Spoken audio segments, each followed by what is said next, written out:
Welcome back, everyone, to Bescheuertes Kurzes Bein. I'm sorry, I have had a bit of a power outage shocker. Um, yeah, welcome back to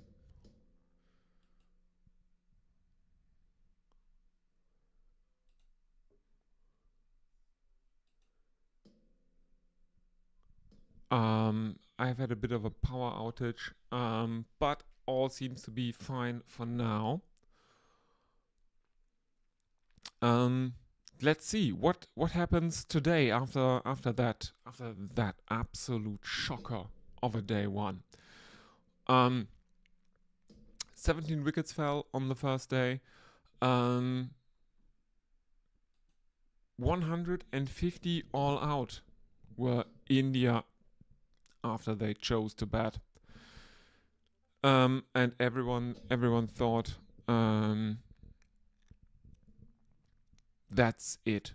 India have lost the test match on the first day, but Australia counter collapsed. 67 for 7 at stumps. What a match. What a match.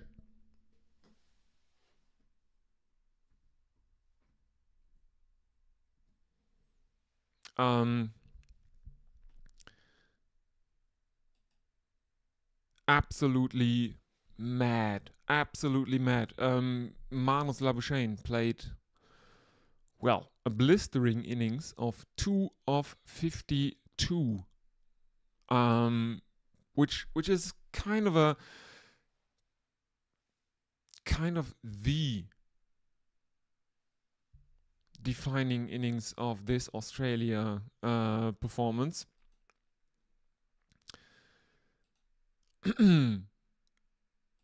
Let's see what they can do today. Can they approach anything looking like, I don't know, parity?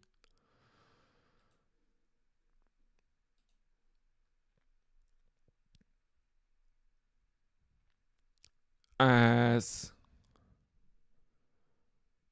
we are back with the action. I'm sorry, I've had a bit of a shocker, and Jasprit Bumrah has just taken the 8th Australian wicket.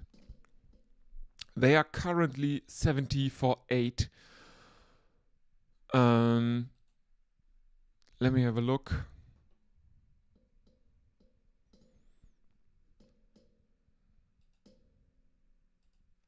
Who is out? I think it's Pat Cummins. The last wicket to fall. No, it was Alex Carey. Alex Carey, the final Australian recognized batter, has gone. Australia are 70 for 8, and more importantly, I think Jasprit Bumrah has a fifer.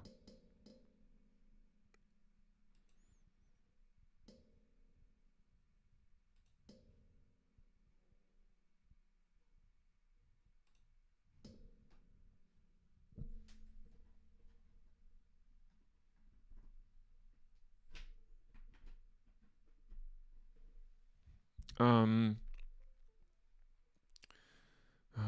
working with my Discord. Oh, damn. That power outage is really, really annoying, I have to admit. Why is my webcam not working? I don't know.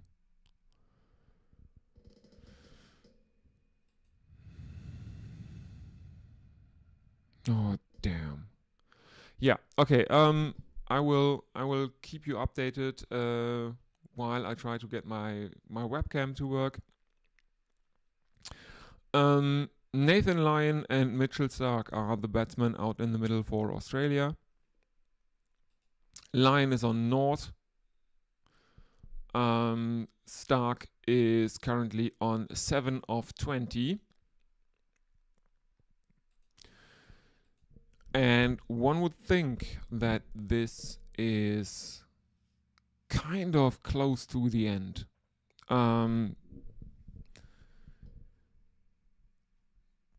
The fat lady is, if not singing yet, warming up her vocal cords, one would think.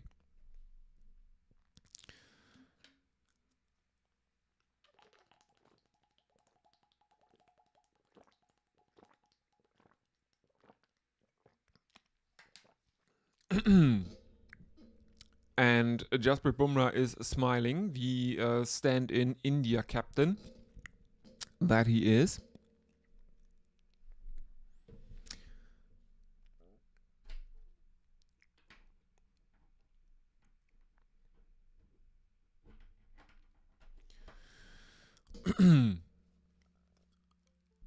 As we are seeing replays of Jasprit Bumrah with that really weird action that he has, the overextended elbow and hyper extended elbow. I'm sorry. I think that's the word for what he does.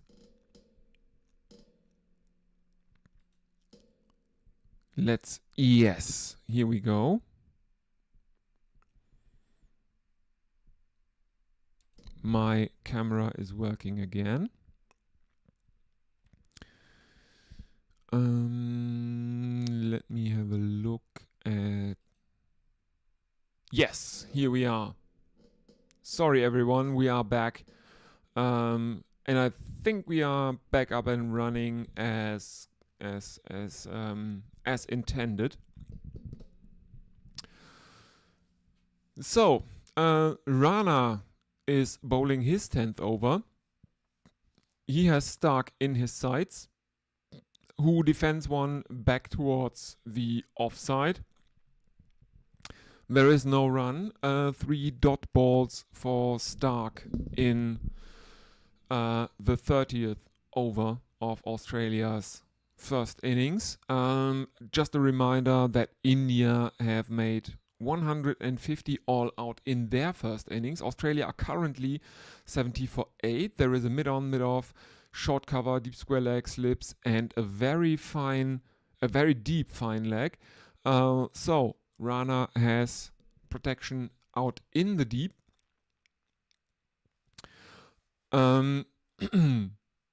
Next one is shorter, and Stark ducks under it. He is smiling. Mitchell Stark reminds me of the end of play yesterday when he and Bumrah were kind of joking around after Bumrah tried to bounce Stark. A lot more menacing, the smile from Bumrah than it was from Stark. I don't know what you call it in English, but in German there is the word for chimpanzees showing their teeth in a grin-like grimace, Angstgrinsen. Smile, because chimpanzees smile out of fear as well, or do something similar to a smile out of fear. It was a bit like that. As Rana continues and he completes his 10th over, and it is a maiden. He has figures of 1 for 36 from 10 overs. And Australia remain on 70 for 8.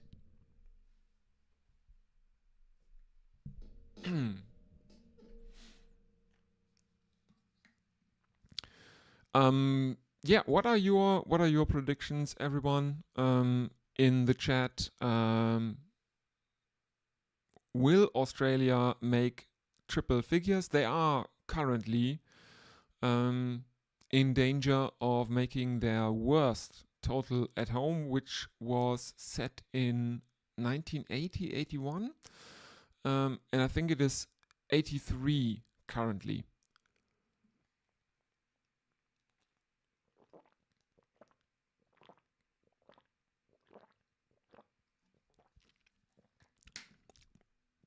As Bumrah continues, he is bowling his 12th over. And Nathan Lyon almost hits a boundary down towards third man. Two fielders herring after it. It's the classic relay stop. One fielder running hard, stopping the ball. The second fielder picking it up and throwing it back towards the middle. As Australia run 3.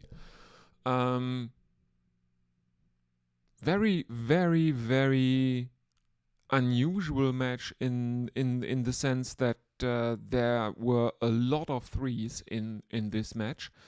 Doesn't happen that often in modern cricket. I think a combination of relatively small grounds and very, very big bats. But not so in this match. A lot of threes have been run. And Nathan Lyon is off the mark with a triple. He is 3 of 6 and Australia are 74 for 8.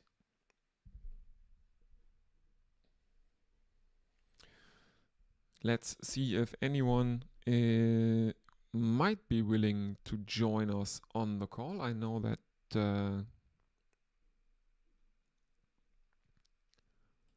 History of Everything said that he would be with us today. Yesterday, his son turned 6 years old, so he wasn't available for that one. But he said that he would be willing today. Well,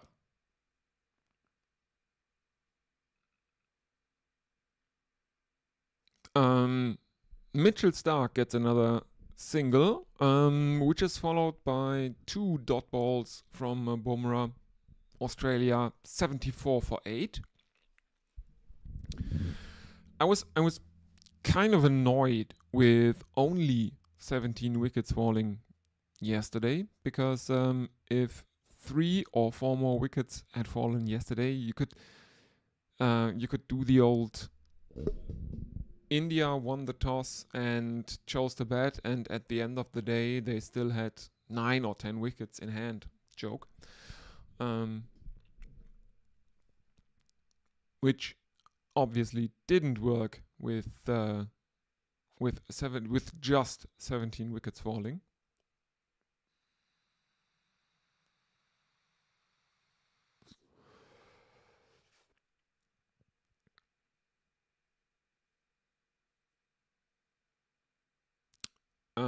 Let's see. Final delivery of Bumrah's 12th over, and it is played out to cover by Nathan Lyon, and there is again no run as Bumrah is handed his cap by the umpire.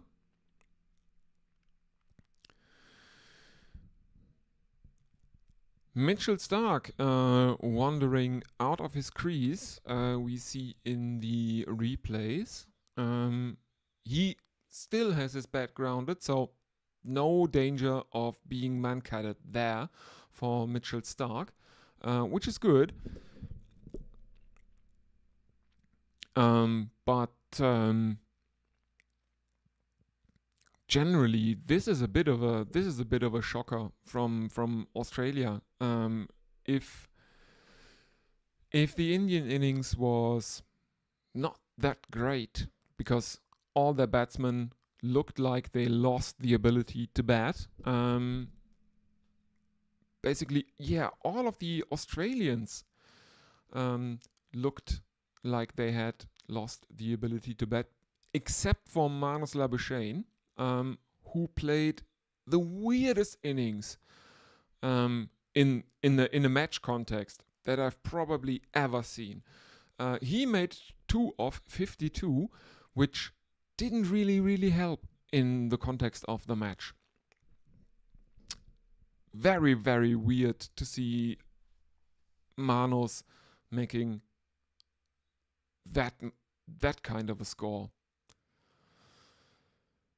As Mitchell Starc is playing one out towards mid-off, and there is a single of Rana. That was kind of a nice drive from a tail ender that Mitchell Starc shot there.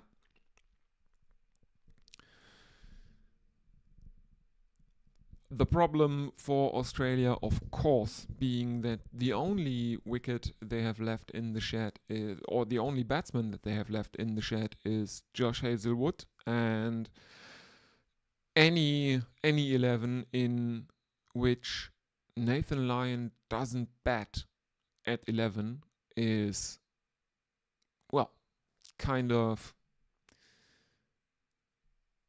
has kind of a long tail. Let's put it that way.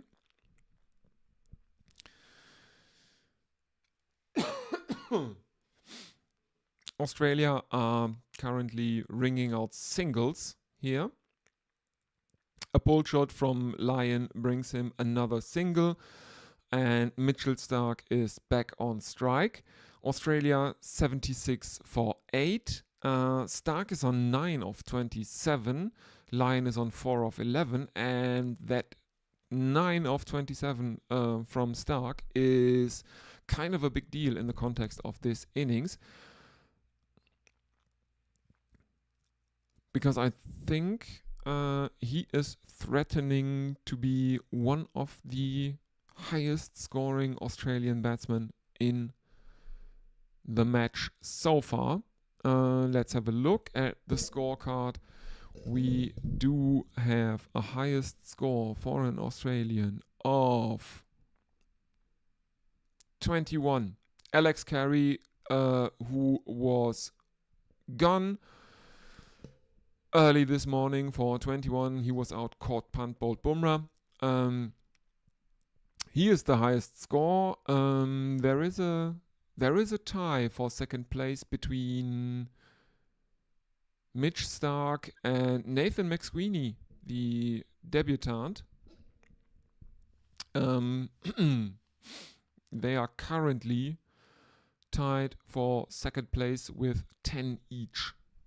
Second highest score for Australia being a 10 tells you a lot about where Australia are at this stage of the match.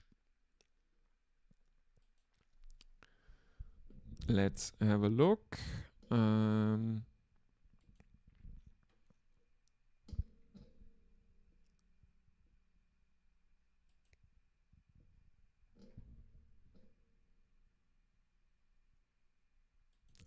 Yeah, sorry everyone. I will have to. No. Looks like nothing is happening in the Discord. No one is.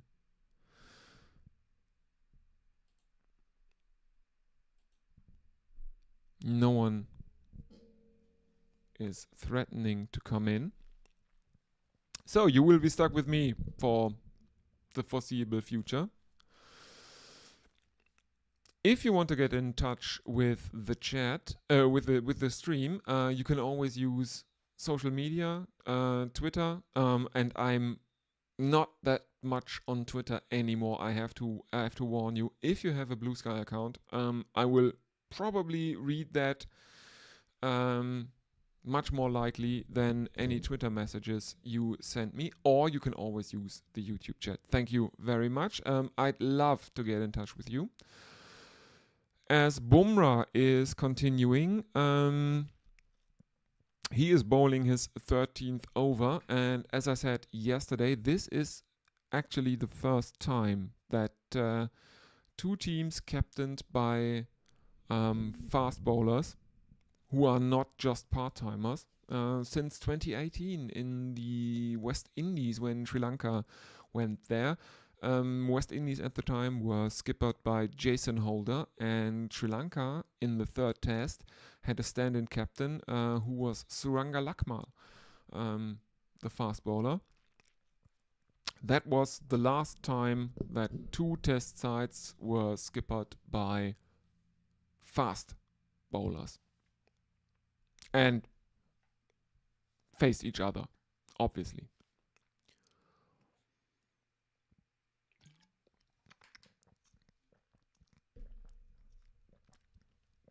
Bumrah seems to have hit on a plan of bouncing out Mitchell Stark, which is the usual pace bowler ploy to a tail ender, and I don't think I agree with that kind of a plan. Just bowl normally. He is a tail ender for a reason. He won't be able to deal with the normal stuff. Don't try to bounce him out. As Bumrah bowls 3 consecutive dot balls to begin his 13th over. Fourth delivery is a single by Stark, who rotates the strike. And Nathan Lyon will have to face the two remaining deliveries in Jasprit Bumrah's 13th over.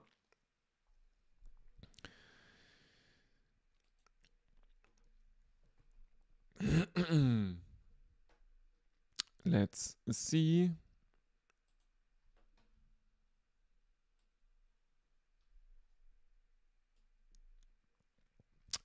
If we have any social media interactions. No, not yet. Okay. Penultimate delivery of Jasprit Bumrah's 13th over is a dot ball, as Nathan Lyon is unwilling to play ball. Australia. Well, they have been outpaced. I think that is fair to say. Australia have been outpaced at Perth by India, of all teams. Another single into into the offside from Nathan Lyon, and Australia are 79 for 8. They are 4 runs away from their lowest ever team total in home tests, which a record that was set in 1980-81. I think that was in the Ashes. Or against the West Indies? I don't know.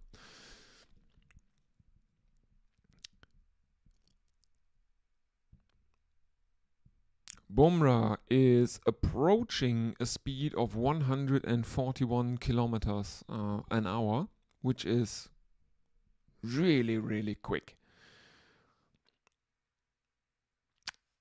As Harshil Rana is continuing now.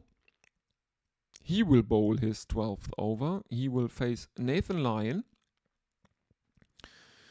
There are 2 slips. There is a leg slip in place for him. There is a gully, and this one is short, and Nathan Lyon looks to pull it, misses it.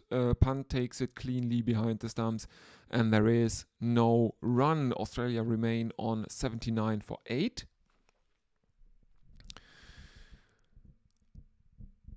As Rana is bowling really, really quickly, 142 kilometers per hour from him,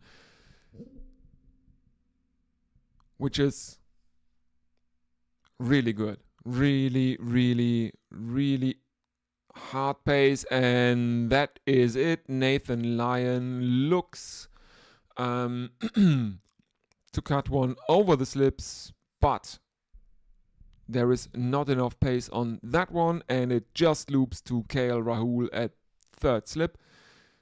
The wicket has fallen. Josh Hazlewood will have to come out. Oh, as we are now seeing the replays, he looks to cut it, but his hands are in no position for that ball. He gloves it. It balloons up into the air and is taken by Rahul at slip, and Nathan Lyon will have to go. Australia are in trouble at 79 for 9. Lyon, having made 5 runs, exposes Josh Hazlewood to probably one of the fiercest visiting bowling attacks that Australia have seen in basically this century.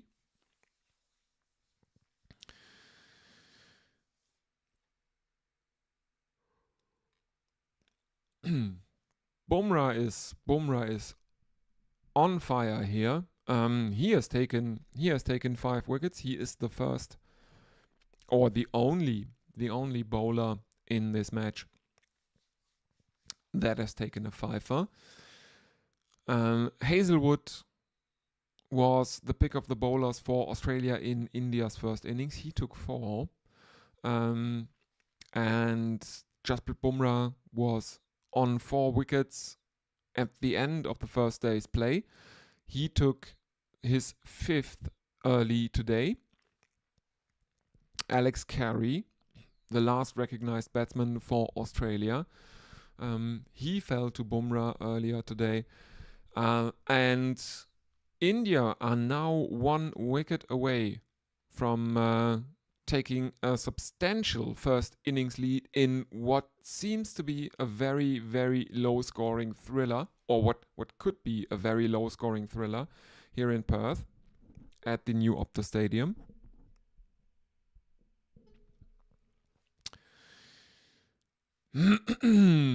No runs thus far, but a wicket for Rana, as Hazlewood looks to defend it, plays inside the line, and Rana beats his outside edge. He can't believe that he didn't kiss the bat there. No runs so far in the over, but a wicket for Rana. That is a very...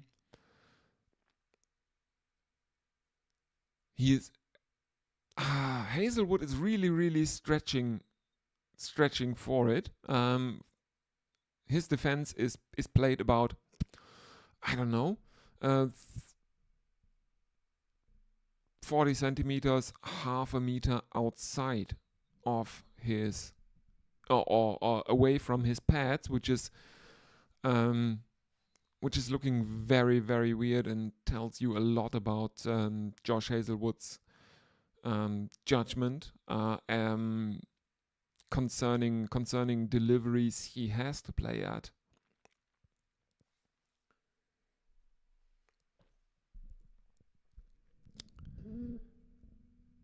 One more delivery to come in Rana's 12th over. No runs, but a wicket thus far. Hazlewood facing up. He is on 0 of 3, and he clips one off his pads, and it goes to backward square leg. And there is no run. 34 overs completed in Australia's first innings. They are 79 for 9. Let's have a look at what you guys are thinking, if there is anyone in the chat.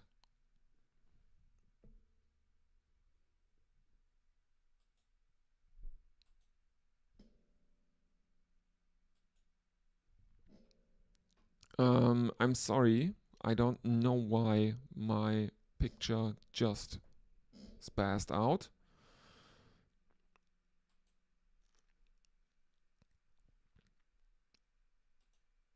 It seems to be okay in my broadcasting software. Here we are again. I don't know what's going on at the minute. Please forgive me. It is not yet 4 o'clock in the morning here in Germany.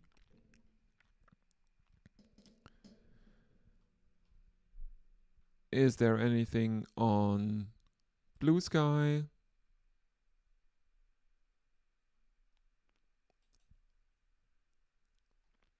Nope, nothing on Blue Sky. Okay.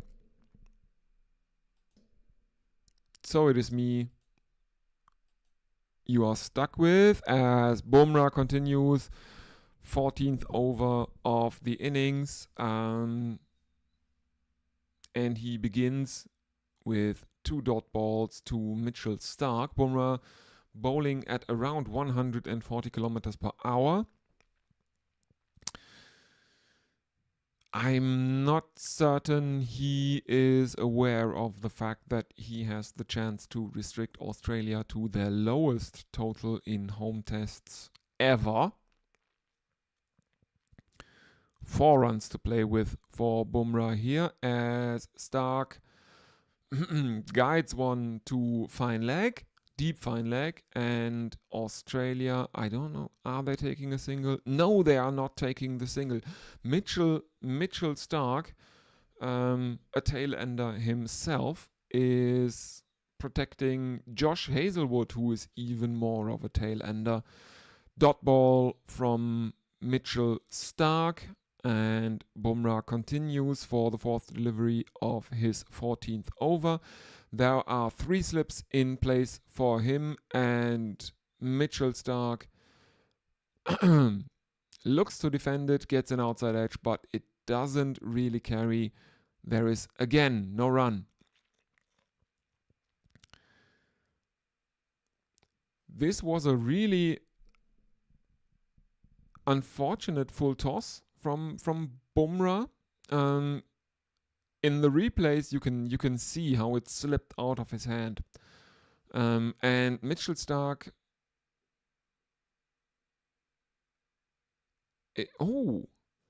Fifth delivery. There is an appeal for a caught behind. I think Kohli is much more keen on that one than Bumrah is actually.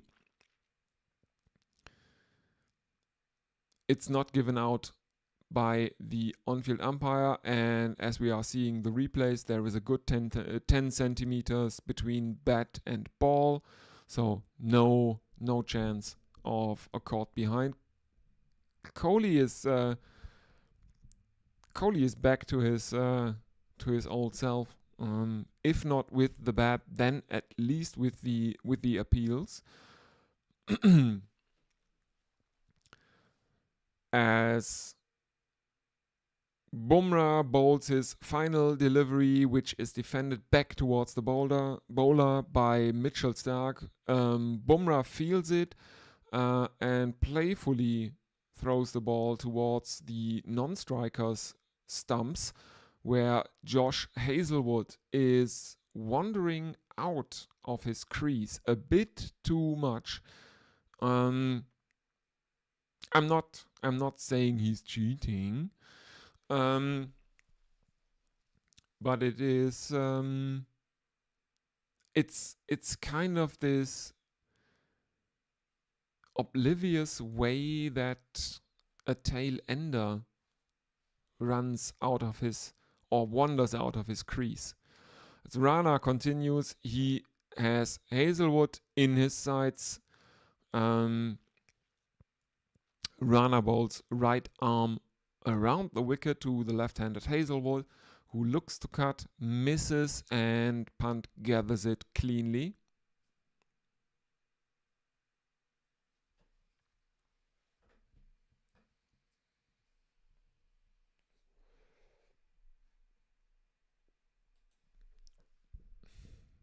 we are seeing replays of Alex Carey's wicket at the moment. Let's have a look.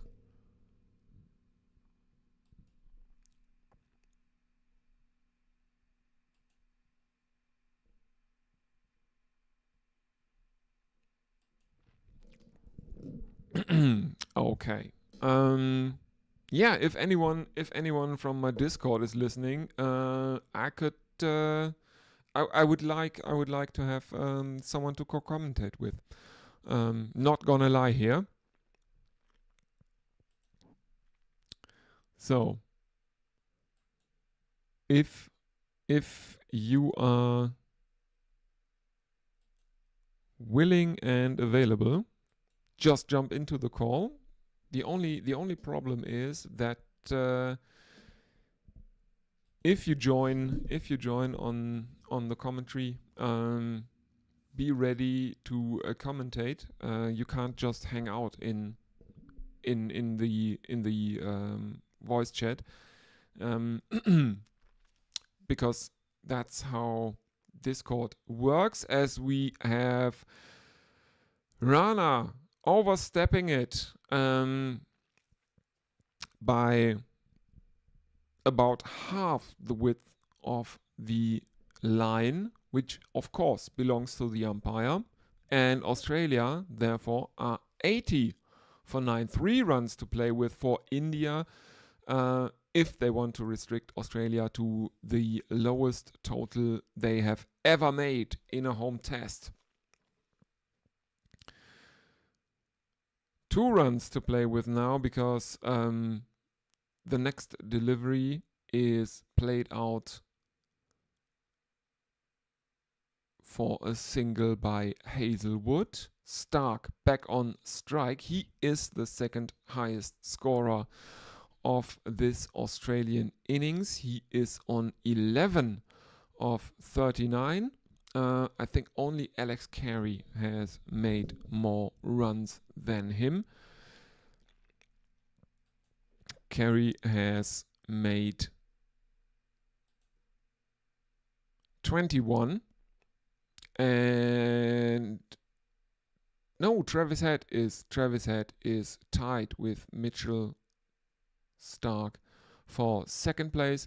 Both Stark and Head have made 11 in Australia's first innings thus far. Rana back in against Stark, and that one is guided down towards the leg side. Rishabh Pant makes a diving stop, can't take the catch, but he can stop it, and no, it's a leg bye. It's given as leg byes, but Australia are 82 for 9, and looks like Jasprit Bumrah has decided that someone will have to die on Boot Hill, and there is a short leg in place for Josh Hazelwood. And here at this channel, we always welcome a short leg. It's not close, not short enough for my liking. He is a good 10 meters away from the batsman, I would say. Not good enough, as Hazelwood again tries to defend it, and he defends it.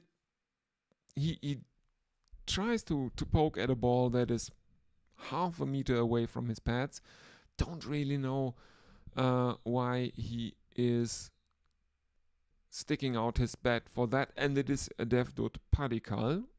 I can inform you that is standing there at short leg.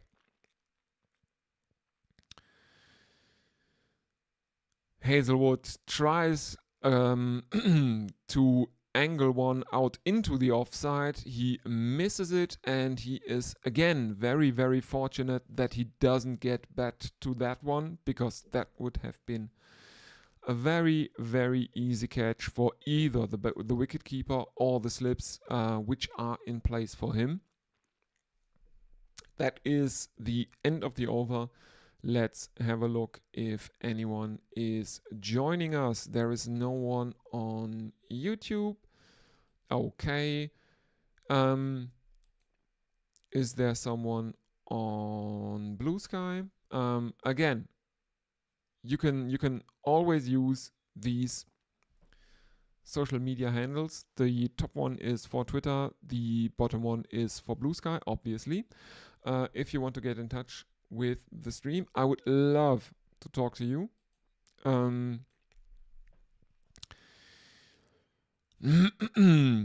Anyway, Jasprit Bumrah is continuing, the captain, the stand-in captain, bowling himself for his 15th over of the innings.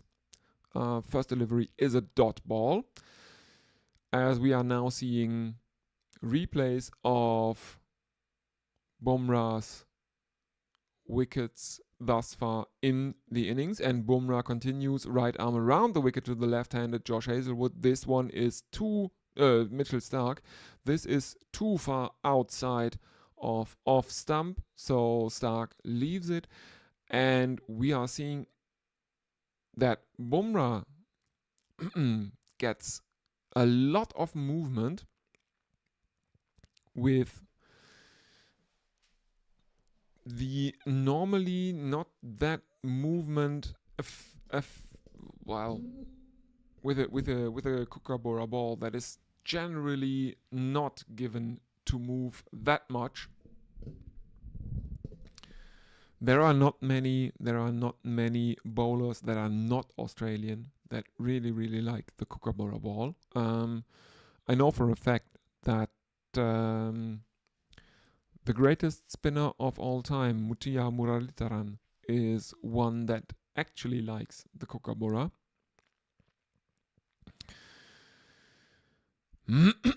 As we are seeing a replay of Labuschagne, who was out LBW in a very, very weird innings that he played. 2 of 52. Which was one of the great, I don't know what's going on, test innings of all time.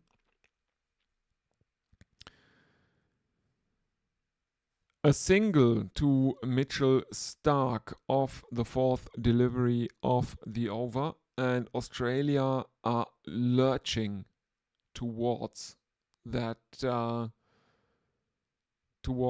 lowest. No, they have equaled the lowest score they have ever posted in a home test. Hazlewood will have to face, up to 2 Jasprit Bumrah deliveries to end his 15th over. Bumrah coming in, right arm around the wicket to the left-handed Hazlewood, and Hazlewood fends at one again outside his off stump, but Bumrah misses his outside edge again, and there is no run. Mitchell Starc has 12 runs, which puts him second in this Australian innings.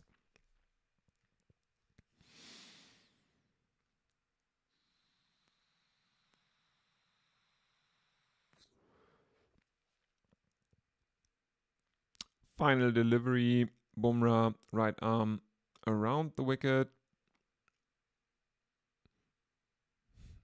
and what is that given as? It's 4 runs as Josh Hazlewood sneaks one past Rishabh Pant.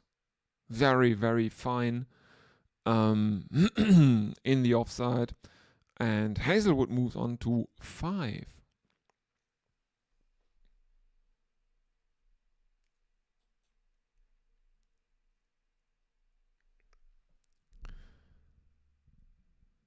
The replays that I am currently seeing are not making a very good case for this being given as runs. It looks a lot like buys. But I mean, Yeah, Rishabh Pant will probably be happy with that being a given runs and not biased because it absolves him of any responsibility basically. As the runner continues, and this time Rishabh Pant tries to make a diving catch to his right, misses it, stops it though.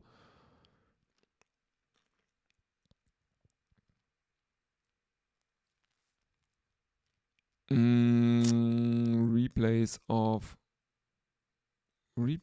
that four from Hazelwood now.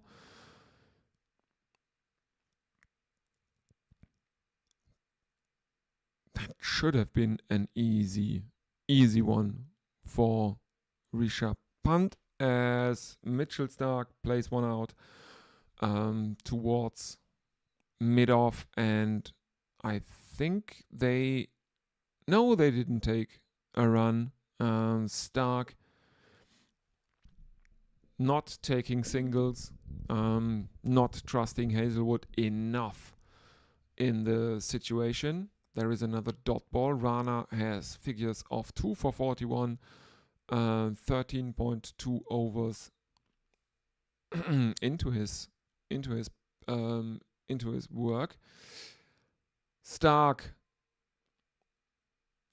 lofts one into the leg side, and that is it a 4? Is it a 6? It's a 4. Over long on.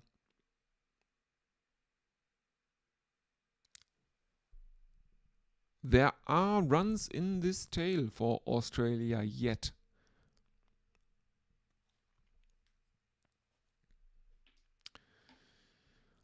Oh, come on.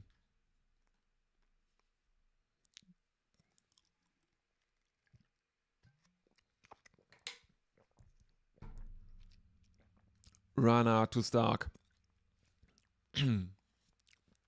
Rana going wide outside the off stump, and Mitchell Stark shoulders arms. There is no run. Australia 91 for 9.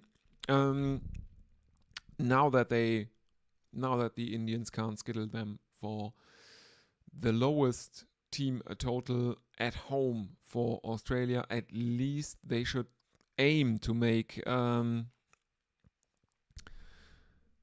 or they should aim to restrict them to double digits. One would think.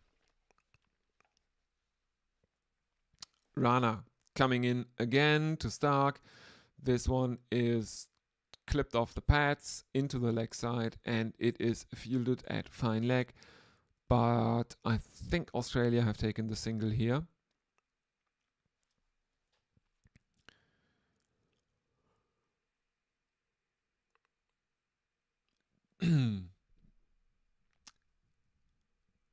And for some reason, the Australian broadcaster shows some really, really strange graphic with a lot of.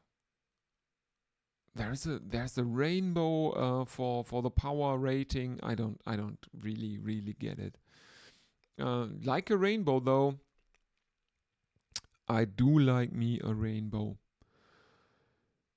Hazelwood plays one out to mid wicket, and they refuse the run. Hazelwood is 5 of 13, Stark 17 of 49.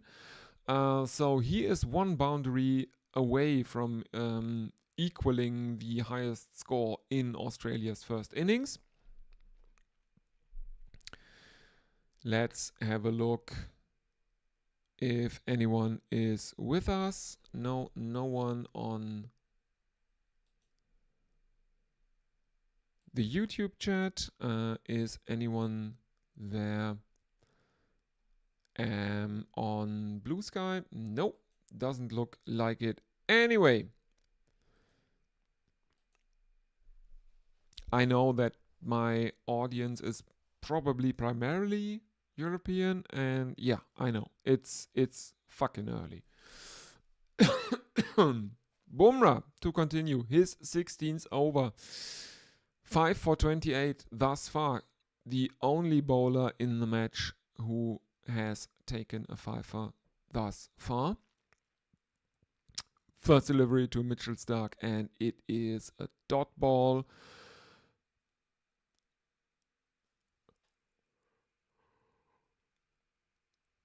As we are seeing a comparison between Rana and Bumrah, and Bumrah's action is so good to see. Starc is trying to throw the bat at one that is wide outside the off stump, but he doesn't get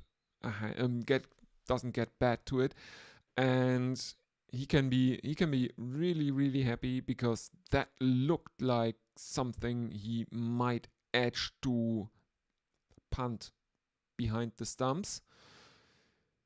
No run. Australia remain on 92 for 9, and again Bumrah, he is probing for that edge of Mitchell Starc, but he can't seem to find it.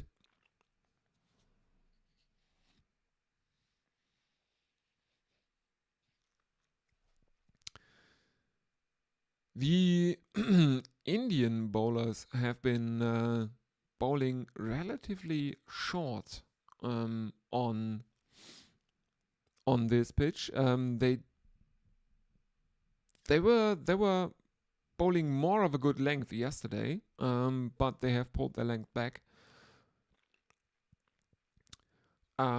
during maybe the second half of Australia's innings. Anyway, fourth dot ball from Bumrah's 16th over. 2 more to go. Starc on 17 of 53.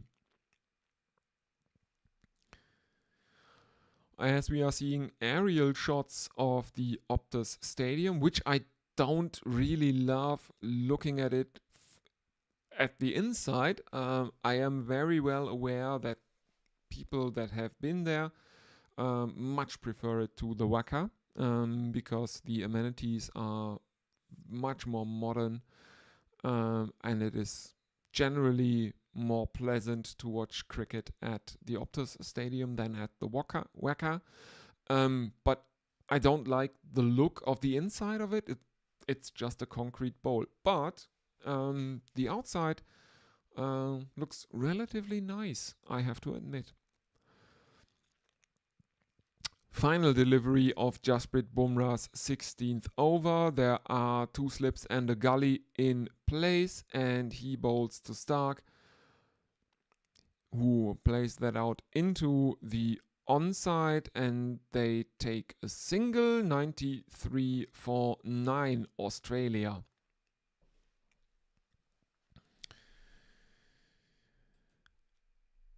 Let's have a look if anything is happening. No, there is nothing happening on YouTube. Is there anything on Blue Sky? Doesn't look like it.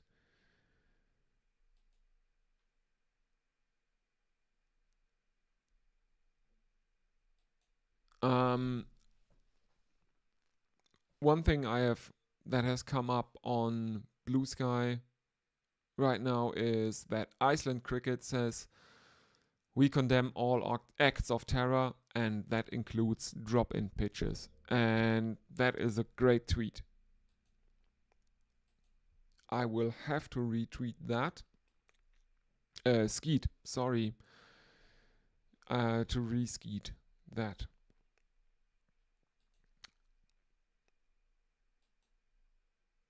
Rana is continuing. He is bowling his 15th over. India have only used 3 bowlers so far in this first Australian innings.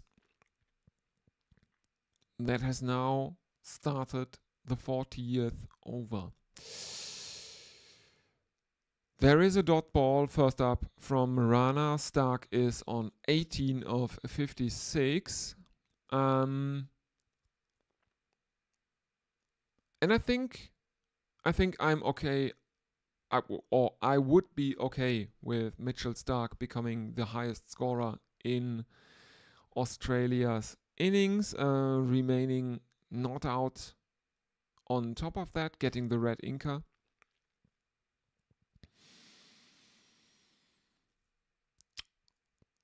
I think that would be very, very fine. That would be very fine comedy cricket. Something that Dan Liebke would appreciate, I think.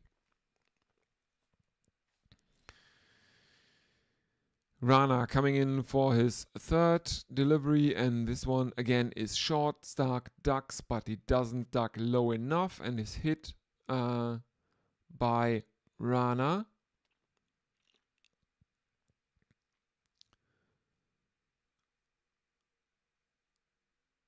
Where does it hit him? He has taken off his gloves and his helmet. Yes, he has been hit flush on the head, and I think that is a time for a concussion check.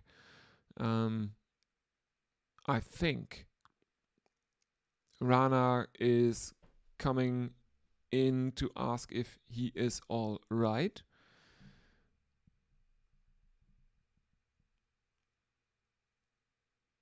In the age-old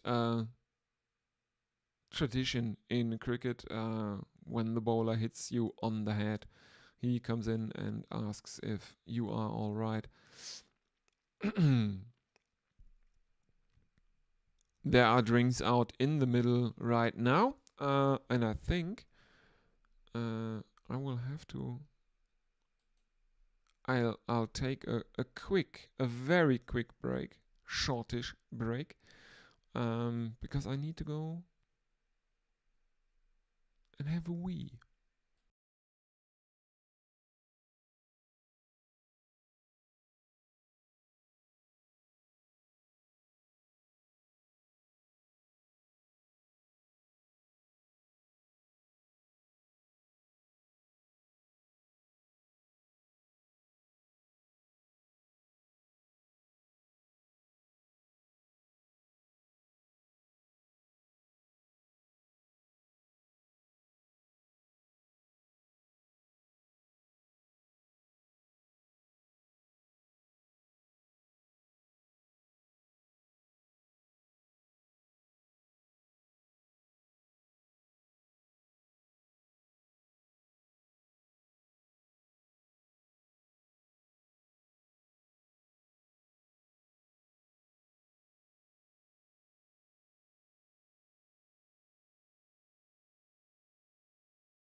I think I have to get some water.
I'm back, got some water.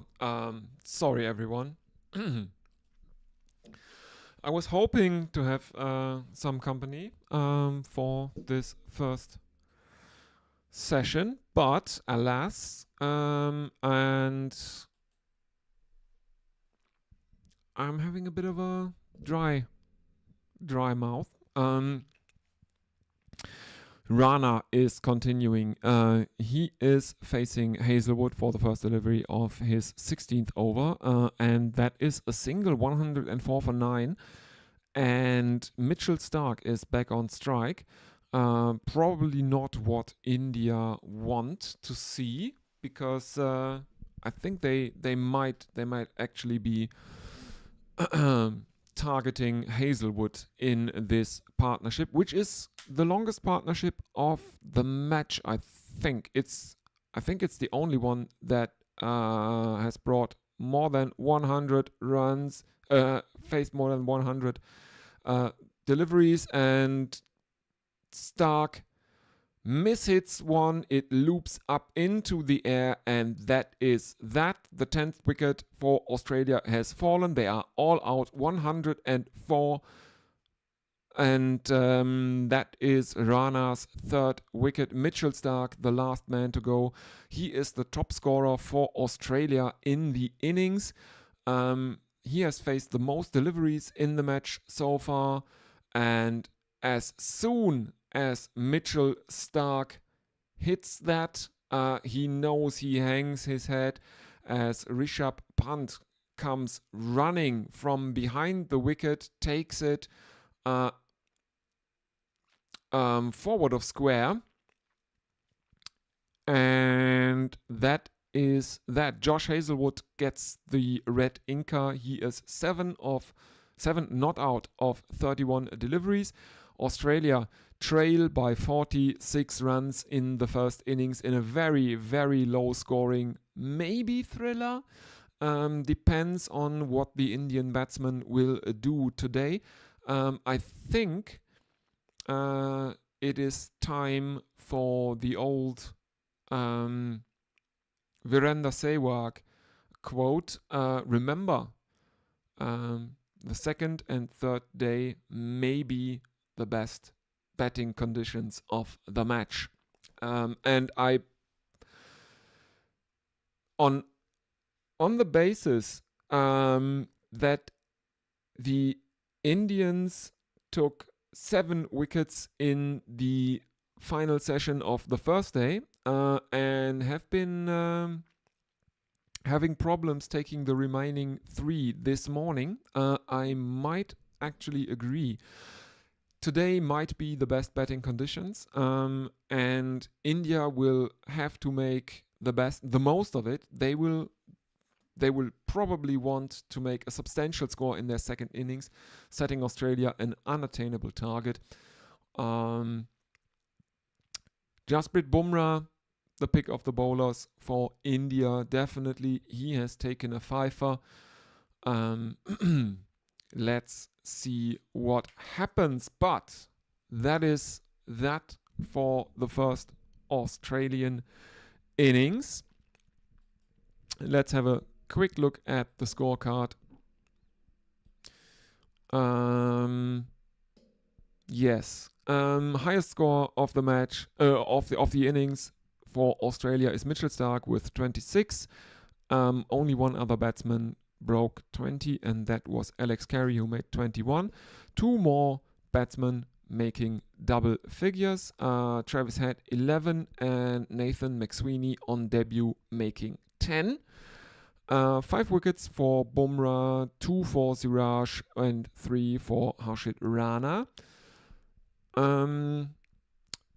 Nitish Kumar Reddy and Washington Sundar being a bit unlucky. Sundar having only bowled 2 overs, the only spinner to bowl in this first Australian innings. That is it. Australia are all out for 104, trailing by 46 runs, and that is also lunch. So see you after lunch, everyone. I will play you one of my podcasts, and I will be back after lunch. Thank you very much, everyone. See you later.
Much more than just a feel-good.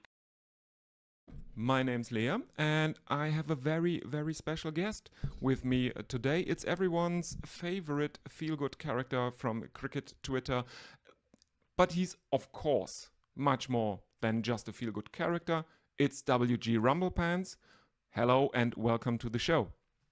Thank you very much for having me. It's lovely to be here.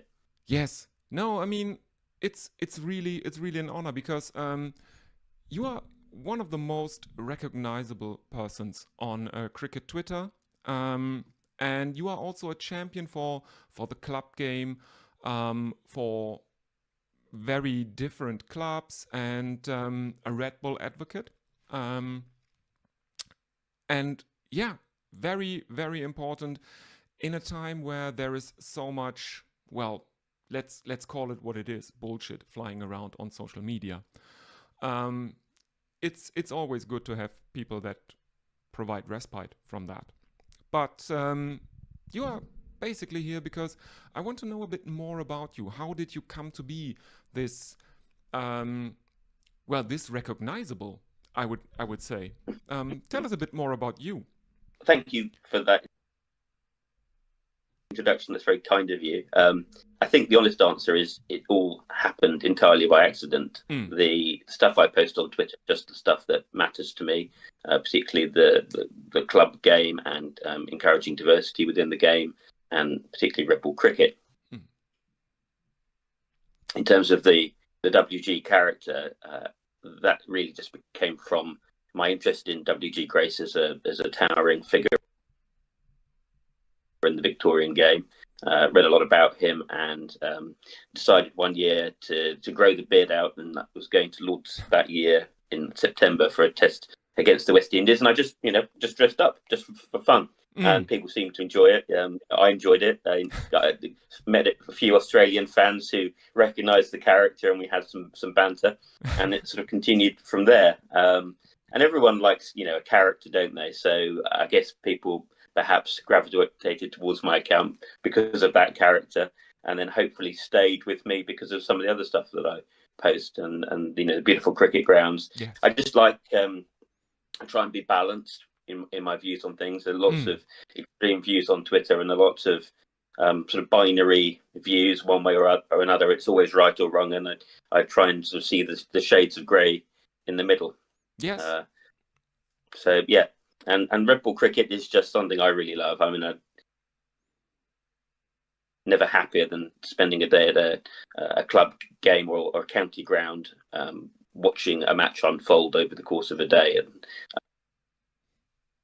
I love the time that county cricket gives you to chat with people, just to sort of unwind. I find it incredibly relaxing.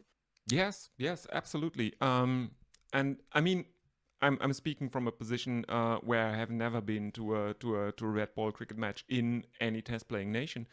But yeah, I can totally understand that, and I think it's really kind of you to give other people the chance to appreciate this kind of, well, it's, yeah, what would you call it? It's a bit of a circus cricket, and yeah, there's characters in that, and it's really kind of you to go to those lengths to give people something to relate to enjoy the spectacle a bit more, I would say. It's, yeah, I mean, cricket needs characters, and it's the big characters that I think ultimately draw people into the game. And a lot of people fell in love with cricket here in the early 80s, watching Ian Botham and David Gower do their thing. And the cricket world was full of big characters at that time. You had all the West Indian team, who were obviously dominant for a long time, and players like Imran Khan.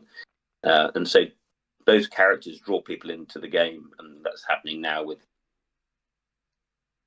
players like Kohli and absolutely, and Ben Stokes and others. And I mean, look at what Shahid Khan has done this match. That photo of him bleeding from the chin, I think, will be iconic again. Yes. And he's really turned Pakistan's fortunes around, along with Noman Ali. So it's the characters that people enjoy, and it's funny because one of the other things that I liked growing up was professional wrestling.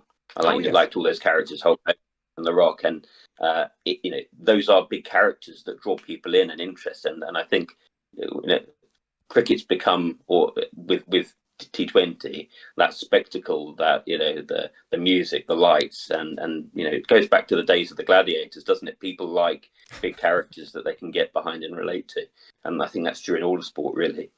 Yeah, that's an interesting point you bring up there, because I have actually noticed that I think mostly Indian commentators or writers on the game, they all seem to share that interest in professional wrestling. I think it was Bharat Sundaresan who is a commentator for Australian radio, who wrote for Cricinfo. He wrote books, and he tends to really like his WWE comparisons whenever there's a cricket match going on. More than that, I think he's actually been in the ring now as well. I think I saw some footage of him a little while ago at a wrestling event where he got in the ring and was almost sort of like an old-fashioned wrestling manager. He was, playing about the bad guy and winding up the crowd. So yeah, so there's a bit of crossover, and you'll get people on podcasts like Greg James and Felix White. I know they like their wrestling.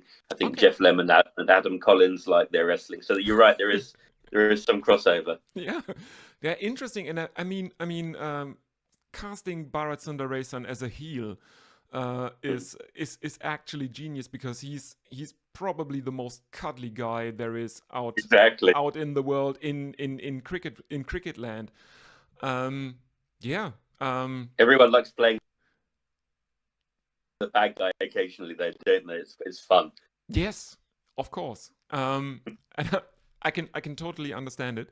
And I guess the only thing that could be made better is if Mel Farrell were his opposing manager, and they would have a kind of a feud for a few weeks over on some wrestling shows. That would be great. That would be great. Yeah, I mean, talking of sort of happy people that sort of spread goodwill in cricket, she's another one, isn't she? She's a joy. Yes. And she's so knowledgeable, and she did some commentary for some of the county streams this year, and it was great to have her on and hear her views. And that's one of the things with the live streams with the counties now, all going out on YouTube. You get all of these different people from within the game having an opportunity to do that kind of commentary, and for her to be over in the UK in our summer, and it's great. Actually, it's also given some people that I know a chance to get into commentary. Yes. So it's a great opportunity, and you hopefully all of these different people from within the game having an opportunity. I think there's a debate now about whether they will stay free to air, and for her to be over in the of trialing, sort of putting behind a paywall. I'm not sure I fully agree that that's a good idea, because I think that's your shop window to the world, really, those live streams. But I do understand that counties are looking to diversify their income streams, and so rightly looking at the best way to do that. But yeah, it's great, because you can be all over the world. You can be in India and watching county cricket, which is great. Yes, exactly, and I think that's a really interesting debate to have, I would say, about putting these streams behind paywalls, because I think this is a very, very good outcome that was made possible by technology, the democratization of punditry, of media, of coverage, because the barrier to entry has been lowered by affordable cameras, internet connection for everyone. It's basically how I got into it during the pandemic.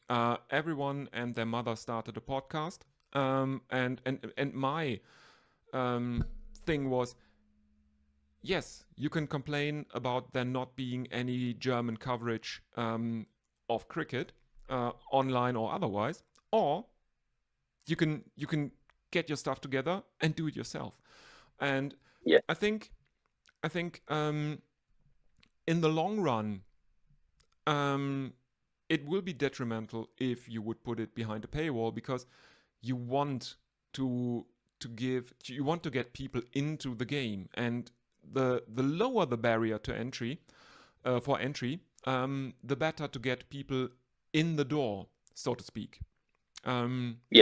Particularly given that there is so little county cricket on television, whether that's free to air or behind the Sky paywall. I mean, Sky have got all the rights, and they've got a cricket channel. They just choose not to show county cricket. So if you want to introduce your kids to county cricket, you either have to take them along, or now you can watch on YouTube. But at least there is that crucial resource, because I'm a firm believer in if you can't see the product, if it is too much behind a paywall or tickets are too expensive, then that's going to be detrimental for the game. And there's been some outcry within the last couple of months about the ticket prices for Lords for the India Test next year, where the standard ticket I think was £175. Well, that's a lot of money to spend on a day of sport for an individual. But if you're looking to take your family, or if you're travelling from a long way away, that sort of by the time it mounts up, you're looking at the cost of a family holiday. So we have to be really careful about getting the balance right between obviously bringing enough money into the game to sustain it, but also sustaining the fan interest. There has to be an audience, and if you're making cricket too elite because it's too expensive, then it's going to shrink the game in the long run. Yeah, I mean, and as you were saying, 175 quid for a day at Lord's. I think Andy Ryan from Reverse Web Radio talked about it, that he paid, I think, £100 for a day at a test match at Lord's, and he said that a membership for Middlesex was about twice that, so £200 a year. So that's that doesn't make any sense. Yeah, I mean that's partly why I'm always keen to remind people that actually county cricket is there, and it's really, really good quality. And I think I paid £260 for my membership of the Oval, and that gets you into all of the county games. It gets you into the women's county games. It gets you into the 100 as well, if you want to go and watch the 100. So in terms of a year's cricket, I think that's really good value. Absolutely. But also, if you can't get to a first class county, or you don't live nearby, go along and watch your local club. I mean, there's some really good club cricket out there, and even the bad club cricket is entertaining. And often it costs nothing other than whatever you want to spend in the bar. And I think go down to your local clubs, because there's nothing better than a warm afternoon in good company, and you will make friends. But you'll be welcomed with open arms, probably. Within a local club, and then once you're kind of there and your foot in the door, you might well be asked to sort of do things and become part of that community, as I was at my club. And that's very, very rewarding, actually. So yeah, go along, watch your local clubs in the summer, because it's a lot of fun. Yeah, and I mean, I would have to agree with something Alex Bowden said about cricket, and I think that's very, very relevant to club cricket, because he says people think that they want to see the best of the best battling it out amongst themselves. But what people really want, or when cricket is at its best, is when it's shoddy, it's amateurish, and masquerading as elite sport nonetheless. Something to that effect. I think it's also about community and that shared experience. We all want to find our tribe. The people that make us feel like we belong, and that have shared likes and passions, and when you find that locally at your local club, and you become part of that community, or your local county, or wherever, it seems easier to find that in that sort of local setting than a test match, which is wonderful. A test match is great, but you are just sort of one person amongst a much bigger crowd. So you might be lucky and see an iconic moment in sport, but it's not quite the shared experience in a way it is when you're part of a community. And so that becoming involved in my local club has been very rewarding. I help sort of run the whole of the junior section. We have some very dedicated managers who manage various age group teams, but I sort of hover above them and sort of coordinate all of that. And the best part of my week in the summer is going up to the club on a Sunday morning when we run our training for our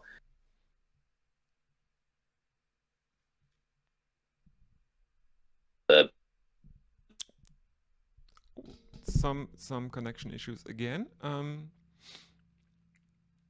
You think, well, this is grow and sustain the game, and it's just lovely to see. Yes, absolutely.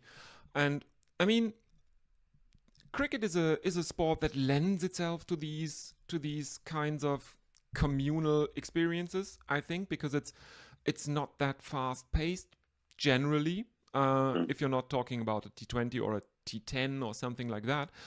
And I mean, it's a sport that has a lunch break, has a tea break. You go there with your friends, and you plan on spending a whole day. So that is something that I think sets it apart from something like football or the rugby or something like that. And it's pure escapism, isn't it? You can spend a whole day not thinking about the things in your life that bother you. And it gives you time to contemplate, to have a conversation. I mean, T20 is great, and if you're in a big T20 the atmosphere and the crowds wild. It's it's the adrenaline gets going, doesn't it? And it's exciting, but you can't have that excitement all the time. It's a bit like having the sugary sweets. You can't live on the sugary sweets. You need the full meal. And I think a day of watching red ball cricket gives you that. And there are moments.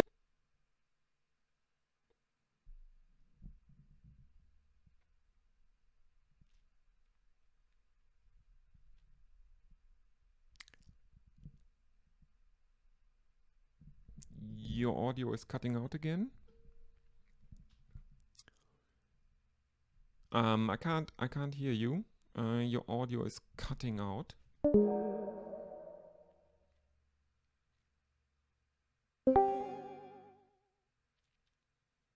Yes. Am I back?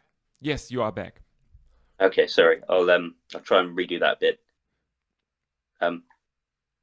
With cricket, there's a bit of something for everybody. Whether you like 20 or you like spending a day watching a one-day match or the 100 or T10, there's so many different forms of the game that there's something for everybody, or for any taste of any given day. We all like different things at different times.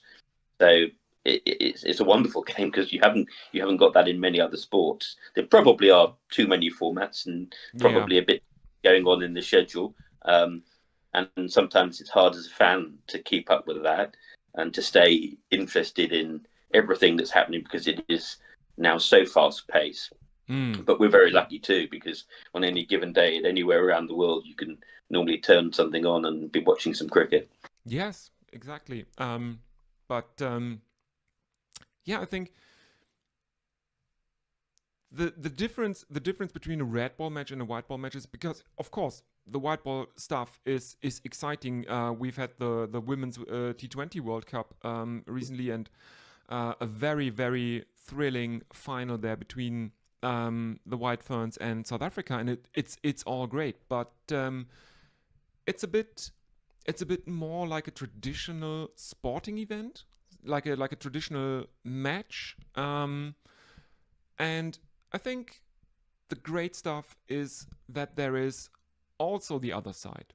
As you said, there is something for everyone, but people can really gather around a team for the red ball stuff in a way that I think the white ball stuff doesn't really provide.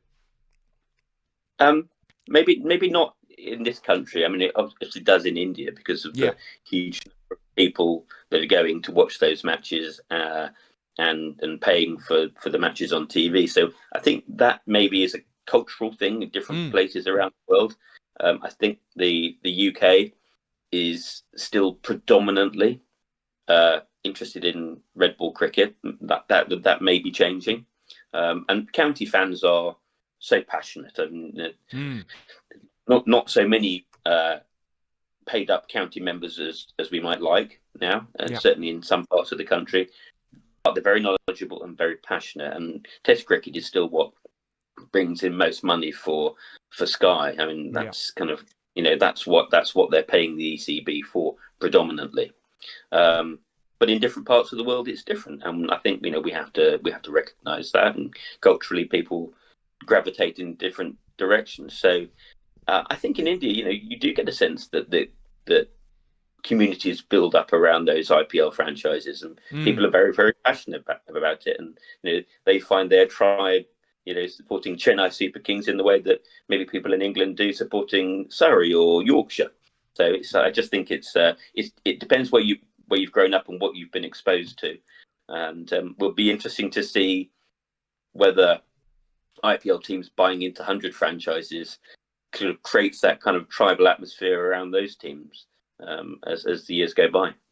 Yeah, that's an interesting development, I think, because I don't know if the 100 or if the ECB are really aware of what that means if the Indians buy into the 100, because they don't want something that's not T20 cricket.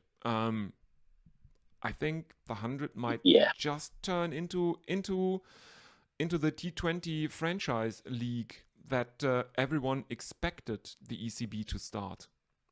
It may do. I think format has always been a red herring to me, and complaining about whether it's 100 balls or T20. I suspect you're right, and eventually it will become a T20. And ultimately, I don't think the format is either here or there when it comes to the more fundamental issues that people have with the 100, which is it's sort of diverting attention away from the core county clubs. And did we really need a different competition in a different format, which squeezes the schedule further for the existing teams? I can see arguments why the ECB went down that route. It's not the route I would have gone down. I think there would have been other ways to achieve a similar sort of thing. You could look at the women's game as it was with the regional teams. We could have gone maybe down that route instead.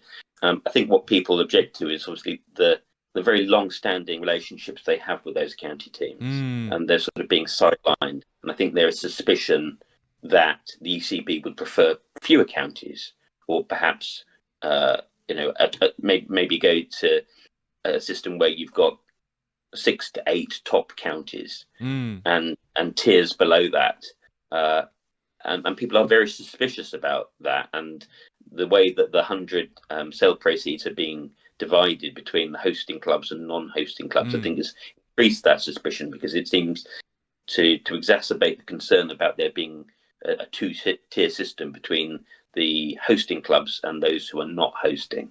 And it didn't have to be that way, and that's a shame, because a lot of people have got into cricket through the 100, including my own daughter, who wasn't really interested before but really was excited by the 100, and she's a cricket fan now, not just a fan of the 100. So it was sort of her gateway drug, and there'll be other kids across the country who have got into cricket in a similar way. But it's such a shame. It's caused so much division within the community, because it's one of the most polarizing issues there is, I think, out there in cricket at the moment in the UK. Yeah, and I think that was the breaking point between for Kevin Peterson, who viciously sent his followers to any chave over this issue, which was a very, very bad move, I would say. Annie's a great champion of county cricket, and I've known her for a number of years, but I think she's sort of acknowledging now that probably the fight on the 100 is lost. It's all the campaign that people have done over the years to scrap the 100. It hasn't achieved very much, unfortunately, for those who wanted that. The ECB have very much stuck to their guns. I mean, I still don't really understand, and I don't think many people understand, what these investors are going to get out of investing in the 100. Where's the money coming from that they're going to pay them the income stream to justify their investment? Because they're only going to get so much out of sponsorship and other revenue streams. Is the TV deal really going to grow so much as to allow them to get their money back? Given that Sky are ultimately the only player in the domestic market, nobody else at the moment seems interested in spending what would be a huge amount of money to broadcast live cricket, because it costs a fortune. It's a travelling circus. You need multiple TV trucks and all the cameras, and it costs a lot. It's one thing for BT Sport to pick up the live stream from another country, because it doesn't cost very much, but to broadcast cricket in this country is expensive. And so when the TV deal comes up for renewal again, and if Sky are the only player in the market, why are they going to pay any more than they're currently paying now? There's no competition for them. So I'm not sure where all this income is going to come from to justify the investment in the 100 that people are considering making at the moment. I think the English domestic market is not where the money is coming from, and I think it's not where these investors, primarily from India, from the Indian subcontinent, are expecting the revenue to come from. I think these people probably have the ear of the BCCI. maybe they know something we don't regarding letters of no objection for Indian players. And I think I guess they reckon that if the BCCI supports them in getting into the 100 and issuing these no objection certificates for Indian players, there is a huge revenue stream probably for It would Indian TV rights. be unprecedented, though, wouldn't it? It's never happened before, Yes. even with other where IPL franchises have invested. Yes. So I agree, that would be a game changer and potentially open the Indian TV market to the 100, maybe. But yeah, I mean, we don't know that yet. And if you're looking at past precedents on that, with say the SA20, that hasn't happened with Indian players. Yes. Despite IPL franchises investing. Yes. So yeah. Yep. But this time it's different because there have been reports on credible websites like ESPN Cricinfo talking about a Saudi investment in cricket, a Saudi league, Saudi Arabia, and they had sources that said that the BCCI would be open to a cooperation with the Saudis and to let Indian players actually play in a potential future Saudi Arabian T20 league. So that's I think that's a watershed moment. Because of course in South Africa there are no Indian players, even though there are a lot of Indian investors in the CPL. They have their money there.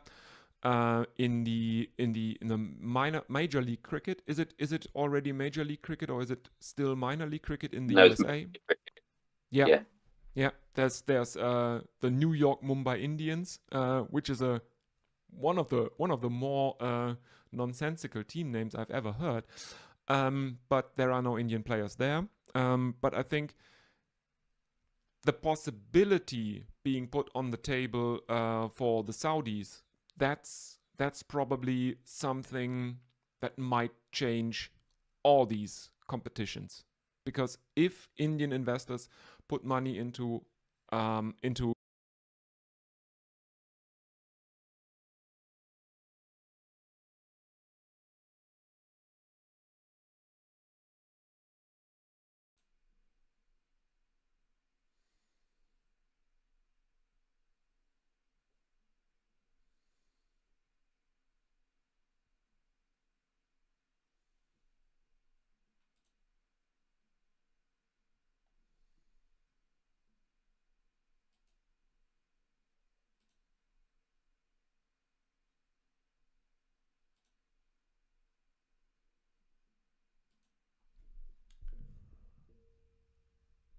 Welcome back, everyone.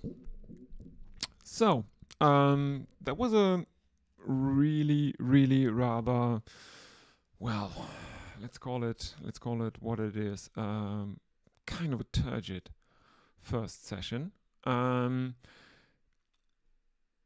Mitchell Starc and Josh Hazlewood made the highest and longest partnership in the match so far. They put on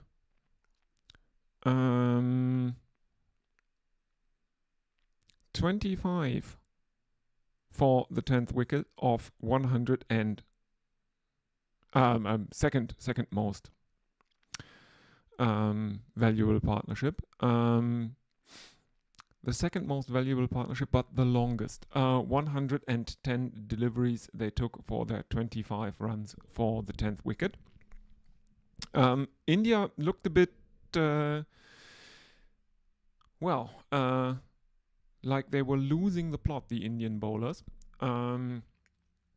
Jasprit Bumrah actually had to resort to bowling not only the fourth bowler of the innings, but also the first spinner.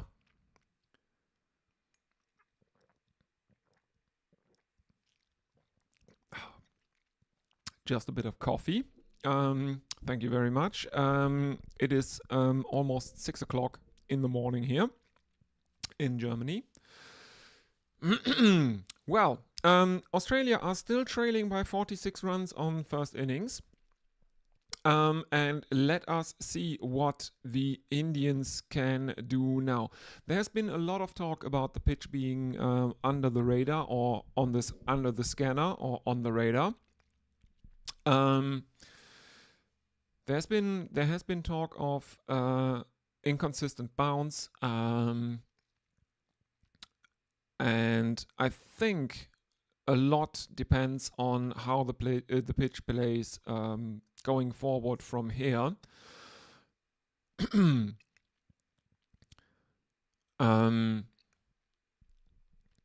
Yeah, I mean, let's see. This could turn out to be a very, very low scoring thriller. I think the 46 run lead that India have on first innings might turn out crucial depending on how the batting conditions turn out during the afternoon session of this second day. If the pitch flattens out, India will really need to get a big total here. They might well do. Let's have a look as the players are waiting on the boundary. The Australian players are waiting on the boundary. I have seen Yashasvi Jaiswal out in the middle, shadow batting or practicing his strokes already. Let's see. What are your predictions, everyone? Let me know in the YouTube chat. Let me know on Blue Sky on Twitter. But if you are inclined to use other social media and not just the YouTube chat, I much prefer Blue Sky these days. Very good site.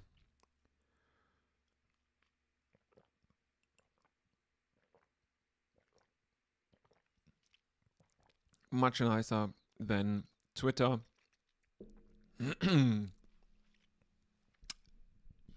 As the Indian openers are walking out, for some reason KL Rahul is walking backwards, looking at something at the top of the stands. Everyone coming out into the middle now. Jaiswal and Rahul to open for India. Rahul probably in for a make or break innings here. He has been scrutinized extensively over the last few months. There have been some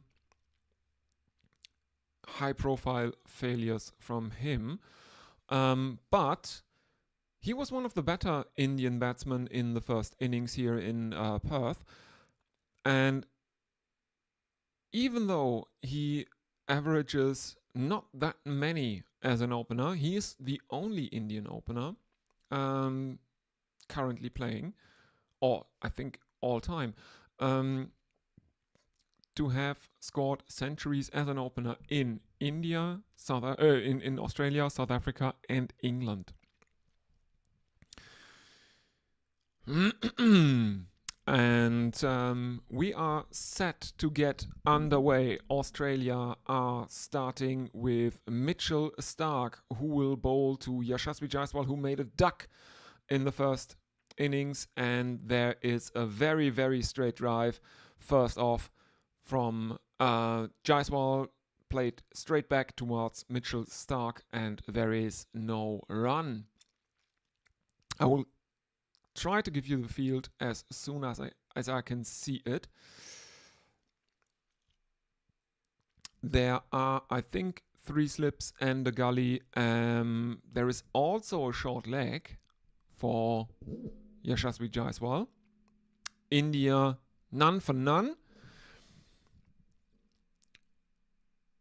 Stark, left arm over the wicket to the left-handed Jaiswal, and this one is let go by Jaiswal, and there is no run. India still none for none after 0.2 overs. His duck in the first innings came off 8 deliveries. Okay, we have backward point, we have slips, we have extra cover, short leg, and mid on. And again, there is a fine leg out near the boundary for Mitchell Stark, which has been a fixture in this match. And there is a leg glance, and Yashasvi Jaiswal is off his pair. No, he is not, because it is given as leg byes. And India, nonetheless, are off the mark. 1 for no loss.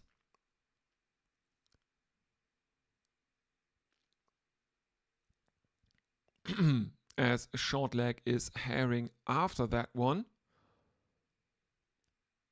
Yeah, that's relatively close to the bat, but it doesn't catch the edge. It comes off his hip. India, 1 for none. I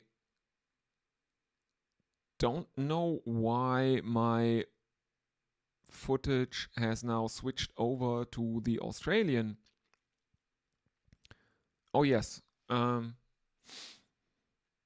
India 1 for none, as KL Rahul squeezes one out towards gully, where it is stopped, and there is no run.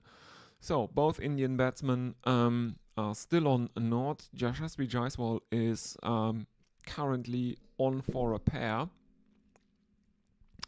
KL Rahul made 26 in the first innings.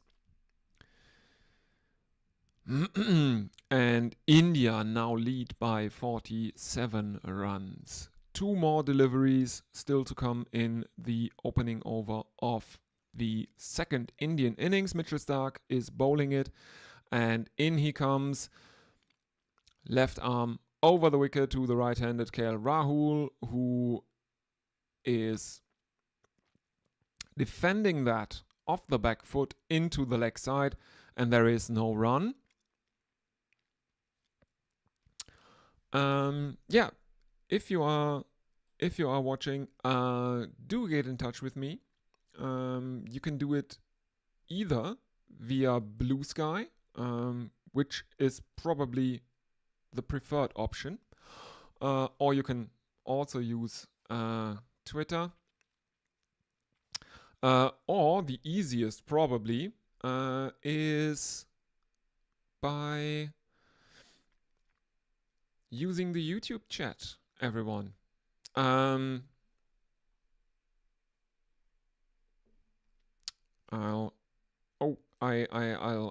bring it up for me, because during the lunch break I had to rearrange some of my stuff. Okay. Yeah. I will check YouTube as well. So, if you want to get in touch with me or with the stream, you are very welcome. I really like to talk to people on here. And Josh Hazelwood is brought on to bowl the second over. There are 3 slips and a gully. As he is bowling to Yashasvi Jaiswal, he comes over the wicket to the left-handed Jaiswal, and that one is played out for a dot again.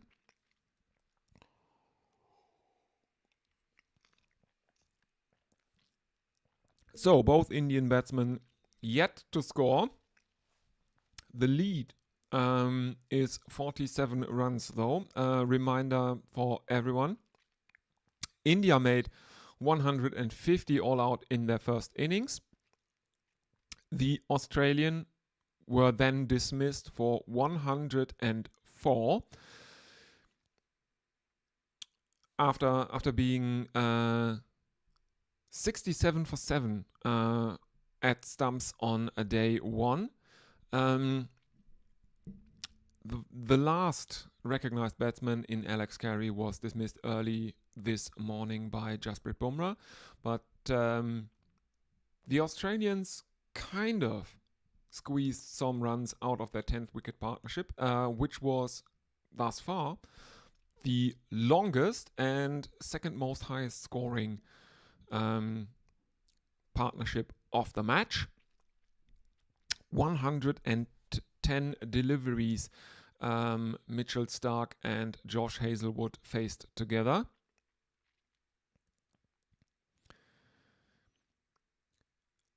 As we are now seeing, I don't know why we need highlights of Josh Hazlewood bowling in the second innings when he has bowled all of 3 deliveries, 3 dots.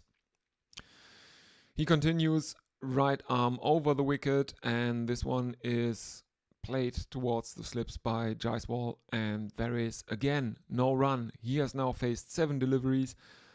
He made a duck in the first innings, facing 8 deliveries. So he is still on a pair, theoretically. India are on the board as a team. They have made 1 run, but that was a leg by, as Hazlewood continues his 5th delivery of the over, and Jaiswal clips that on the back foot, and India take a single.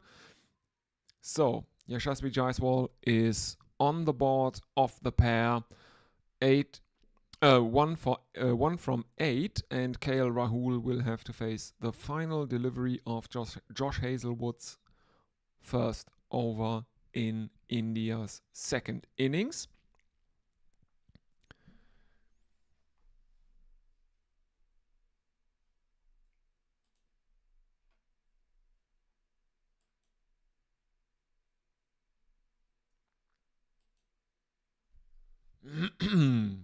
Yeah.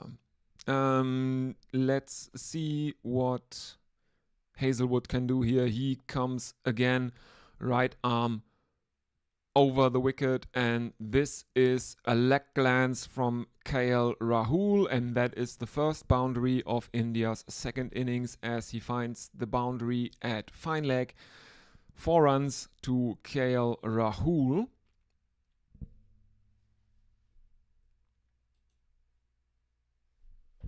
And again, it is given as leg byes, so Rahul still on naught. And let's have a look at what social media is saying.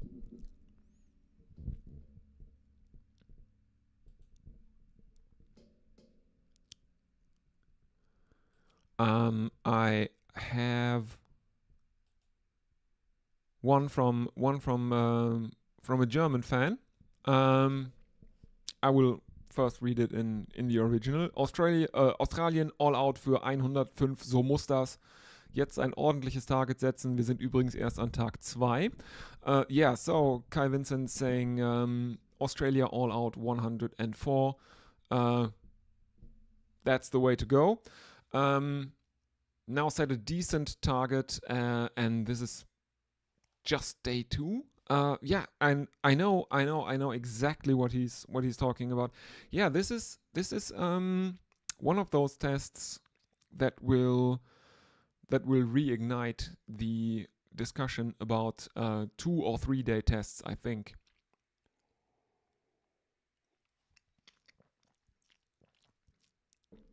The 2 and 3 day suggestion obviously being more of a joke than anything else, but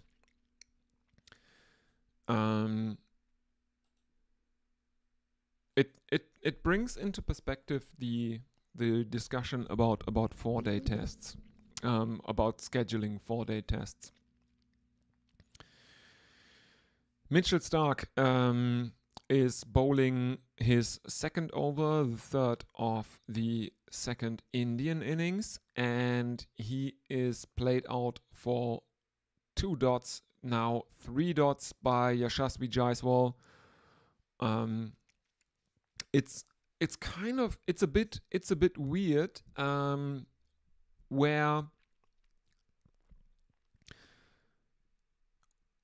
where they decide to place some of the cameras, because 2 times now I have seen side-on views of of deliveries, both of them going for leg buys, because I couldn't actually see if the player had hit it or not. Mitchell Starc has gone to the bouncer early, and he is trying to bounce Jaiswal, who tries to pull it, a very short one. There is an appeal from the Australian slip cordon, which is turned down on the field. Mitchell Starc has nothing but a wry smile for that one. 5th delivery of the over, and this one is clipped by a Jaiswal, and he now finds the fine leg boundary. 4 runs, first boundary of the bat for India in the second innings.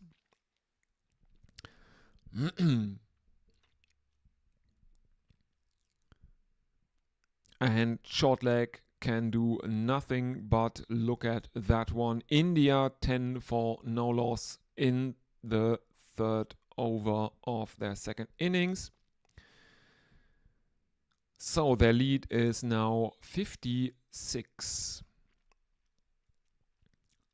Jaiswal to face the final delivery of Mitchell Starc's second over, and this is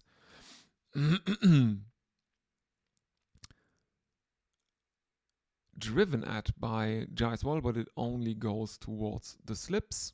There is no run.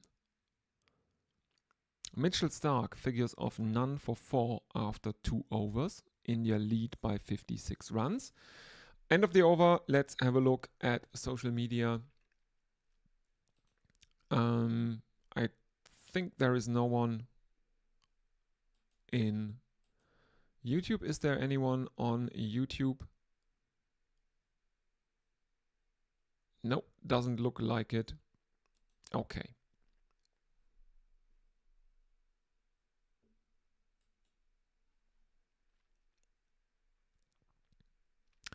Josh Hazlewood is continuing his spell. First delivery is a dot ball that is stopped in the slips as KL Rahul gets an inside edge that bounces onto his pad. No run.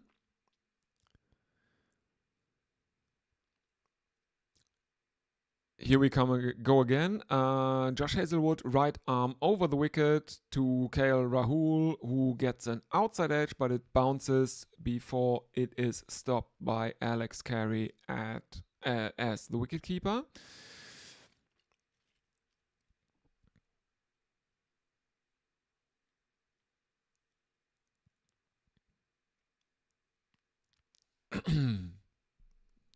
Josh Hazlewood can't hide his frustration, but that one died before it reached Carey.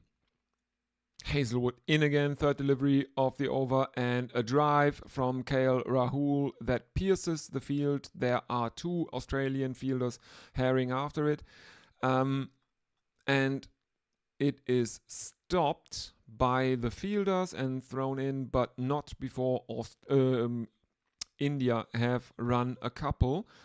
Yeah, a bit like yesterday, the outfield of this stadium doesn't look like it's really fast. As the ball races away through the infield, it comes to a relatively short stop in the outfield. I don't know what's going on there. They had a night to, well, rectify that problem, if you will.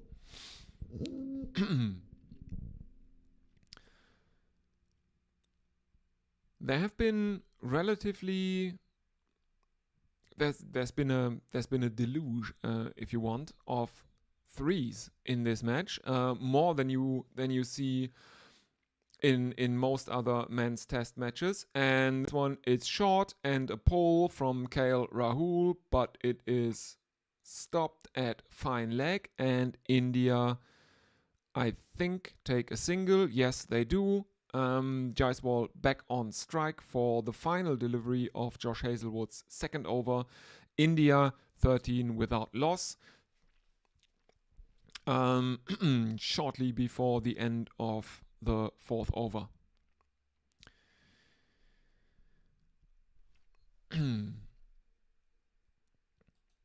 All right. Yes, Hazlewood coming in, right arm over the wicket to the left-hander Jaiswal, who clips this off his pads. It is stopped at short leg. And that is the end of the fourth over. India are 13 without loss.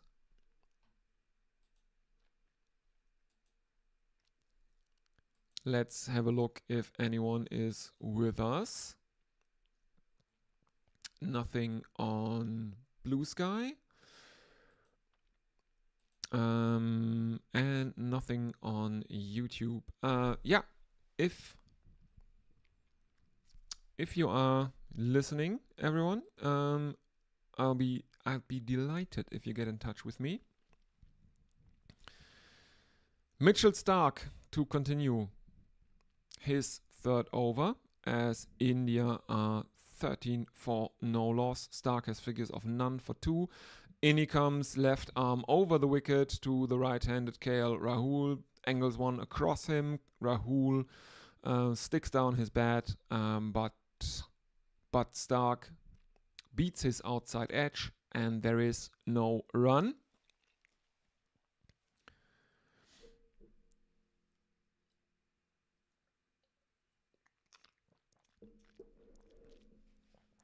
The lead is 59 runs, as we are seeing KL Rahul's overall career numbers, and he averages 33.8 overall in his career, and he averages 21.5 in Australia. As he clips one towards mid-wicket, and there are 2 Australian fielders herring after it, as the Indian openers run 2, and they bring up 15 for India inside the 5th over. Rahul on 5, as is Jaiswal.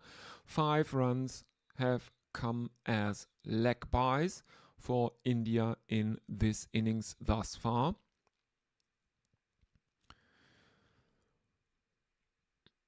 Starc continues, left arm over the wicket to Rahul, who clips one off his pads, and there is a single.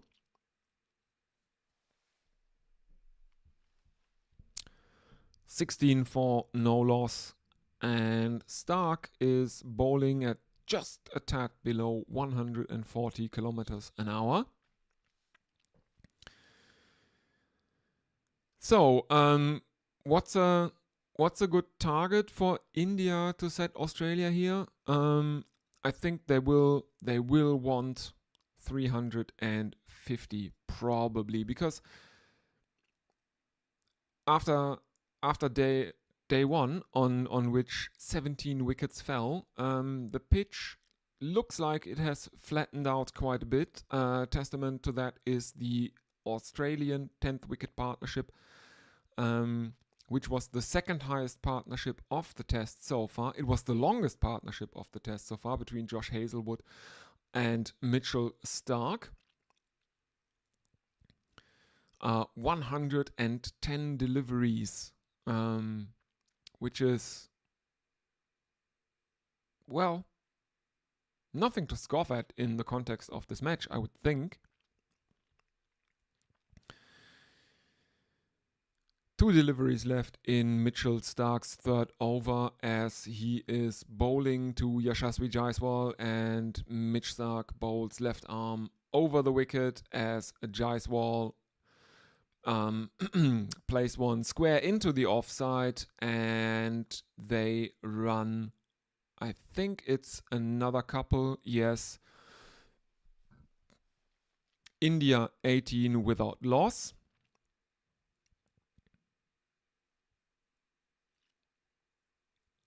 Here we go as captain Pat Cummins first misfields it, then picks it up and throws it back in.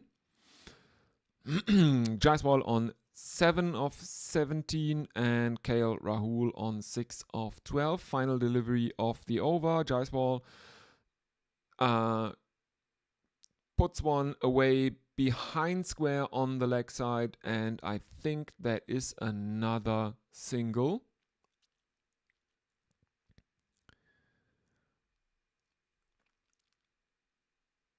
No, it's another leg by. And India move on to 19 for no loss. The lead 65. Let's have a look at social media. Come on, people. Write in.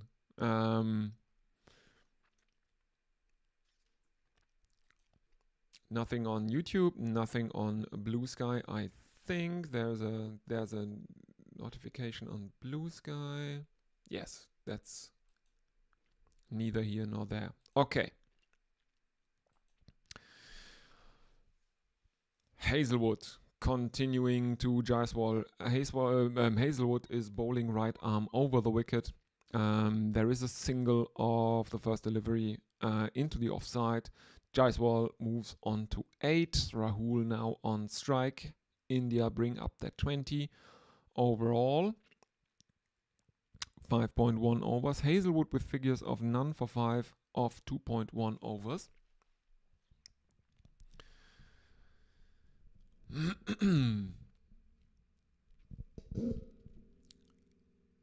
As we are seeing pictures from the stump cam of the striker, of Rahul taking strike, as Hazlewood continues right arm over the wicket, and this one is defended by KL Rahul, and there is no run as Nathan Lyon is handed the ball, not to bowl obviously, but probably he is the designated ball shiner in this Australian side, as we are seeing Manus Labuschagne standing out there yawning. He played one of the weirdest innings I've ever seen in the first Australian innings. He made 2 of 52 deliveries, strike rate of 3.8 something, I think. It was a strike rate below 4.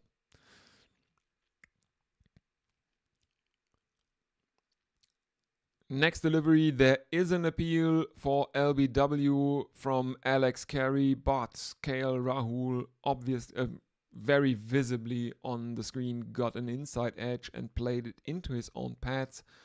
No one is really that interested apart from Carey. Next one is played out towards mid-wicket, and there is a single for India. KL Rahul moves on to 7 from 15 as Jaiswal is now taking strike. He's 8 of 19, India 21 for no loss. 2 more deliveries in Josh Hazlewood's third over left to go.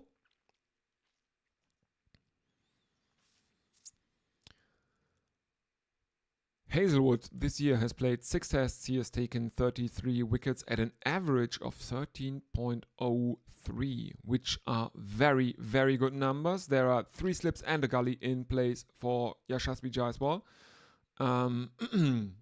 As he squirts one out into the offside, it is stopped at gully and there is no run. Final delivery of Josh Hazelwood's over yet to come. And the director is really, really in love with that matrix 360-degree on a frozen image kind of technology that he has at his disposal now. Leg glance from Yashasvi Jaiswal, and India, I think, take a single. 22 without loss. Let's have a look if anyone is with us. Doesn't look like it on YouTube. Do we have anyone on Blue Sky? Just a reminder, everyone, if you want to get in touch with me, I would prefer Blue Sky. Honestly, if you want to get in touch with me on any social media site, Blue Sky is probably your best bet. It's the handle is the bottom one, the top one is the Twitter. If you're enjoying this, please consider subscribing, and of course, please like this video. It makes a real difference for a small channel like mine. Also, look in the description down below. There is a donation link because this channel is not monetized, but there is a donation link if you want to show your appreciation. There is a donation link for helping children in Ukraine. A very, very worthy cause. That's a fundraiser that's run by History of Everything, friend of the channel. And I can guarantee you that this money gets to the children in Ukraine.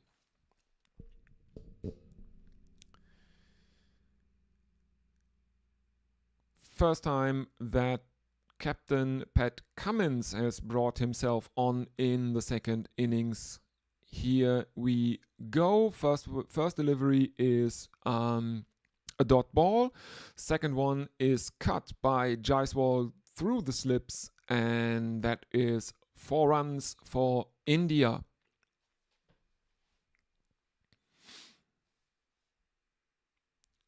He threads that one between third slip and the gully.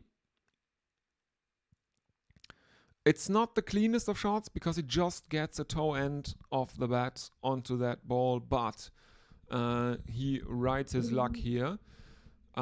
India 26 without loss. 2 deliveries bowled in Pat Cummins' first over. He continues, right arm over the wicket to the left-handed Jaiswal, who can only play that one towards cover, and there is no run. Jaiswal on 13 of 24. Rahul at the non-strikers, and he is on 7 of 15.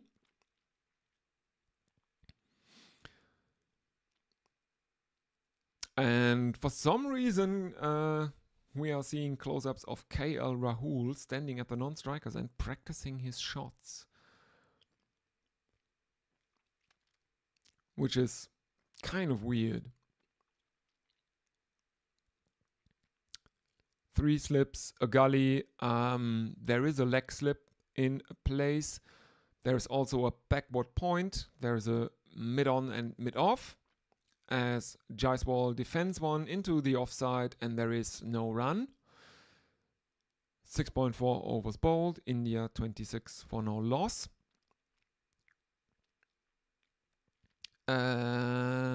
72 should be the lead by now, as India took a first innings lead of 46 runs.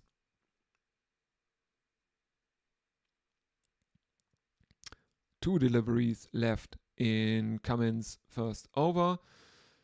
Jaiswal is to face at least the penultimate ball. Let's see what he will do with that one. And there is a single in the offside there for India as they take a very, very well run quick single as the fielder is coming in, and India move on to 27.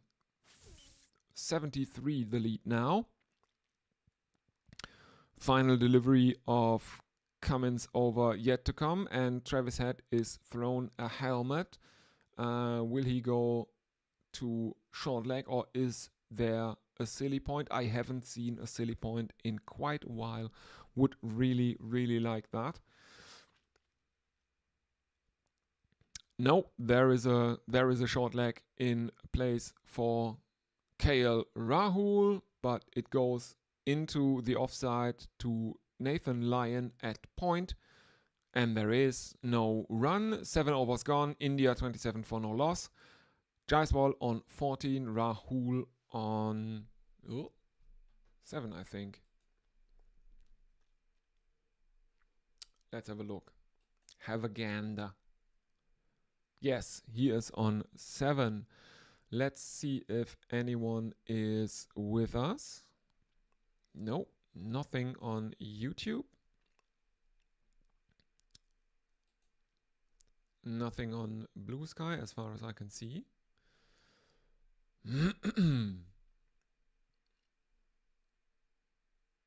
Oh yeah, Kai Vincent. Oh wow, Stark with 120 deliveries.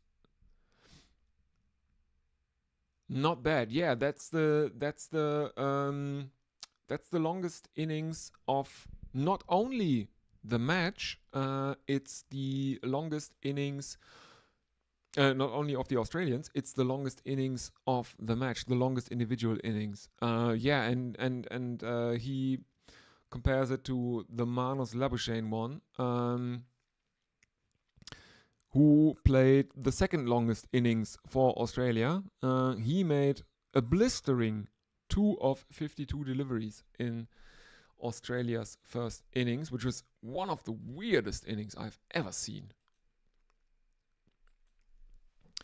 Because he looked like he was trying to stabilize or stop the rot that had set in Australia's batting innings. But wickets kept falling around him and he wasn't making any runs, which was really, really, really, really weird. Hazelwood is bowling his 4th over.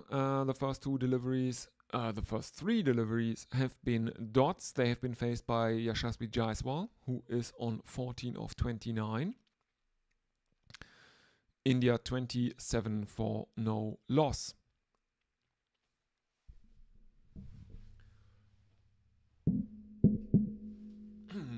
Excuse me, I'm going to have some more milk.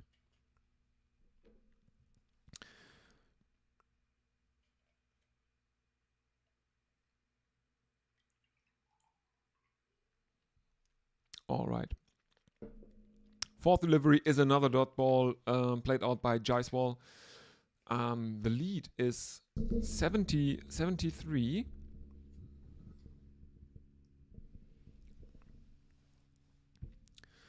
And I think the pitch looks to have flattened out. Looks like it has flattened out quite a bit.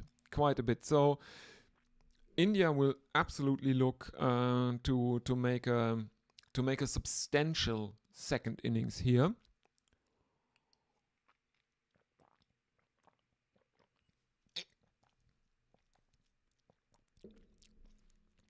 We are not even 5 sessions into this test match, so time will definitely not be a consideration for India here.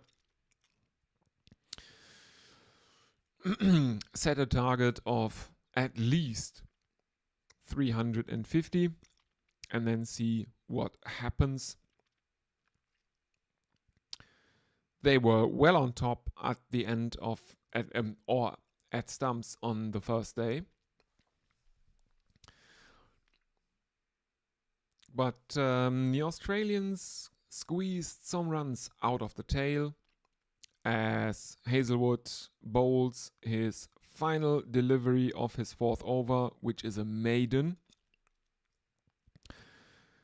And India remain on 27 for no loss. Let's have a look if anyone is with us. No, doesn't look like it. On YouTube, anyone on social media? Doesn't look like it either.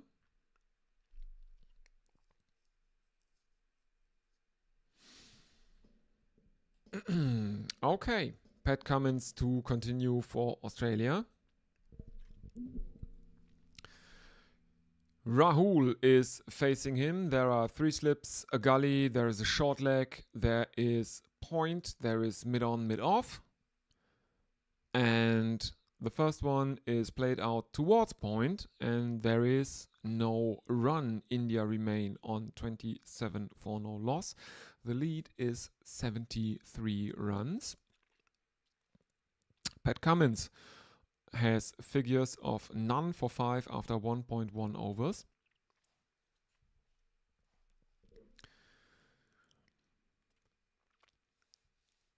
Rahul was one of the better Indian batsmen in the first innings. I think third highest score in the Indian over, as Cummins bowls right arm over the wicket, wide outside the off stump, and this is let go by Rahul.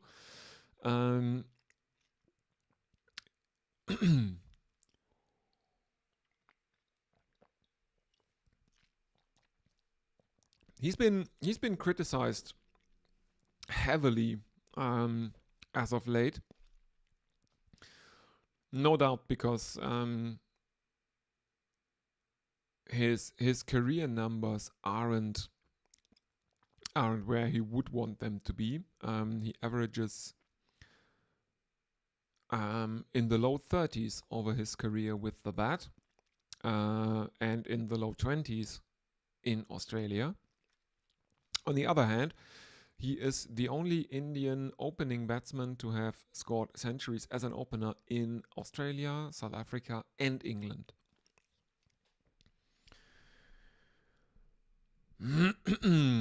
As we are seeing, I think it's Josh Hazelwood who is signing autographs between deliveries out on the boundary.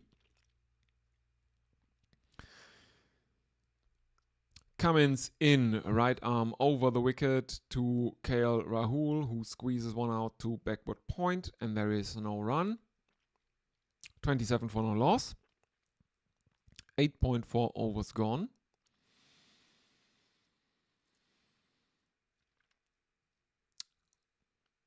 And we are again seeing pictures from the stump camera, this time of KL Rahul doing a bit of garden work out on the pitch. He's now stretching a bit. Taking his guard now as the bowler is running in, Cummins coming in, and Rahul defends one that misses the outside of his bat. There is no run again. 27 for no loss. Final delivery of Pat Cummins, second over to come now. There is the field, backward point, slips, short leg, mid-on, mid-off, and a fine leg.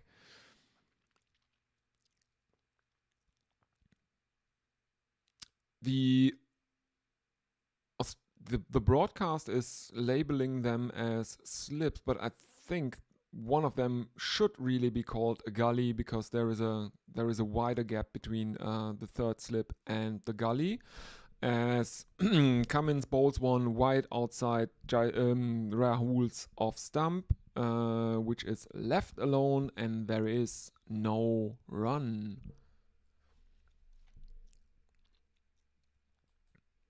Let's have a look if anyone is with us.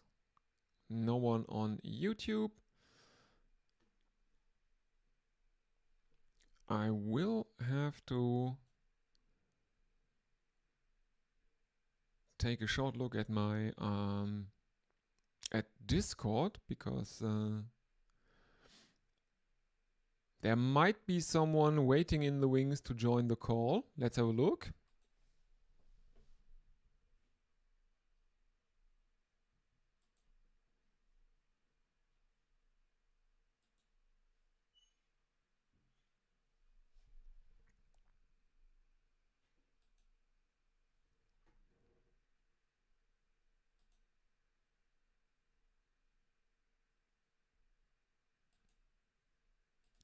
Nope, doesn't look like it. Okay, here we go. Josh Hazelwood is continuing his spell. First delivery is played out for a dot by Jaiswal as Hazelwood comes in. He bowls around the wicket to the left-handed Jaiswal, who plays it out into the offside. Again, there is no run. 27 without loss, India, and the lead is still 73.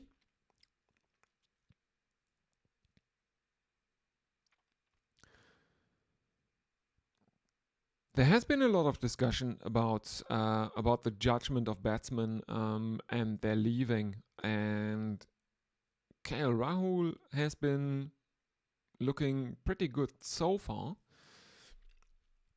Hazelwood continues right arm around the wicket, and it is defended into the offside by Jaiswal, and there is no run.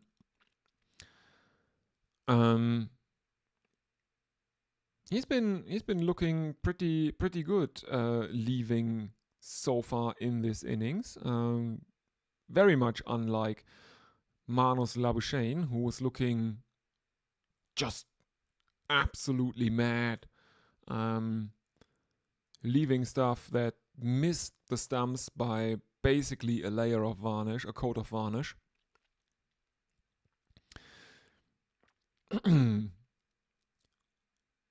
As Hazelwood continues, Jaiswal plays one out towards gully, and there is no run.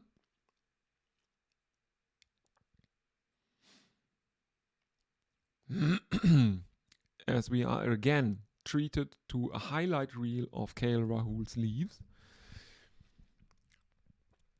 27 without loss, 9.4 overs bowled, 2 deliveries left in Hazelwood's fifth. Jaiswal is facing the right-hander, the right-arm bowler, and he plays one out into the offside. It is stopped at point, and there is no run.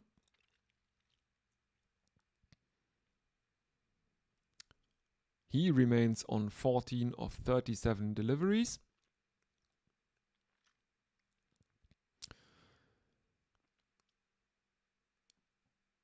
There have been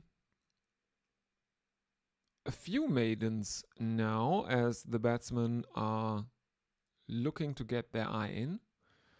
Hazelwood with the final delivery of his fifth over, and Jaiswal looks to defend with a very, very straight bat, but he misjudges Hazelwood's line.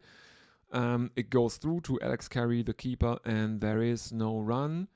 14 of 38 from Yashasvi Jaiswal. India 27 for no loss. As we are seeing the the wicket of Jaiswal in the first innings, where he made a duck. He was caught in the slips by debutant Nathan McSweeney off the bowling of Mitchell Starc, or as I like to call him, Mr. Alyssa Healy.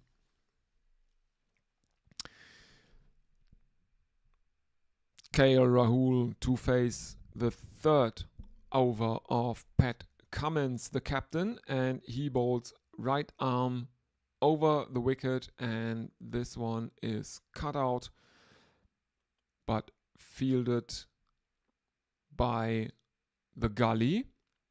There is no run. The Australian bowlers are building the pressure right now a bit, at least that what it feels like.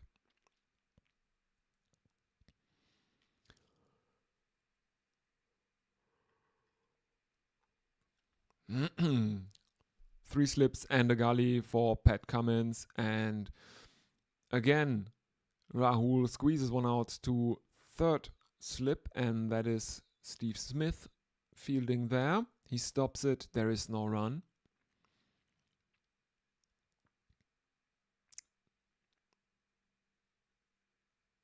It's a very, very short-armed jab that KL Rahul plays there. Pat Cummins looking a bit disappointed that Rahul managed to keep that down and deny him the chance of a slip catch. 2.2 overs for Patrick Cummins in the innings, and again one played out towards gully by KL Rahul, and again there is no run. India remain on 27 for no loss.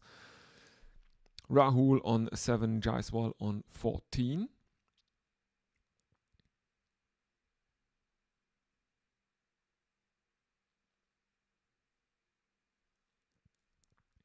Three deliveries left in the third over of the Australian captain. Right arm over the wicket, and this one is shorter, and it is swivel pulled by KL Rahul towards deep fine leg, and India take a single.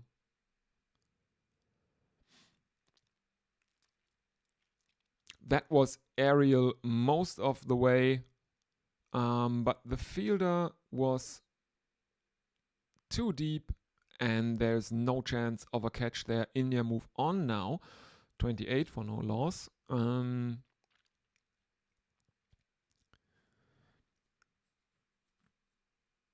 As Patrick Cummins, the Australian captain, releases some of the, or allows the Indians to release some of the pressure that has been building up over the last few overs. Next one is short to Jaiswal as Cummins bowls right arm around the wicket. Jaiswal ducks beneath that, and there is no run.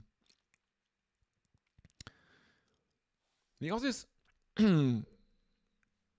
no doubt have in the back of their mind the bouncer barrage that the Indian bowlers bowled to their tail earlier today.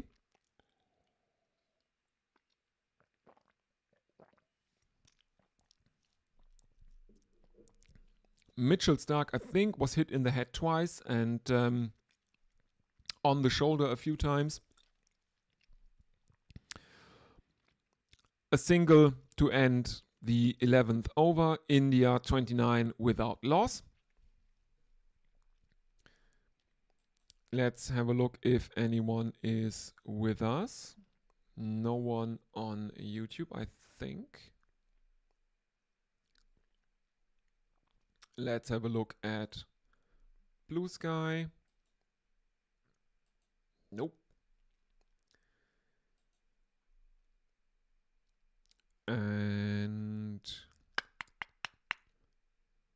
let's have a look what's happening here. Mitchell Starc is continuing his continuing for the Aussies. He has bowled 3 overs so far. He has conceded 9 runs, taken no wickets because the Indians haven't lost any wickets yet. India 29 without loss. 11 overs have been bowled, and I think there is after the next over, I think there will be a short drinks break as Mitchell Starc is coming in, left arm over the wicket to the left-handed Jaiswal, who tries to play a filthy slog at that one, misses it, and Starc is walking back to his run-up, grinning, as there is no run.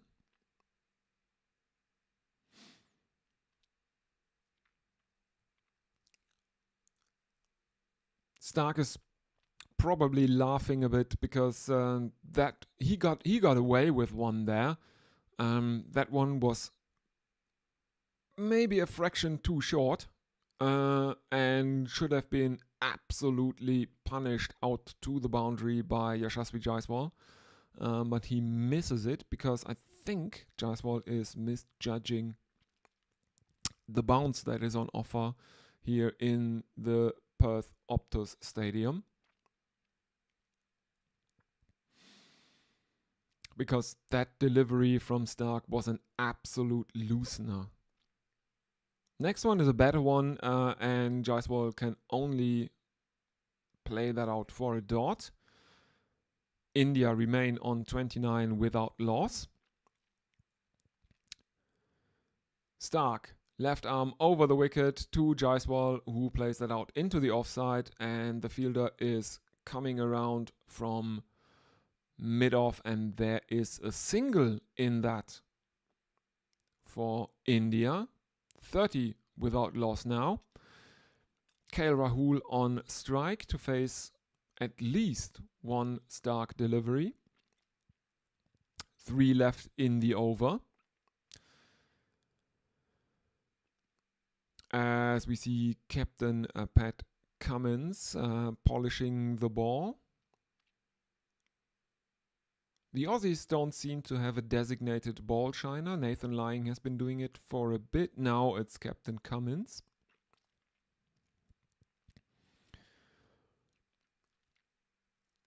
In he comes, left arm over the wicket, and KL Rahul defends it, and it falls at his feet. There is no run.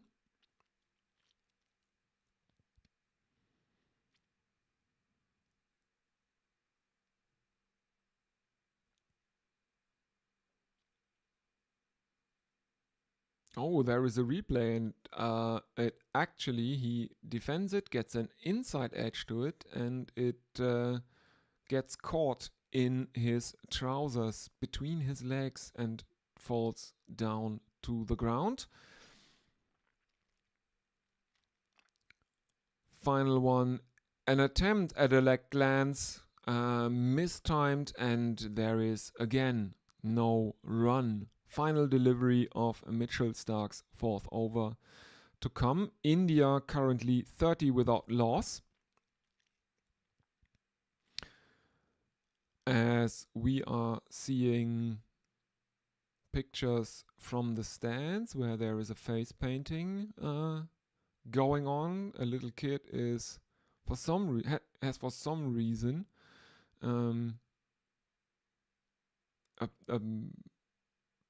has his face painted blue. I don't know what that is all about. Final delivery from Stark is played at and missed by Rahul, and there is no run. India remain on 30 without loss. 76 the lead now. And let's have a look if anyone is with us.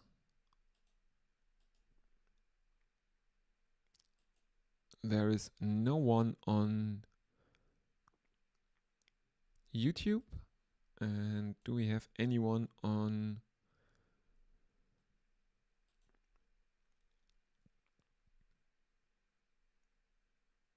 Blue Sky? No.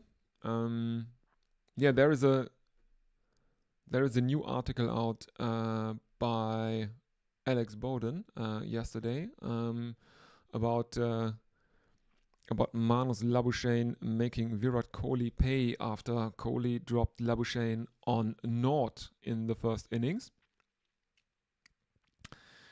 Well, he kind of made him pay, but only to the tune of 2 runs. So I guess Virat Kohli will be able to live with that. As Yashasvi Jaiswal takes a single of the first delivery of the next over, which is bowled by Captain Pat Cummins, paceman Pat in his baggy green cap. India move on to 31 without loss. Rahul now on strike as Jaiswal is on 17 of 44 at the non-strikers end. Rahul is on 8 of 29 now at the strikers end. In he comes Captain Cummins, right arm over the wicket, and this is an attempt at a drive from KL Rahul that goes straight back to the bowler, and there is no run. Dot ball. India remain 31 for no loss.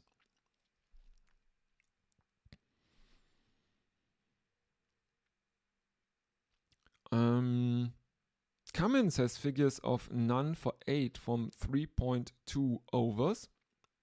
In he comes again. I think he will stay over the wicket. Yes, he does indeed. And this one is bowled onto the stumps. There is a straight drive from KL Rahul. And I think, yes, he has found the boundary. First boundary in a while for India. That brings up double figures for KL Rahul, who should be on 12 now, as he almost hits the non-strikers, the non-striking umpire's feet.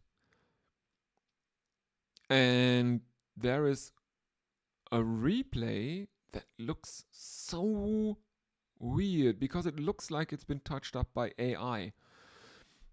Shorter one from Cummins, and Rahul attempts a swivel pull, misses it, Carey takes it. There is a bit of an appeal, but no one is interested enough in that one to send it upstairs.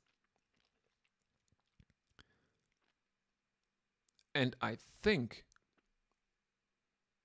if he did, he would have been out. It on replay it looks like Rahul got a top edge to that one, but Australia have decided not to review it as Rahul plays out 1, 2, 3rd slip where it is fielded by Labuschagne. And there is no run, one delivery left in the over.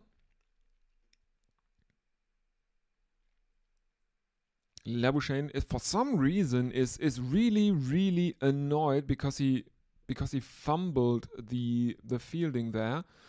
I don't know why he is annoyed. No run was scored and there was no chance in hell to take a catch because it was held down by KL Rahul. Final delivery of Pat Cummins, 4th over, and Rahul looks to defend with a very straight bat, but Cummins sneaks one past his outside edge and there is no run. India 35 without loss. India's lead is now 81 runs, and that is drinks, and I will take a very short drinks break and will be back with you shortly.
Sorry, everyone. Here we go again.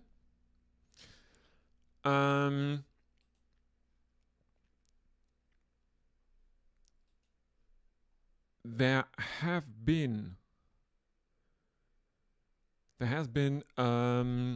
another boundary. They're coming thick and fast now.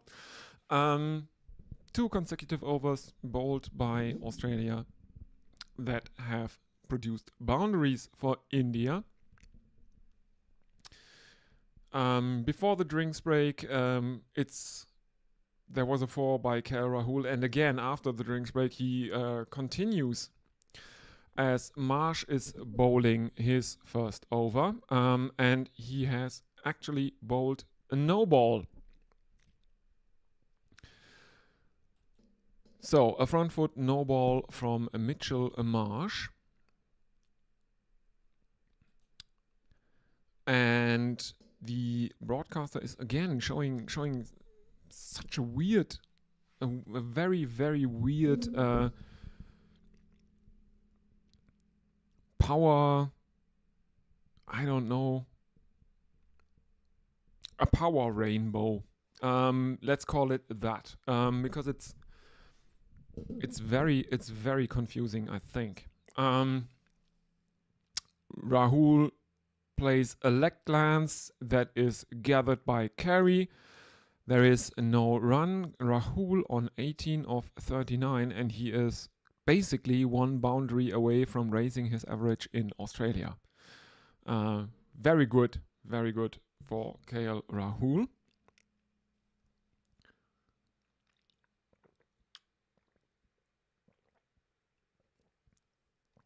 One delivery left in Mitchell Marsh's first over. India are 43 without loss. 13.5 overs have been bowled in their second innings. Nathan Lyon is currently in a discussion with the umpire. I don't know what that is about. Anyway, the final delivery of Mitchell Marsh's first over is defended out into the offside, and there is no run. Let's have a look if anyone is with us. I think there is no one on YouTube. No, doesn't look like it. And on Blue Sky, anyone? Nope. Doesn't look like it. If you want to get in touch with the stream, you can do so, of course, by using the YouTube chat, or you can follow me on social media. I would much prefer Blue Sky because it's a much nicer platform than Twitter ever was, probably. So you are very welcome to do that. Pat Cummins is continuing for Australia. He will bowl his 5th over. Jaiswal to face. He is on 18 of 45 deliveries. India 43 without loss. That means the lead is 89, I think. Bowled outside the off stump, and it is driven by Jaiswal, and they have taken at least a couple runs here. Yes, they have. Jaiswal brings up his 20 of 46 deliveries. So the lead is 89. No, it's not. No, it's not. It's 91 now.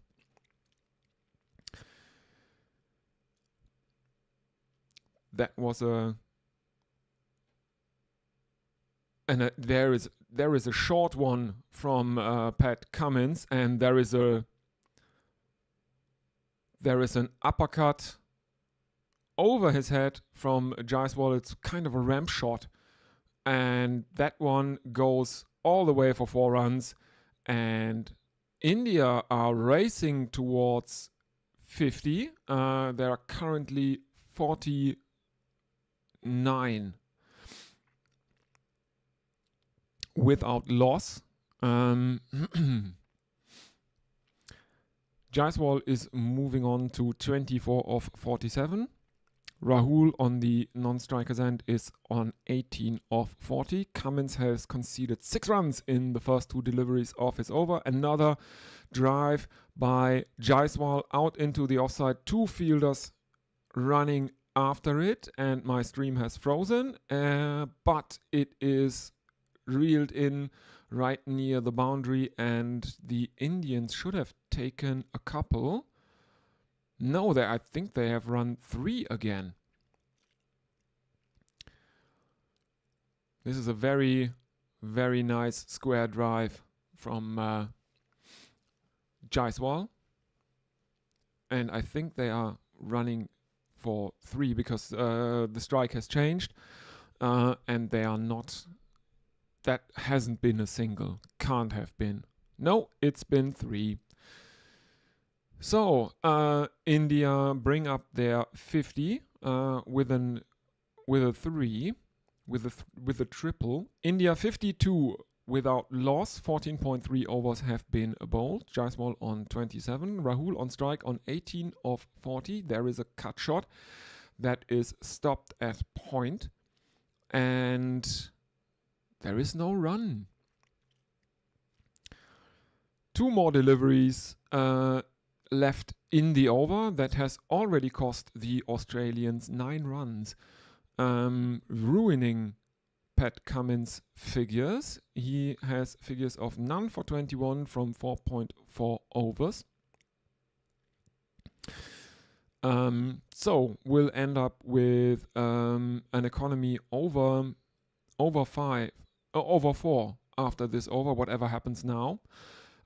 In he comes, right arm over the wicket, and this one is bowled wide outside the off stump, and it is left alone by KL Rahul.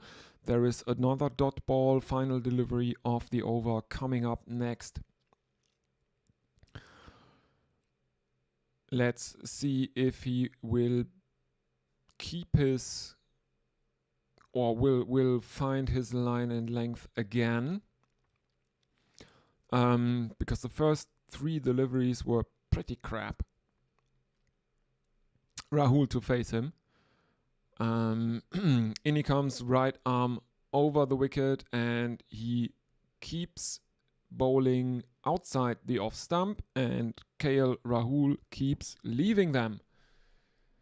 Let's have a look if anyone is with us. Doesn't look like there is anyone on YouTube.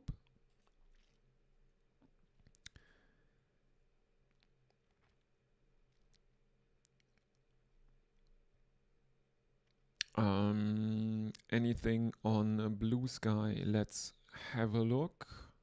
Doesn't.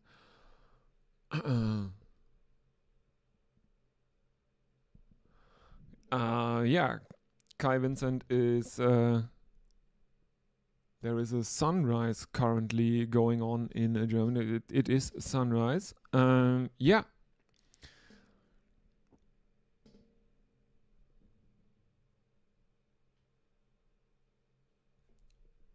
And I will update you on the West Indies versus Bangladesh game.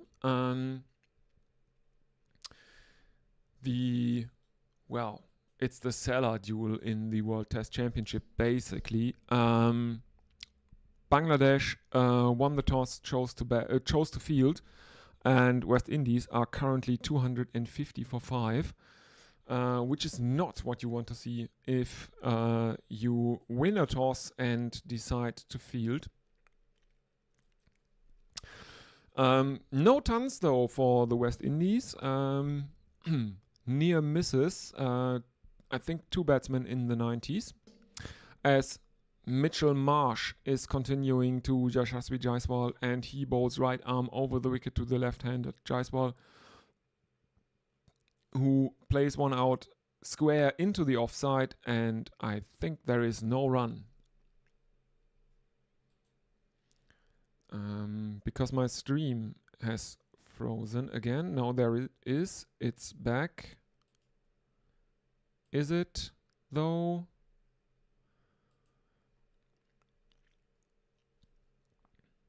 Oh, damn. Internet is fucky again. Let's have a look. And I think we are back. All right. Yeah. 2 dot balls, a single of the first 3 deliveries of Marsh's second over. Rahul is now on strike. And in comes Marsh, right arm over the wicket. And Rahul can only glance that towards slip. And there is no run as it falls short of whoever is standing at first slip. That's a thick outside edge. I think, yes, it's Khawaja at first slip. There is no run, and Steve Smith at second slip is almost falling over with a disappointment there. 2 more deliveries left to go, and the next one is left alone by KL Rahul. He's on 18 of 45.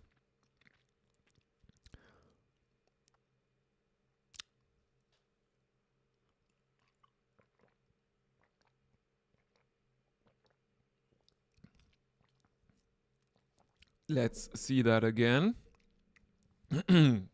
Oh, it's no,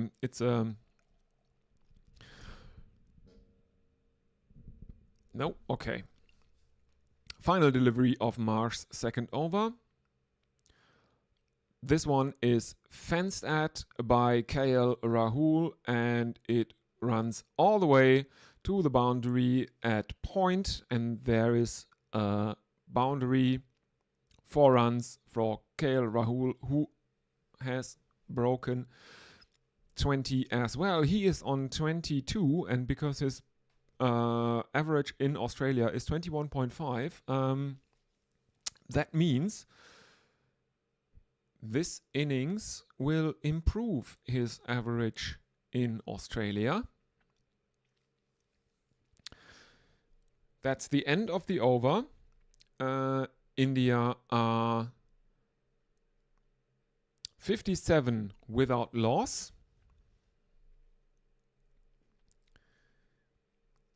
Let's have a look if anyone is joining us. Nothing on YouTube. Let's see what Blue Sky has to say. Nothing. Okay.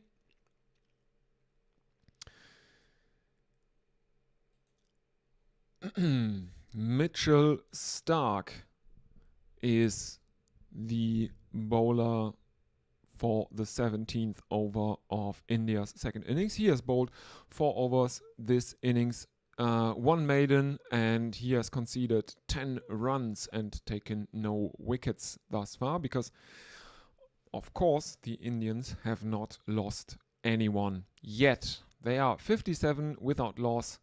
The lead for India is 103 runs, as we are now we are seeing Yashasvi Jaiswal trying to put the bails that have come off for some reason back into place, and for some reason he failed a few times before getting it right, but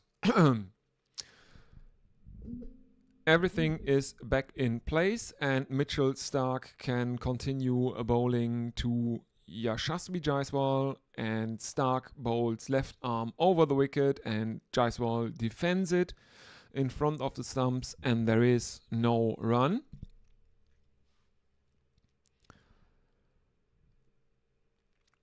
As we are seeing a replay of that cut from Rahul that went over the slips.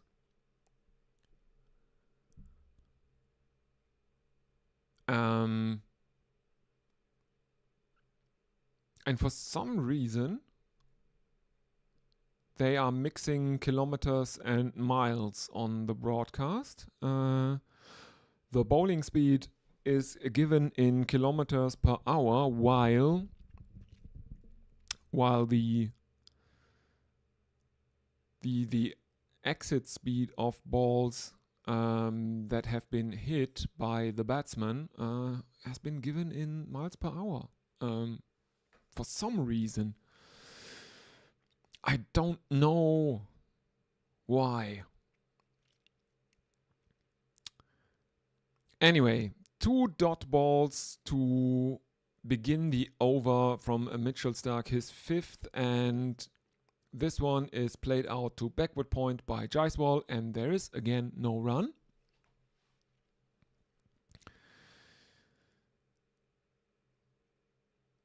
Starc, none for 10 of 4.3 overs.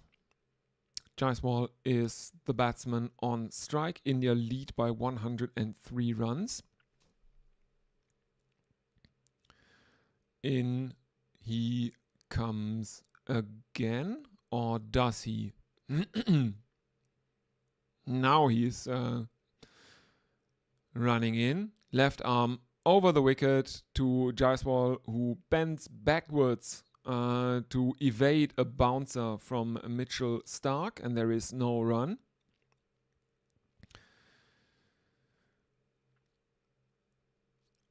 Starc looks a bit down on his way back to his mark.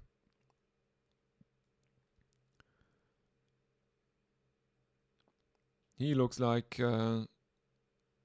someone who doesn't know how to win a match of cricket.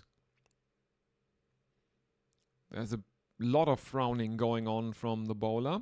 In he comes, left arm over the wicket, driven out, but only towards cover, and there is no run.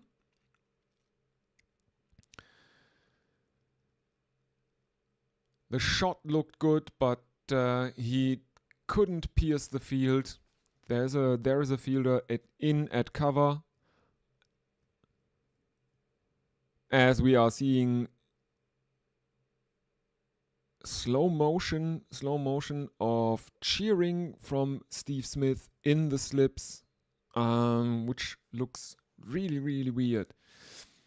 Another drive. This time he can find the gap in the field between cover and mid-off, and that's a boundary. Yashasvi Jaiswal hits a 4, moves on to 32 from 57 deliveries. India 61 of 17 overs. There has been no wicket taken in India's second innings yet. Let's have a look at YouTube chat. No, nothing. Let's have a look at Blue Sky. No, nothing.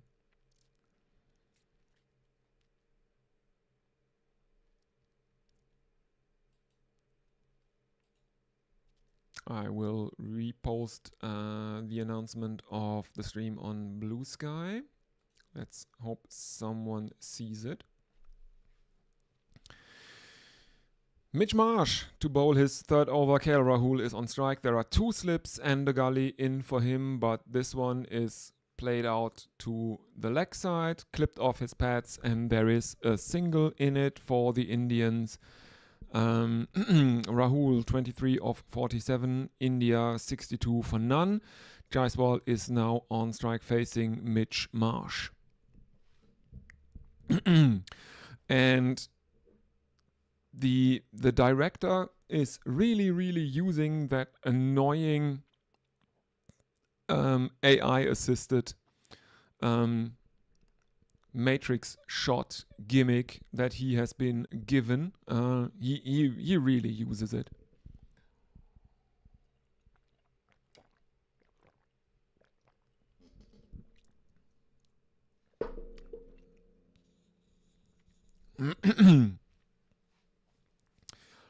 And you can clearly see that it is AI assisted, because once the virtual camera starts panning around the player,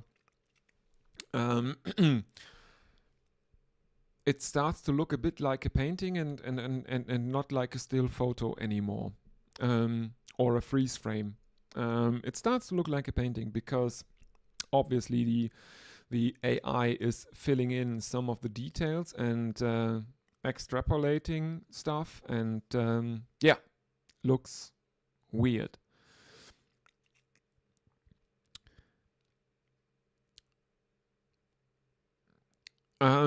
Three singles of the first three deliveries of Mitchell Marsh's third over.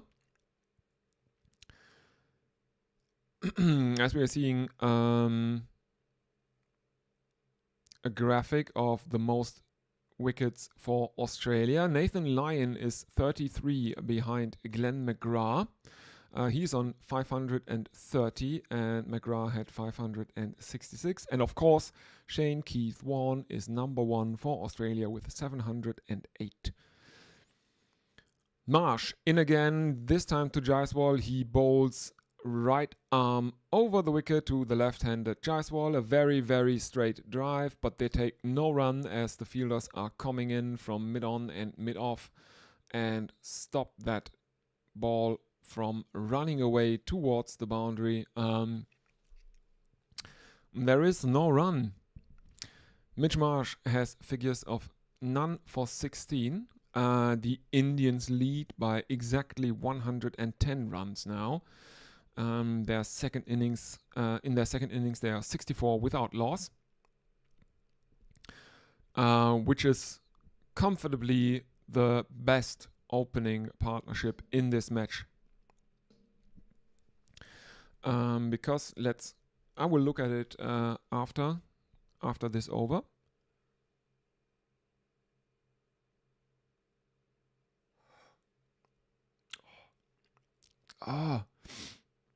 And Mitch Marsh has overstepped. There has been a no ball called, and India move on to 65. Do you know that when it's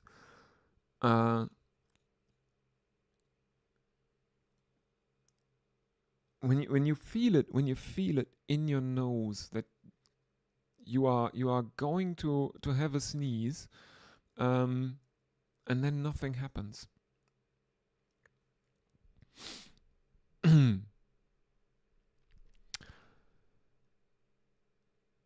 Jaiswal plays the next one from Mitchell Marsh out into the leg side, but there is a fielder at mid-wicket and there is no run in that one, as we are seeing Nathan Lyon either being the world's worst dancer, or him warming up for a possible bowl in the near future.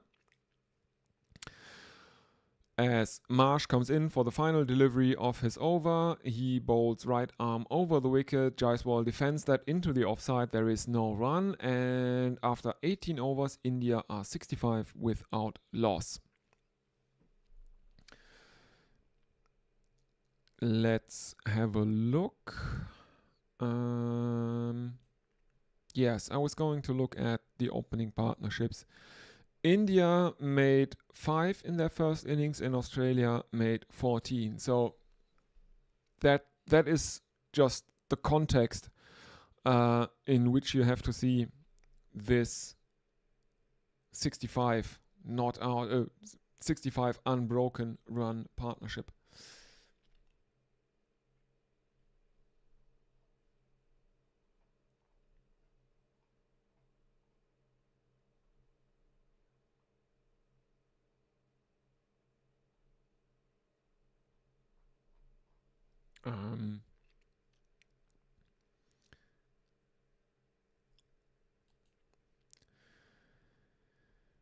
As Stark continues, first delivery of his 6th over played out for a dot by KL Rahul. So yeah, comfortably the best opening partnership, over 50 runs more than the one the Australians had. Which was the best one before this?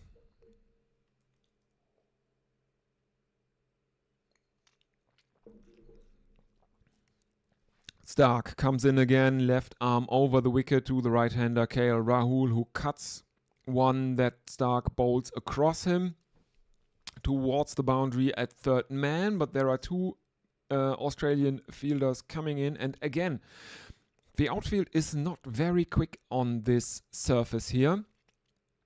The ball dies on his way to the rope, but the Indians are running 3 nonetheless. So 68 without loss.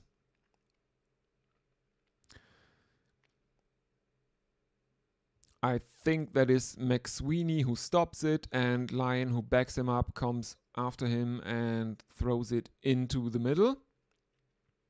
Yes, 68 without loss. Jaiswal on 33 of 62. Rahul on 27 of 9 as Stark comes in again. And this one is pulled off the knee. Jaiswal goes down on one knee and pulls Mitchell Stark over the rope. That one, I think, should be a 6. The TV has not yet decided if this is a 4 or a 6. Let's wait. There is a replay, and he pulls him, and as far as I can see, it has landed in the stands. So that should be... No, it's just a 4. Where is the camera? Why is the camera going for the stands? Yeah, I don't know. 72 for no loss.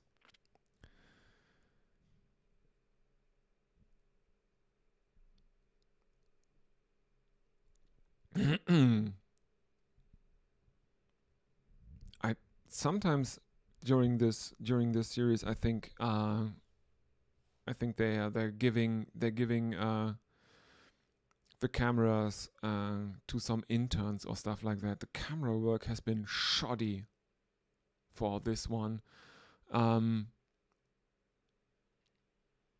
as has... It's so weird. I don't know who produces this. I think it's 9.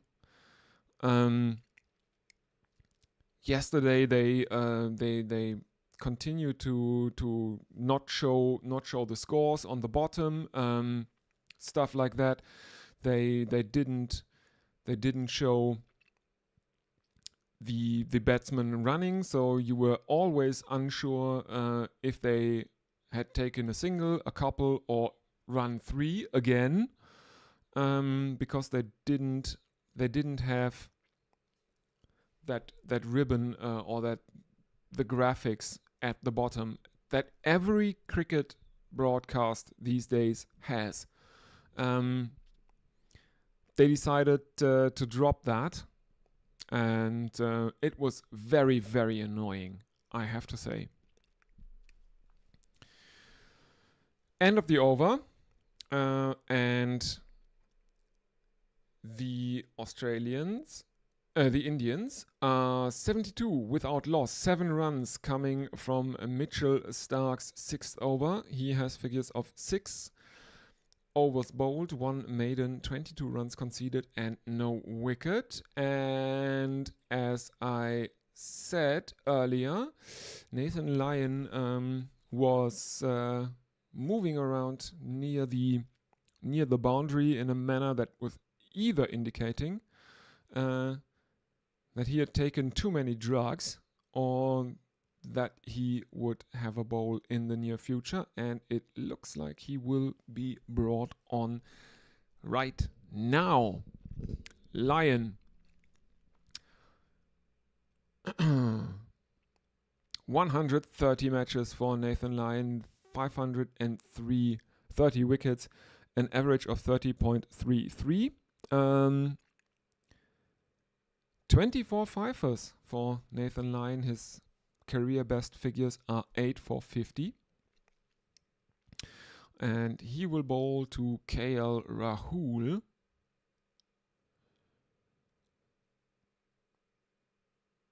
Who is on a 27 of 50. The 20th over of the second innings of the Indians will begin now, and it is bowled by Nathan Lyon, who bowls right arm over the wicket, and that one is guided past the lone slip that is in place for Nathan Lyon by KL Rahul, and India take a single. 73 without loss now, India. 19.1 overs gone.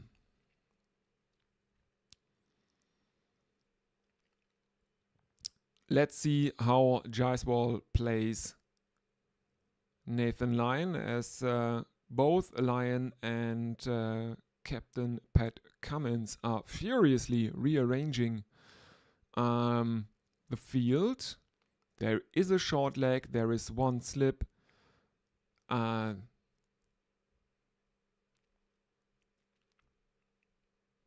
And Jaiswal plays an on drive that is stopped by long on, and India take another single. And once again, the field is running around because now KL Rahul is on strike. Alex Carey standing up right to the stumps. And this one is defended by Rahul, and there is no run.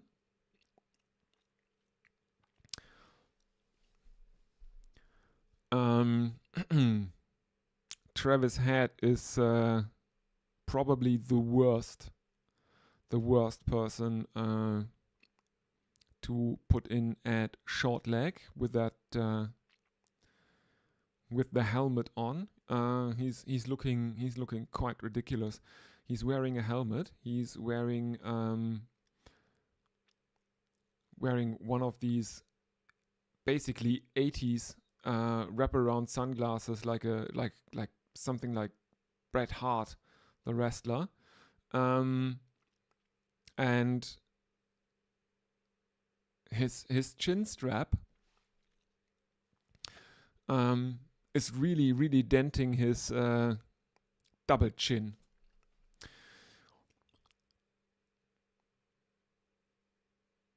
And he also has a stupid mustache, because it's the Aussie team. At least one player has to have a stupid mustache, let's face it. Final delivery of Nathan Lyon's over. It is a dot, and India end on 75 without loss. Let's have a look if anyone is with us. No one on YouTube, it seems.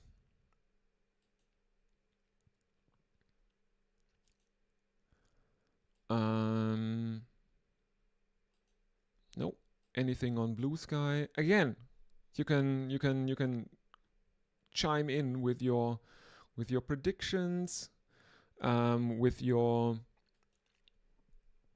anything you want to say, want to know. Write me a social media message. It's all good.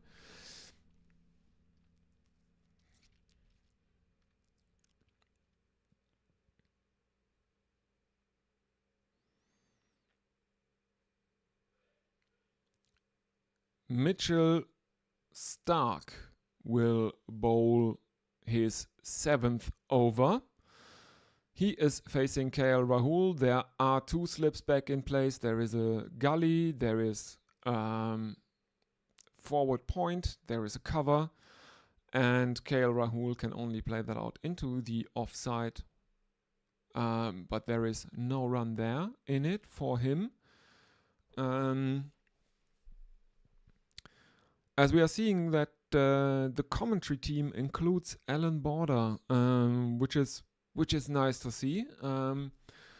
He has been out of the spotlight for a little bit since his Parkinson's diagnosis. Good to see him. Good to see him back.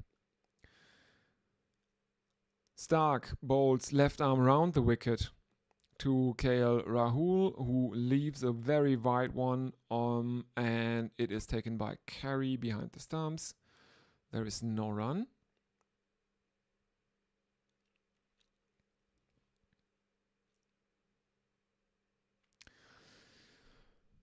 Mitchell Stark smiling. I'm not sure who he's smiling at Carey, or is he trying to intimidate KL Rahul? Anyway, he continues right arm around the wicket and bowled more onto the stumps, and there is an attempt at a leg glance by KL Rahul, but he mistimes it, and there is no run.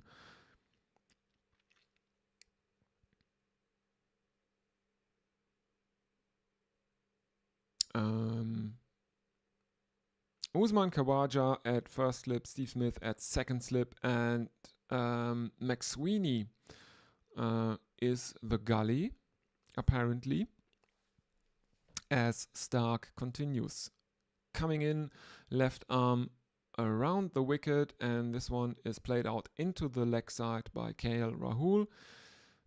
But still, no run from this,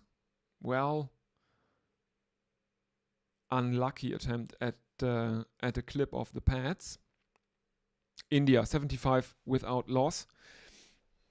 2 more deliveries to come in the 21st over of the innings, as Josh Hazlewood is outside the boundary rope, and he is giving autographs to the fans. 5th delivery of the over is defended back towards the bowler by KL Rahul, and there is no run. So looks like Stark, looks like KL Rahul is fine with playing out a maiden to Mitchell Stark.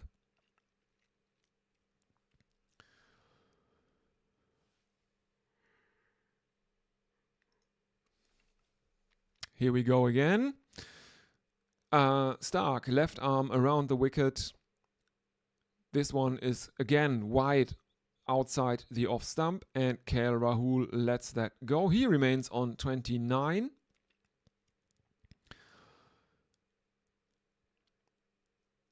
As we are now seeing a highlights package of Yashasvi Jaiswal playing it late.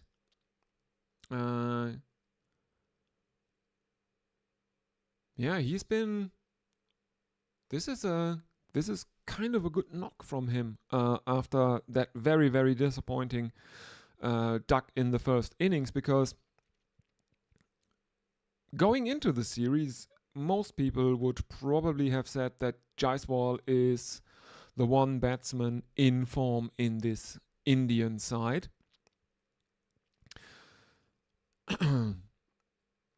Lyon continues, and Jaiswal sneaks one past short leg, but they decline the run.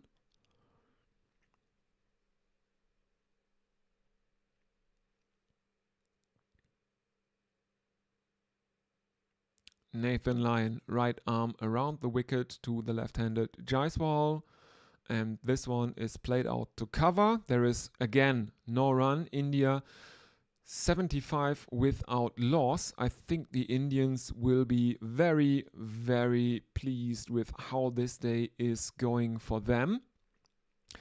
After that annoying first session that brought the longest partnership of the match so far, with Mitchell Stark and Josh Hazlewood facing 110 deliveries combined.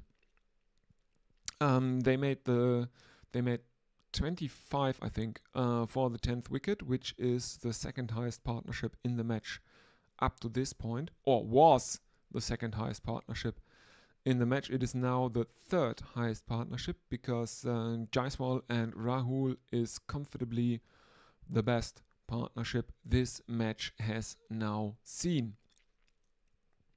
4 dots for Nathan Lyon to begin his second over and make that 5 as Jaiswal defends one back towards the bowler who feels it. There is again no run. Final delivery of Nathan Lyon's second over.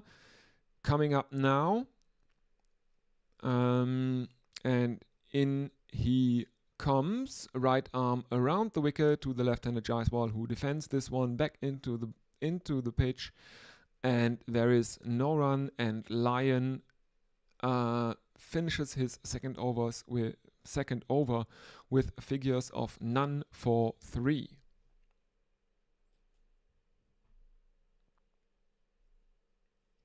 Let's have a look if anyone has joined us. Doesn't look like any chat activity. Let's see if anyone is writing on social media. No, doesn't look like it either. I'm a bit annoyed that all the people that said they would join me for commentary today have, I don't know, fucked off, which is a bit annoying.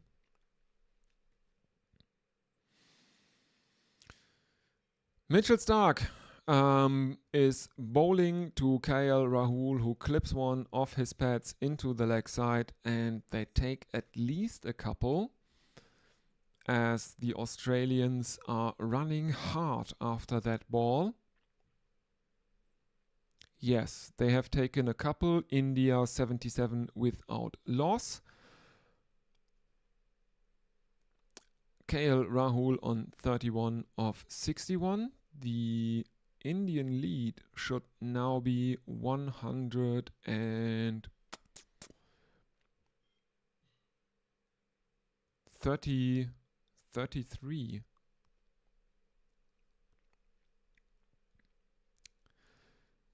Or is it 33?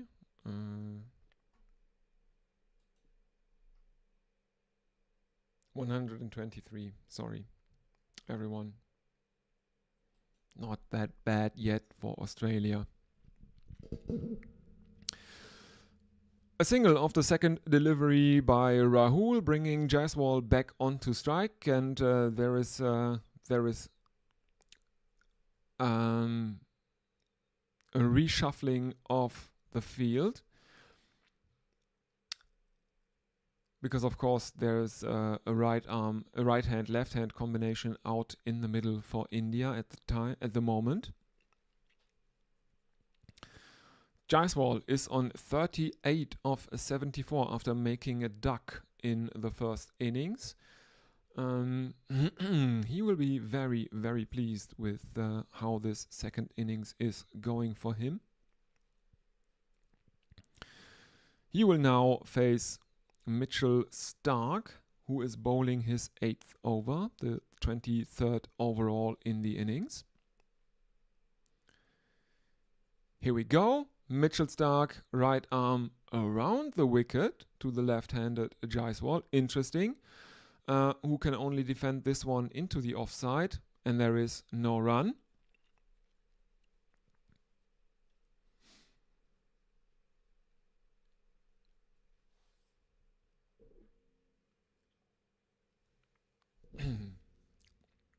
Excuse me, I guess I will have to take another... I'll take another sip. This is... I've been talking a lot.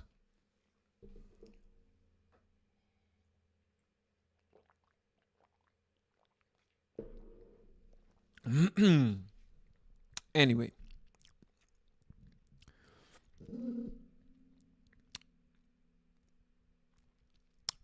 Fourth delivery of Mitchell Starc's over is taken for a single, and again a reshuffling of the field because Jaiswal is off strike again, and right-handed KL Rahul is back on.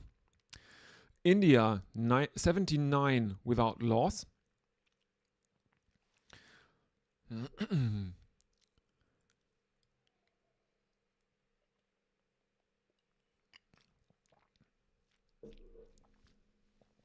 In comes Stark again, right arm around the wicket. And this one is a bit shorter, and Rahul can't lay bat on it, and it goes through to Alex Carey, the keeper, and there is no run. India remain 79 for no loss. One more delivery to come in Mitchell Stark's 8th over. He has figures of none for 25 currently. In he comes again. Left arm round the wicket, and this one is bowled. He's angling this one across Rahul, who tries a leg glance, misses it. And there is no run. India remain on 79 without loss. Let's have a look if anyone has joined us. Doesn't look like there is anyone in the YouTube chat. Is anyone on Blue Sky? No, I don't think so.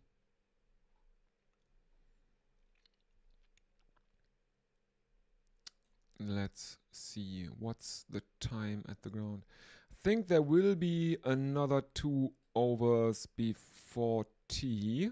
I will play the rest of the WG interview during the tea time, if that is all right with everyone. If it's not, you have to tell me.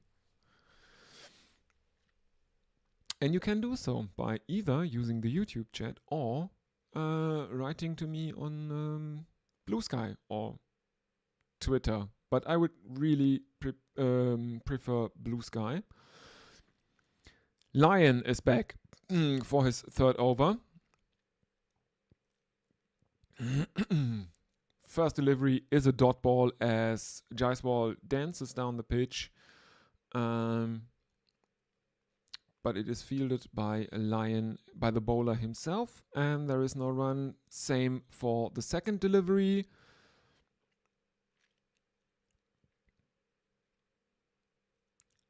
And thankfully, we were shown a slow motion replay of the second delivery, so we missed the third delivery. Well,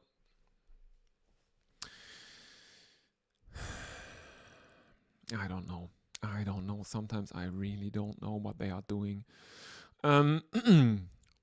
Fourth delivery is a couple into the offside by Yashasvi Jaiswal. 2 more deliveries to be bowled in Nathan Lyon's 3rd over.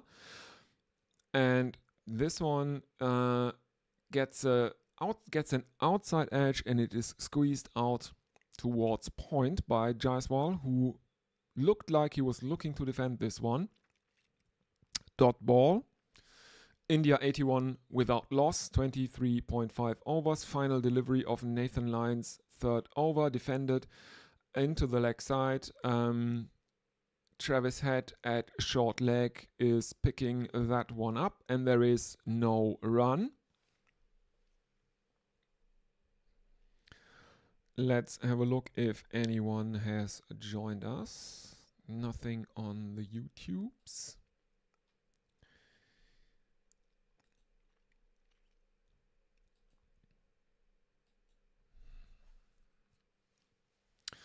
Okay. As we are seeing again the outside of the Optus Stadium, and as much as I hate the inside, because it looks a bit boring. It's just a concrete bowl. I think the outside, the facade, is actually not that bad looking. Looks a bit like wood paneling. And yeah, I really like it. Well, looks like Captain Pat Cummins is running out of ideas because he has brought on a part-timer. Manos Labuschagne is going to bowl some of his leggy filth. In he comes, and this is right arm over the wicket to KL Rahul, and this is not any leggy filth. This is 130 kilometers per hour pace filth.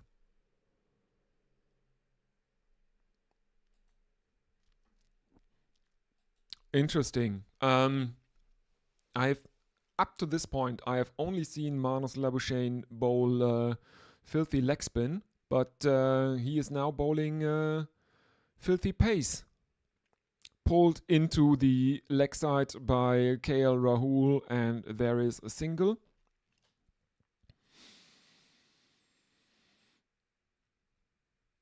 Interesting. As we're now seeing a close-up of Manos Labuschagne doing his best Virat Kohli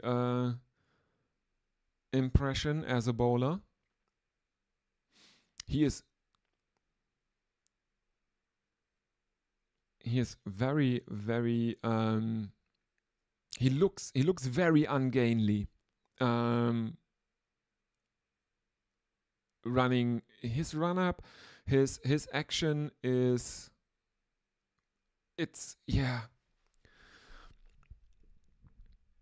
it's really,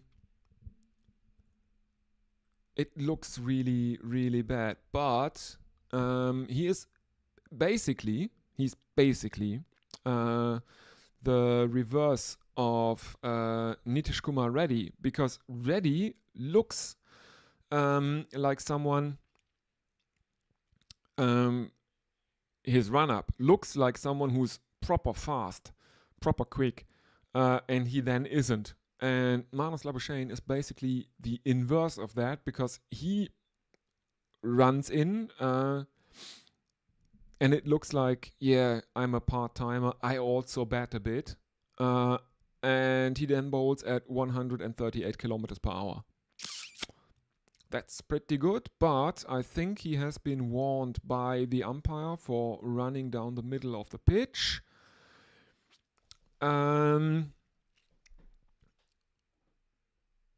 Yes, again, now the umpire is having a bit of a talk with Captain Pat Cummins.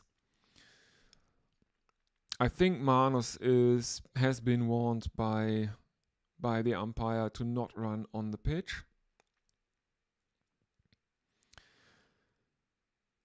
I mean, the ploy is kind of working, because he has only conceded a single run thus far. Rahul played him out into the leg side, and then he bounces Yashasvi Jaiswal, and there is no run.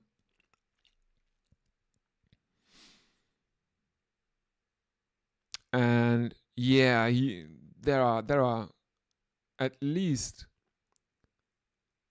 3 times where he is running down the middle of the pitch in that single over. The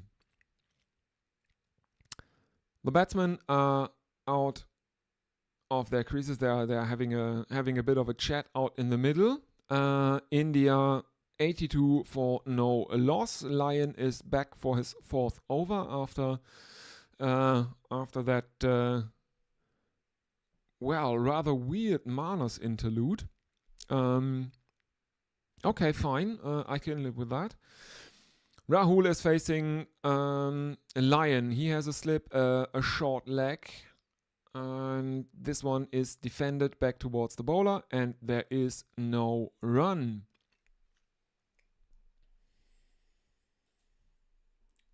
Let's have a look at the time, and yes, this should be the final over before tea, because the clock has just ticked over. It is shortly after 3 in Perth. 2 deliveries to open the over that produce only dot balls for India.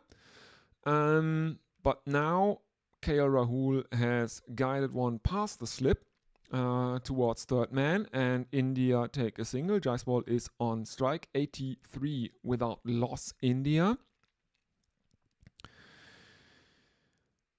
3 more deliveries in Nathan Lyon's fourth over, which I think will be the last one before tea. In he comes, and there is another dot ball. 2 more to go before tea on the second day. India are, well, doing okay here, the Indian openers, as Jaiswal clips one into the leg side, and there is another single. Jaiswal on 42, Rahul on 34. Final delivery of Nathan Lyon's fourth over coming up now.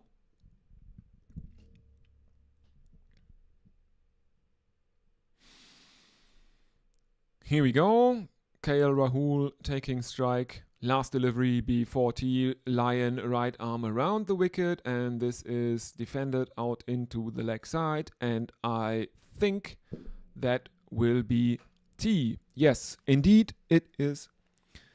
It is indeed tea. Well, India's session, obviously.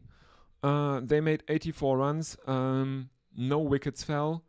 Best opening partnership of the match thus far. So, and I will take a break and leave you with the rest of the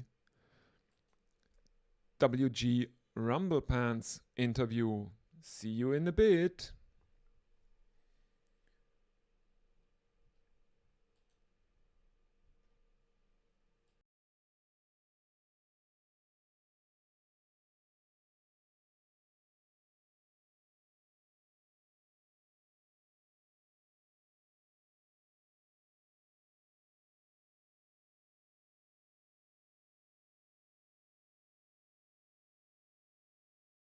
Into leagues in other countries, and the BCCI possibly granting letters of no objection to Indian players for that.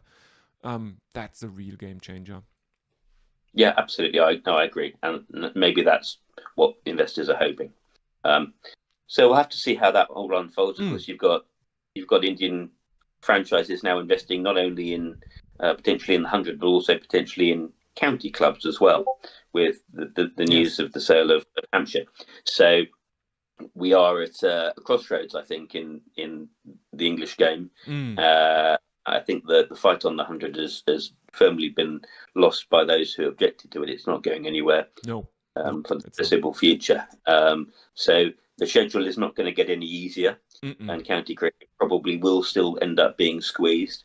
I wouldn't be surprised if in the next few years part of trying to solve the schedule involves reducing the number of county games still further. And people, probably won't like that very much. But we also have to remember that in the domestic cricket market, county fans are just one sort of relatively small section of the people who watch cricket. There are a lot of people who watch Test cricket and international T20 and women's cricket who don't watch any county cricket. So county cricket fans are passionate and knowledgeable, and they can have quite a loud voice, and they have quite a bit of power within their own clubs as to direction those clubs go forward because they have a veto power, but they are just one group within cricket, and we kind of the ECB has to try and get the balance right between protecting the county game and Test cricket, but also actually creating a sustainable future and growing it for amongst new fans. Yes. So it's a difficult. Yeah, but I mean, it has always been very, very difficult. And if you look around, or if you listen to other cricket fans, I think the death of Test cricket has been bemoaned since 1877, probably. Yeah. I mean, you can look back at old wisdoms and from 100 years ago, and they complain that no one's going to watch county cricket. So you're definitely right in that regard, and here we all are. And actually, I was at days at the Oval last year, and the Oval is a bit of a unique case because we're in South London, but there were, I think, probably 7,000-8,000 people there in the sunshine. Lots of kids, lots of families, lots of people under 30. So the death of county cricket is not happening anytime soon, I think, but it does need to be looked after, and the powers that be can't take it for granted, because if you don't have county cricket, you don't ultimately have an England Test team, which is still what brings in most of the money. Yeah. I mean, we have a saying in Germany: "Totgesagte leben länger." Those that are said to be dead tend to live the longest. Hopefully that's true about red ball cricket, because there's lots of people out there at the moment who are keen to suggest it's going to die. Yes. Which would be really tragic, because it's special. Yeah. Yes. And but as you said, it's I mean, let me say it this way. It's a great service that people like you provide to keep the culture alive, to keep people around, to showcase basically all the good stuff about the grassroots that in the end provide the talent, the players that one day might play for England. You are very keen, I think, on photography and art as well, because I know that you digitally paint. Yes. And you also showcase the best club grounds from around the country on Twitter. And tell me a bit about how you choose which grounds to feature on those photographs, and do you take them yourselves? Some I take myself. Largely, I don't, because it would be impossible to get around as many grounds as that. So it's largely photos that I haven't taken. That just started randomly, and I kind of got into the habit of doing it every morning. But ultimately, it's mostly Google searches, and what I tend to do is the ground I posted the previous day. I'll sort of put that in the Google image search, and it will throw up like similar grounds, and so I just sort of use that way. And then sometimes people make suggestions, or I stumble across them. It's just a bit of a timeline cleanse for people each day, just to see a nice cricket ground in the height of summer. I enjoy seeing some of these grounds. I've stumbled across grounds that I had no idea where they were, and some pretty and unique grounds all over this country. And we're very lucky here to have such a variety of grounds, some up in Yorkshire amongst the Dale and stone walls, and some down in Devon, next to little streams and church steeples, and it's all quite sort of chocolate box and probably a little bit twee for some people. But I just think it's a little bit of beauty, and I enjoy finding these photos and sharing them with people. Yeah, and I mean they are essentially or the distilled essence of the English countryside from an outsider's perspective. I'm German, and looking at these photos, they are what maybe a bit nostalgic, what we would imagine an English countryside with all the implications of bucolic countryside living and all the classism that might go with it. But that's basically what Germans would imagine England to be. So Yeah, and I think there is a certain nostalgia about it. But I'm quite nostalgic for that village cricket sort of image with the players on green grass under a blue sky wearing white. I just think is one of the most beautiful images that you'll see in the English countryside. It's just, to me, that's kind of what club cricket and village cricket is. So I enjoy sharing that. It is perhaps a little bit of nostalgia, but I think those images seem to be well received. So I just like sharing them. Yeah, I mean, it's so iconic that actually a German food company produced a rusk called English Tea Time. It's with anise seeds and sugar to dip in your tea. And they chose to use one of those scenes, a painting of a game of cricket in front of an English manor. Yeah. It's what got me first into cricket when I was a little kid. That image stuck with me. Well, I'm very lucky because just within walking distance of where I live, there is an English manor called Audley End House. And there's a big stretch of lawn in front of the house and then a river. And on the other side of the river, on another bit of lawn, it's a cricket ground, small cricket ground. And I walk past there often. And this summer I was there and my local team, I think it was our third 11, were playing a match there. And funny because the square is right there next to the river. So if you hit a boundary on that side, chances are the ball's going to end up in the river. Also, when cricket isn't being played on the square, that's where the geese who live in the river tend to go. So if you're sliding for to stop a boundary or something, good chance you end up in goose poo. Oh no. You take the pictures of the cricket ground with the manor and the river in the background, but what you're not seeing is all the players in their whites with big brown stains up the legs because they've been sliding around in goose poo. Isn't goose poo green? Kind of greenish? Well, yeah, it's a variety of colours.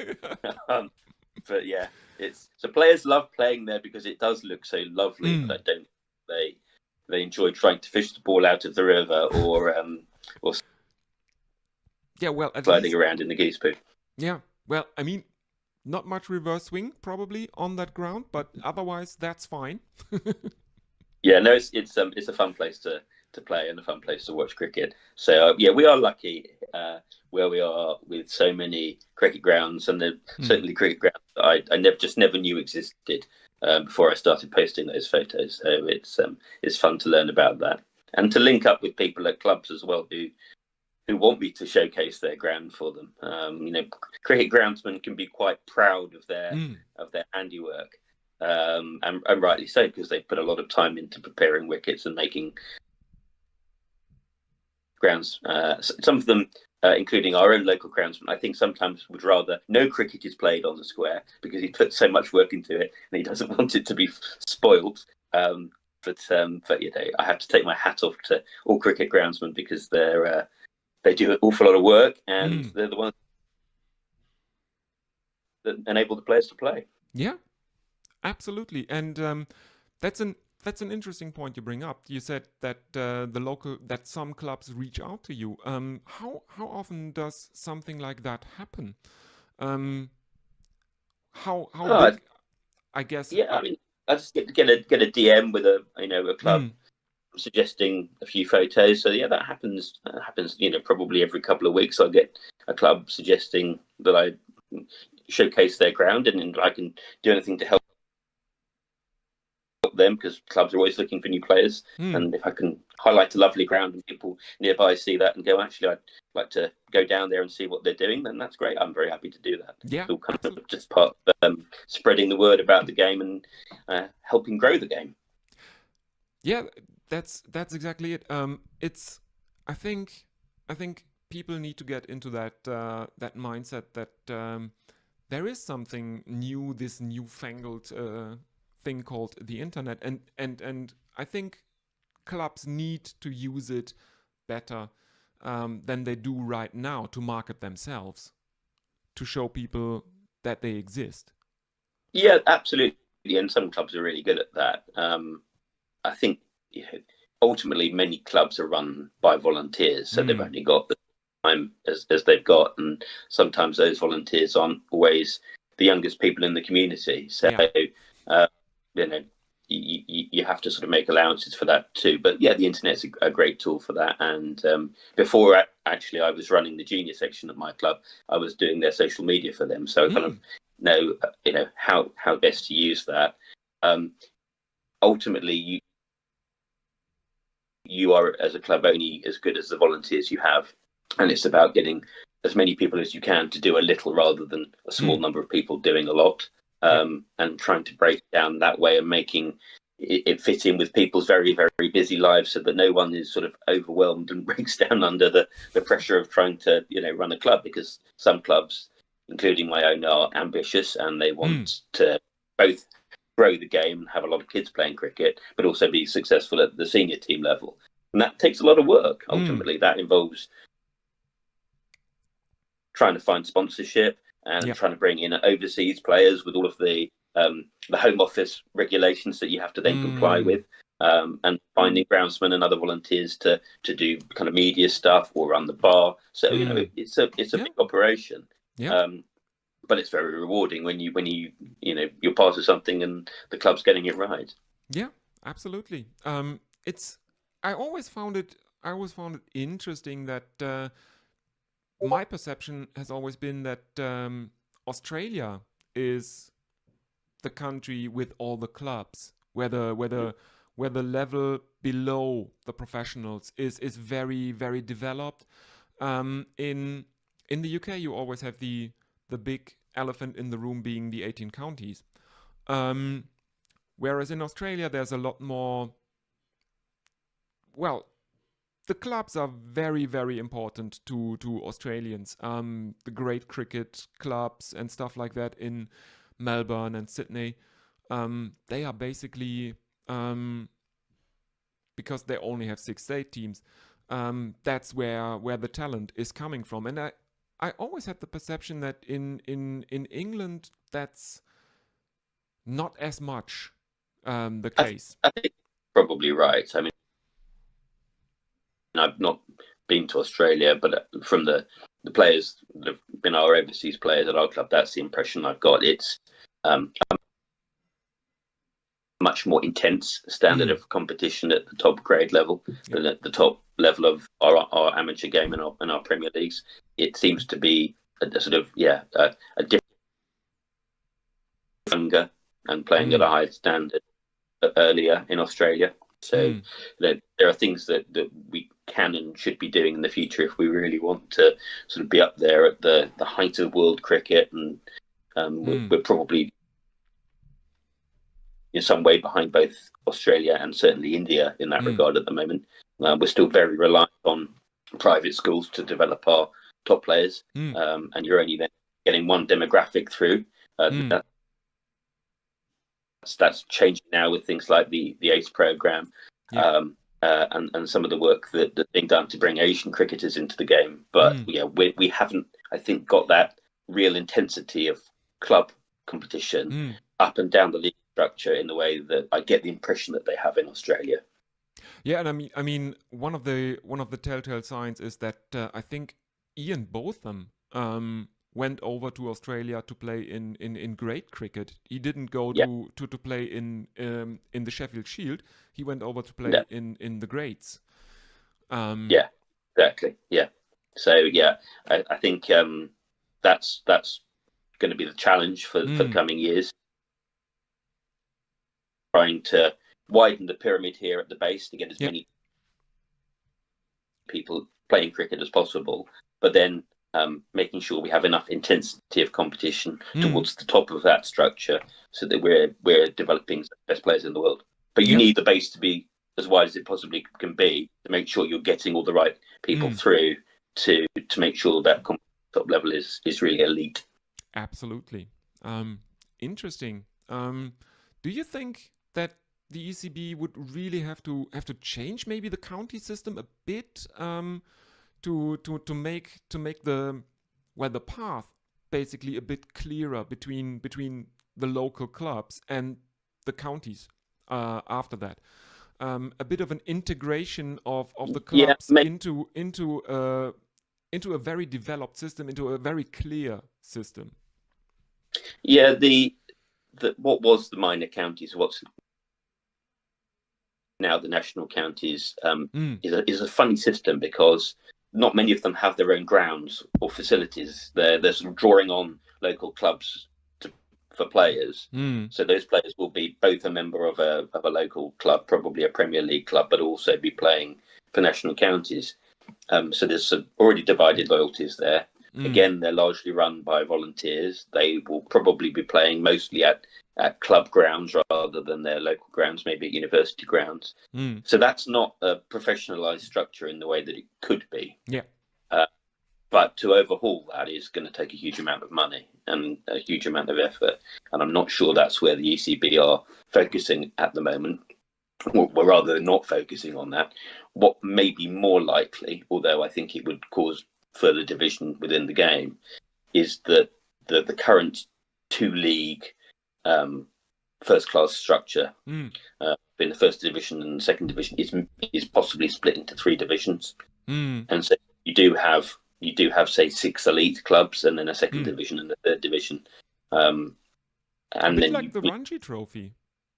Well, sounds possibly. But I think the concern with that is that the clubs who are in the third division will worry about what that means for them financially and what that means for them for their supporter base. And, so there would have to be a financial structure that was put in place that allowed that system to work for those clubs, and so that they didn't sort of drop off the bottom, as it were. Because some of those clubs that might naturally be in the third division are probably the ones.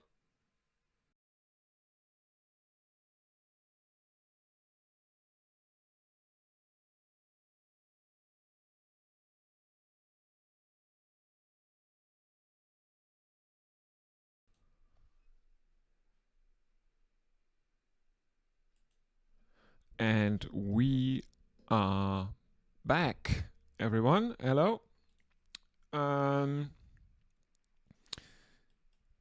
Yes. So I was hoping to have someone else on with me today commentating history of everything, but apparently he has lost his voice yesterday during the birthday party of his son. So all the best to history of everything. Hope you find your voice again soon, mate. Anyway, we are back for the evening session of the second day, and India are in control. Just a quick recap of what was happening earlier in the day.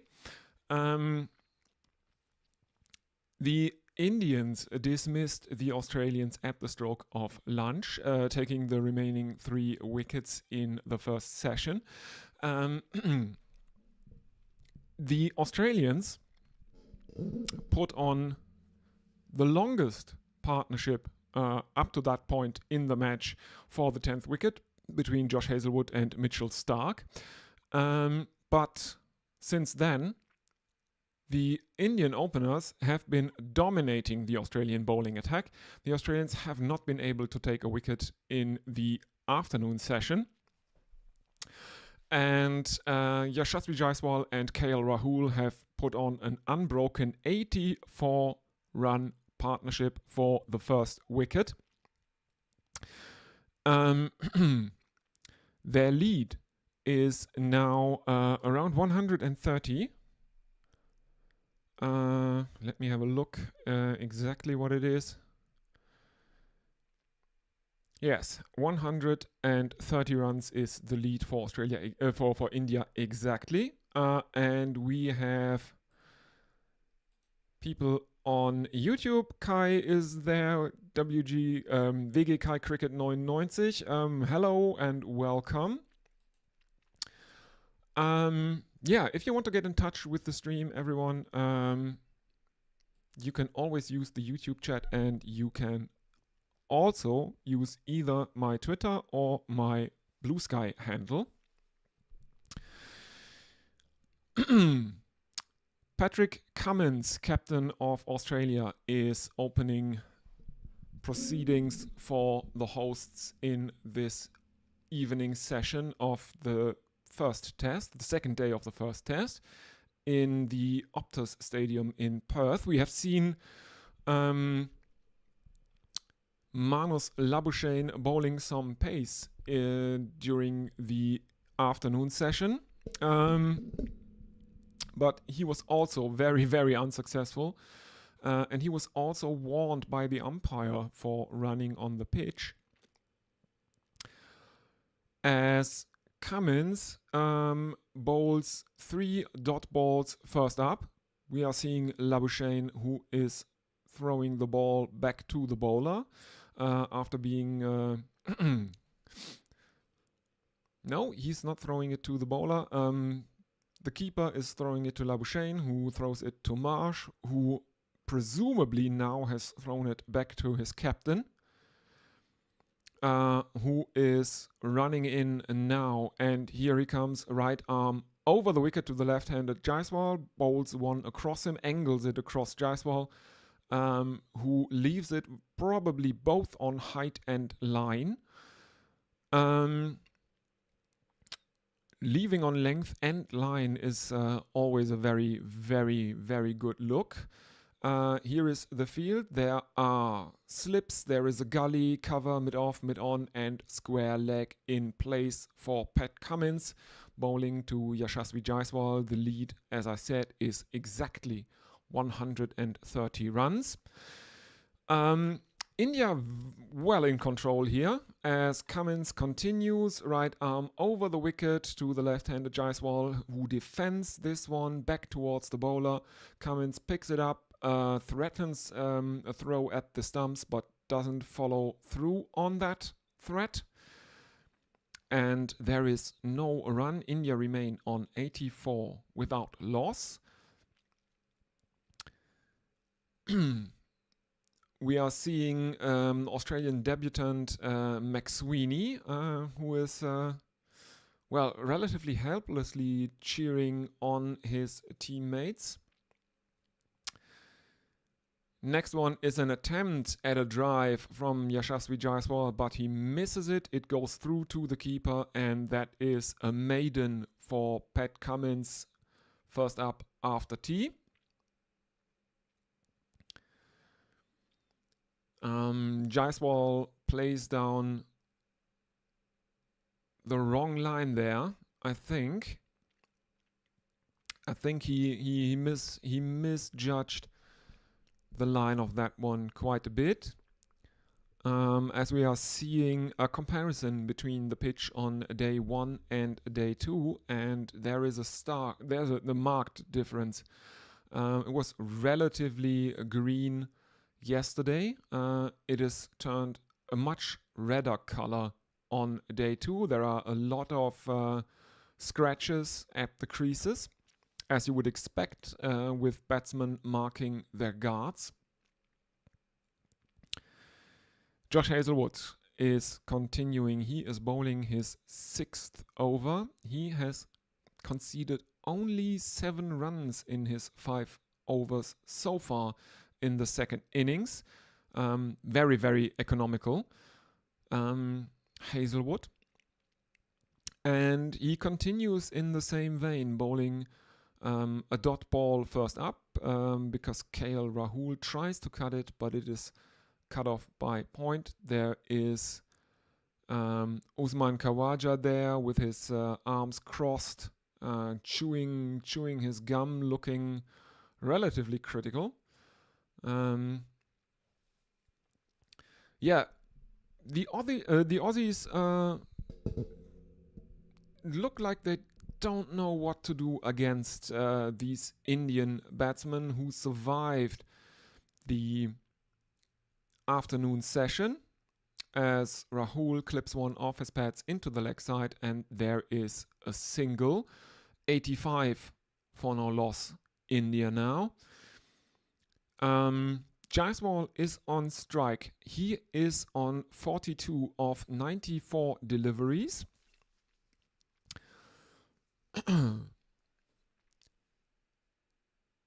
After making a duck in the first innings, this is more what most people would have expected from him, because he is obviously the batsman in form for this Indian Test side. Maybe Dhruv Jurel as well. I think most people were a bit skeptical about Rishabh Pant because he hasn't been back for a very long time. He is after that car crash that put him out for, I think, nearly 2 years or something like that, or was it 1 or 2 years? It's been a substantial recovery for him after he broke his back in a horrific car accident. But he looked good in India's first innings, as did he made the second highest score of that first Indian innings. Nitish Kumar Reddy, the all-rounder, was the highest score with 41. He has been overtaken as the top scorer of the match now that Jaiswal has made a 42. As Hazelwood continues bowling dot balls to Jaiswal, 3 consecutive dot balls now from him. Final delivery of Josh Hazelwood's 6th over is now coming up, as we are seeing some scenic shots of the surroundings of the stadium. In comes Hazelwood here, right arm over the wicket to Jaiswal, who defends this one, or looks to defend it, but Hazelwood sneaks one past him, and there is no run. Hazelwood probably a bit annoyed that he missed the outside edge here. I think that is the frustration of the Australian bowlers on this second day. They have been bowling, I think, a bit too wide, missing the edges a lot of the time.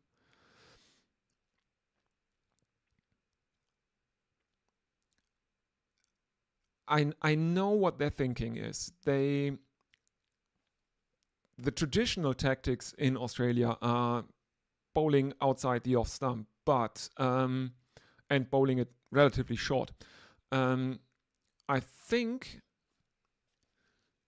they need to bowl more on the stumps here, and they actually should try pitching it up a bit. Anyway, Cummins is bowling his 7th over. He begins with a dot ball to KL Rahul. Cummins has figures of none for 21 thus far in the Indian second innings, and in he comes again, right arm over the wicket, and this one is more in line with the stumps, and KL Rahul defends it into the leg side, and there is again no run. Yeah, I think the Aussies are. I think they are making a bit of a mistake here, and he has also overstepped the umpire signals. Let's have a look at a replay. That's borderline. That's maybe 1 millimeter at best. by which he overstepped there. And again, bowls onto the pads of KL Rahul, who defends it out into the offside. And again, there is no run. I think the problem that this Australian bowling attack has is that they haven't made the Indian batsmen play enough. They have allowed them to really leave on length sometimes. And I think they need to pitch it up a bit more. This time, again, this is relatively short, but it is in line with the stumps and it is there to be pulled. And so Rahul dutifully pulls him and India take a single. So the right-hander Rahul is off strike, the left-hander Jaiswal comes onto strike. So again, the field is reshuffled by the Australians.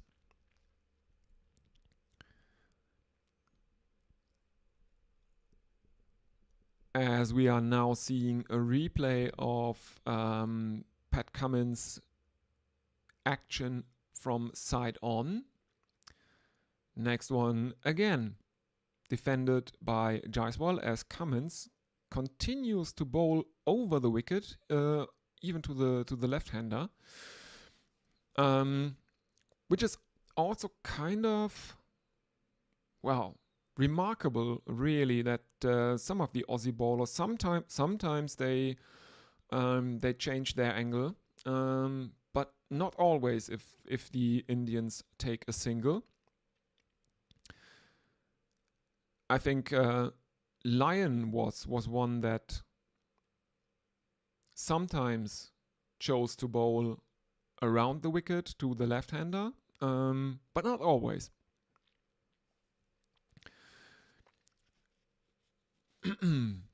which is sometimes which I can't really understand, because this is Test cricket. This is not limited overs cricket, where you tend to vary your deliveries, where you think about each and every delivery. You're thinking of doing a trick. This is Test cricket. This is about repetition. This is about good stock balls. And I think the Australians have sometimes been overthinking it in this match. I don't know. What do you think? If you want to get in touch with the stream, you can do so by, of course, using the YouTube chat. You can also use the social media over there. The top one is the Twitter handle, and the bottom one is the Blue Sky handle. If you choose to use any external social media, I would much prefer Blue Sky, actually, because it is a lot nicer. We are now seeing a replay of Jasprit Bumrah's highlights of the Test, because he took a fifer in the Australian innings. He went to bed on the first day with 4 wickets in his bag, and he dismissed Alex Carey, the last recognized Australian batsman, early in the day today, securing his fifer. 5 for 30 in the first innings for Jasprit Bumrah, putting his team on top, because remember, he is the Indian captain for this match, because Rohit Sharma is at home due to the birth of his second child. Apparently, he will be available for the second Test, which will take place in Adelaide. I think that's the day-night Test.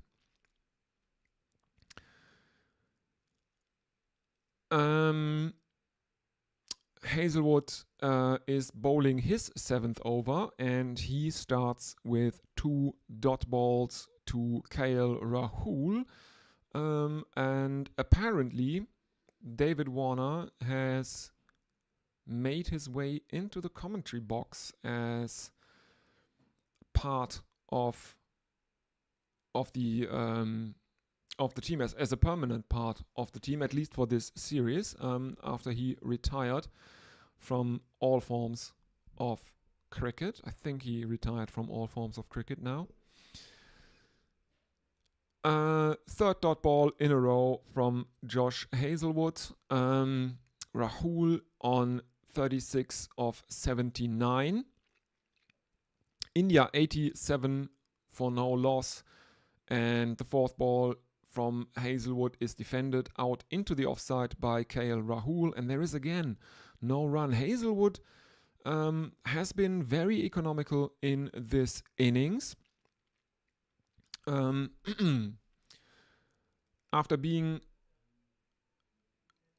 the pick of the bowlers for Australia in the first innings, I think it was Hazelwood. He took 4 wickets, if I remember correctly.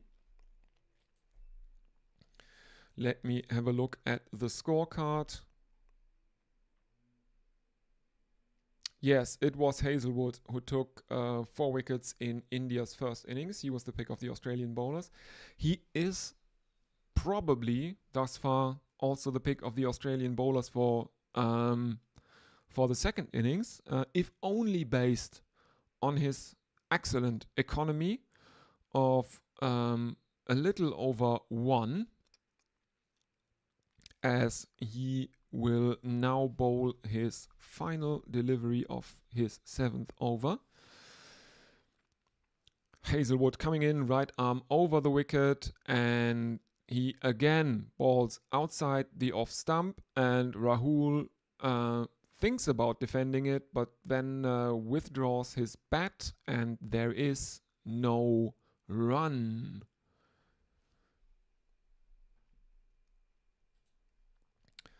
So let's have a look if anyone else is joining us. Nothing new on YouTube. Anyone on Blue Sky? I don't know. Nope. Doesn't look like it.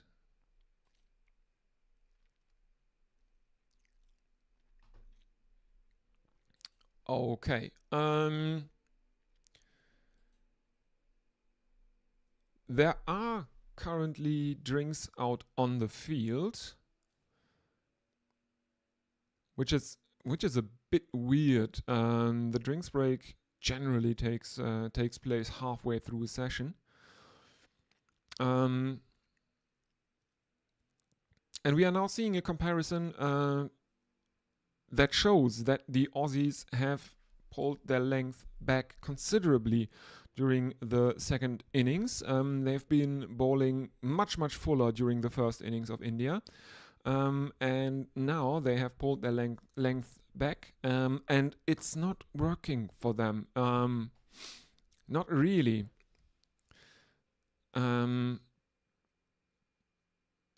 They may have stemmed the flow of runs a bit, because the Indian run rate isn't really amazing in this second innings. It is currently sitting at 2.83, which is, all things considered, not bad.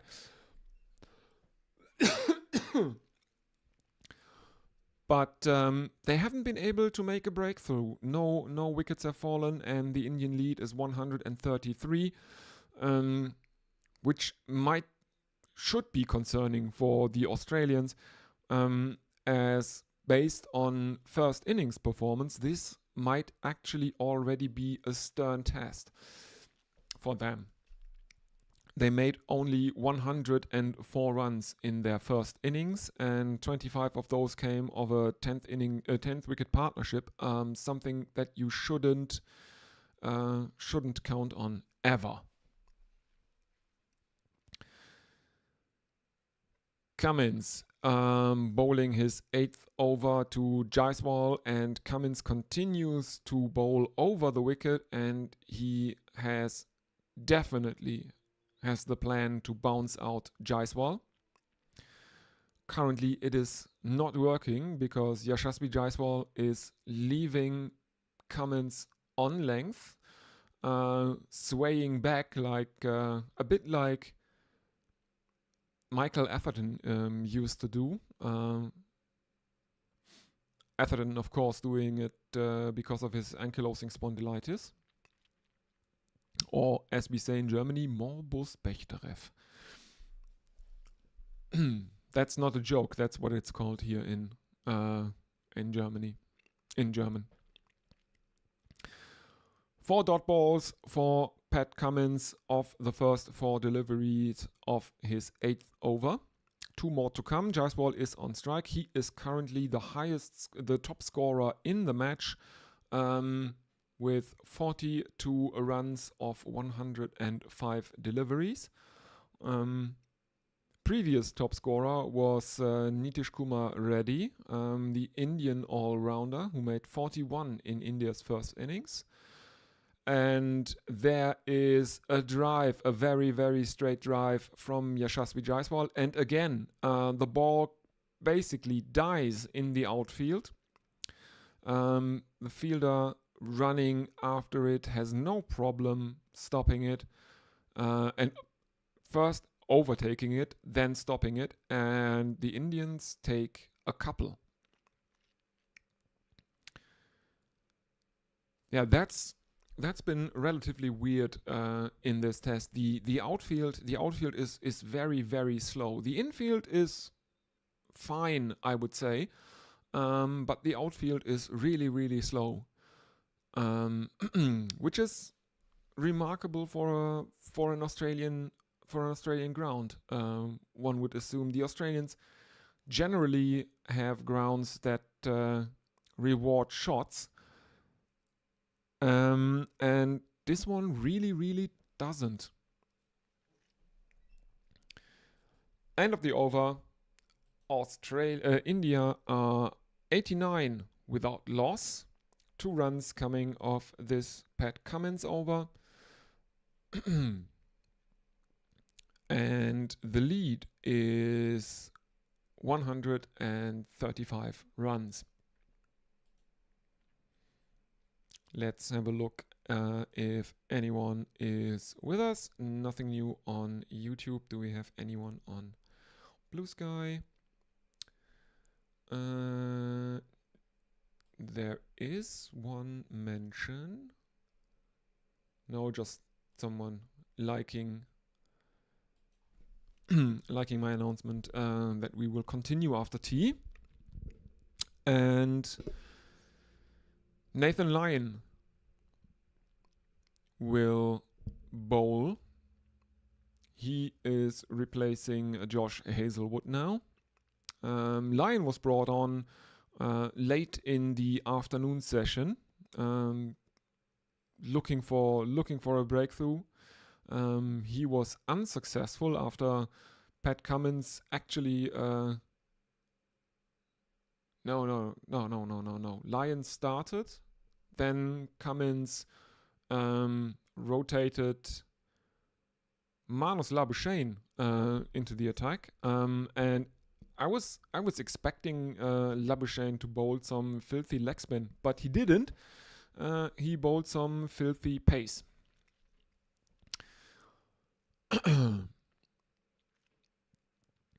Lyon keeping it tight thus far. He is in his 5th over now. He has conceded 7 runs in the second innings so far. He begins with 2 dot balls.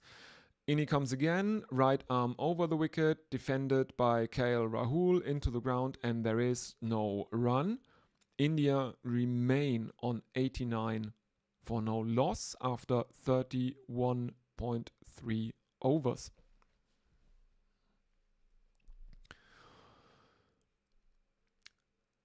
Lyon coming in for his 4th delivery, which again is smothered by KL Rahul, and there is no run. KL Rahul remains on 36 of 86 deliveries. 2 more to go in the over from Lyon. There is a short leg and a slip in place for Lyon here, and this one is snuck past first slip, and the Indians take a single as it is fielded behind square on the offside, and there is 1 run. That brings up the 90 for India. 90 without loss after 31.5 overs. Final delivery of Nathan Lyon's 5th over. Coming up now. Now he switches to around the wicket for Jaiswal, who tries to play an on drive. Doesn't really get a hold of it. And Lyon can run around and field it himself, thus preventing a run for India. So the score remains 90 for no loss. Let's have a look if anyone is with us. Nothing new on here or there. No. Okay.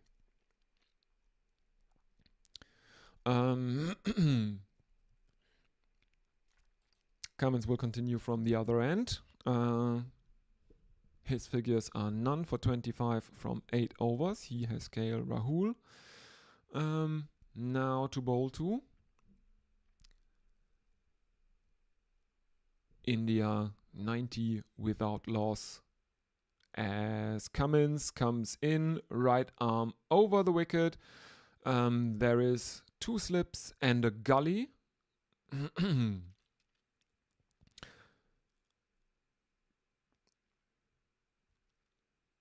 As Rahul looks to guide that one behind square on the leg side, but it is stopped by the slips and there is no run.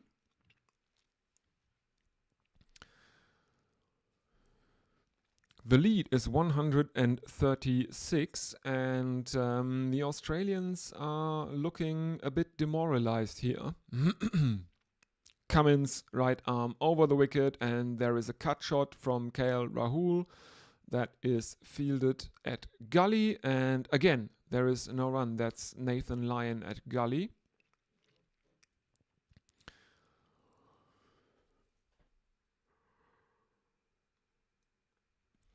Excuse me. India 90 without loss. Here we go. Captain Pat Cummins is rearranging his field. There is a cover. There is a mid-on, mid-off. There is third man. There is a deep mid-wicket. And here we go. Cummins now switching to right arm around the wicket to the right-hander Rahul, who defends it into the offside. And again, there is no run. He has now faced 90 deliveries. 37 runs have come for him from those 90 deliveries. As we are seeing some players out in the nets, I think, or on their way to the nets. Someone from the Indian camp, presumably. Cummins continues right arm around the wicket, angles one across the right-hander, KL Rahul, who leaves it again. It's a bit too short and it's a bit too wide for him to worry about anything there. Flies down outside, flies past him outside his off stump, and there is no run. Yeah. This is a bit, well, this is not really spectacular, isn't it? Cummins again. Right arm around the wicket, keeps it short. and KL Rahul pulls it, and India take a single because it is fielded by the mid-wicket that I mentioned earlier. Jaiswal on 44 of 108 deliveries now. He will look to make his half century relatively soon-ish. India 91 without loss. Final delivery of Pat Cummins, 9th over, is coming up now. In he comes, right arm around the wicket to the left-handed Jaiswal, who digs out a Yorker from Pat Cummins towards long on, and there are a couple of runs. Jaiswal moves on to 46 for 109.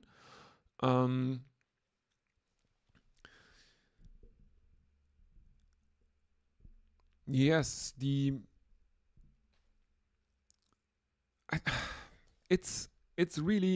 looks like really defensive bowling.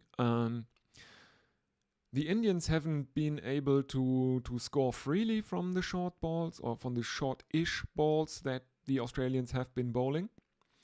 But also the Australians haven't been able to take any wickets with the relatively short filth that they have been bowling.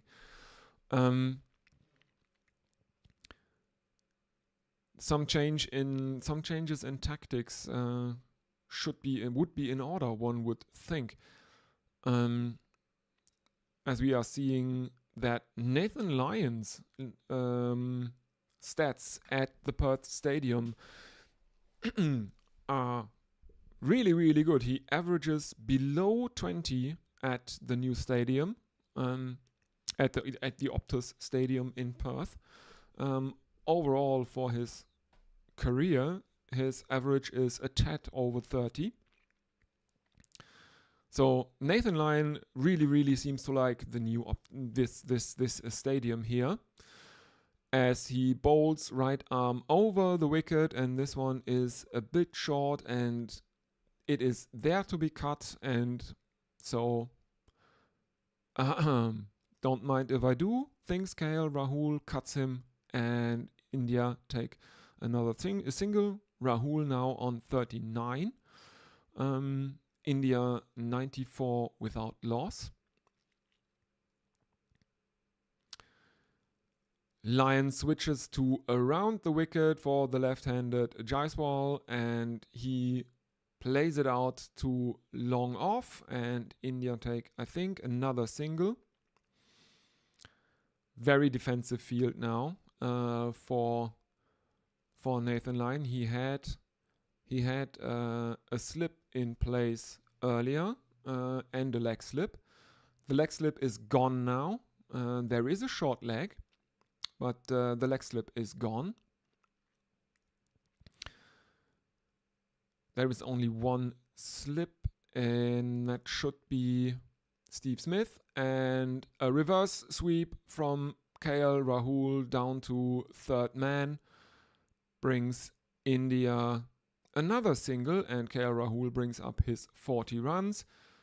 India 96 without loss, Jaiswal 47 not out, Rahul 40 not out. Lyon has figures of none for 11 and 2 more balls to bowl in this, his 6th over. There is a leg glance, but there is a fine leg in place that stops Jaiswal from taking a single here. India remain on 96 without loss. Final delivery of Nathan Lyon's 6th over coming up. Right arm around the wicket, and it is defended into the ground by Yashasvi Jaiswal, and there is no run. 96 for no loss. India in their second innings, leading by 142 runs.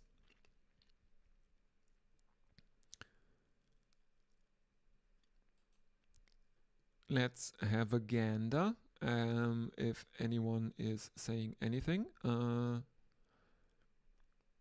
No, not yet.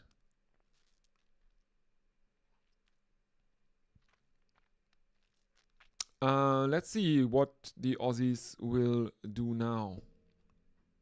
I think they need to rethink their tactics here.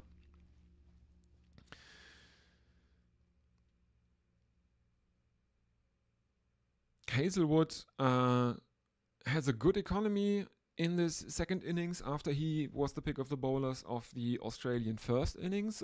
I would absolutely I would agree with that. He took 4 wickets in the first innings, and he has been very, very economical in this innings with an economy rate a shade over 1. But he's been unlucky in regards with the wickets. He bowls right arm over the wicket to KL Rahul, who drives it to cover, where it is stopped by Manus Labuschagne, and there is no run.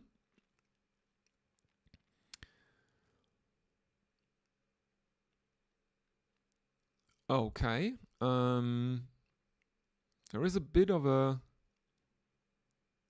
break in play. I don't know what's going on. KL Rahul is remarking his guard while Jaiswal leans on his bat at the non-striker's end, and Hazelwood again bowling relatively wide outside the off stump, and KL Rahul leaves it be. It goes through to Alex Carey as keeper, and India remain on 96 without loss.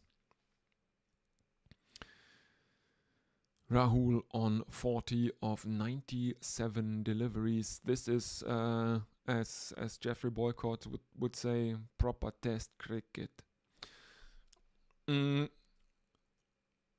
India's lead is 141 runs as Hazelwood continues, right arm over the wicket, and again he beats the outside of KL Rahul's bat that is offered in defense.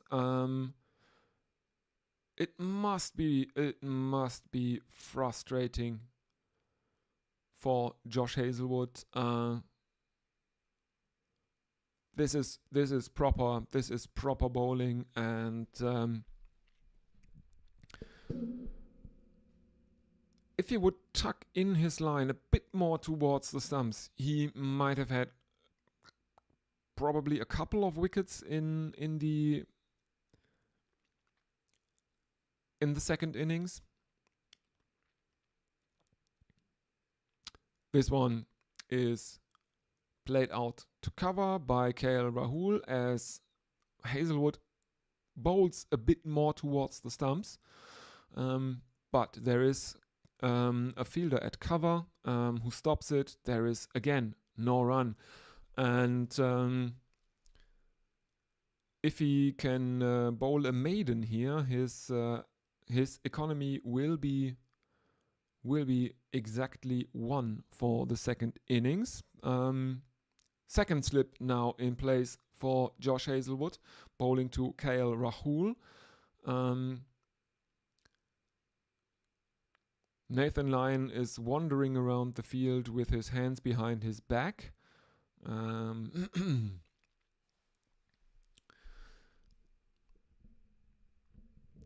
Usman Khawaja at first and Steve Smith at second slip look a bit,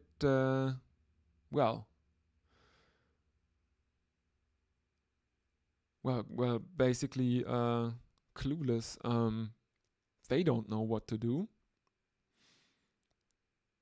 Khawaja is always a man who doesn't really hide his frustrations very well. So a lot of the time you can tell if Usman Khawaja is frustrated.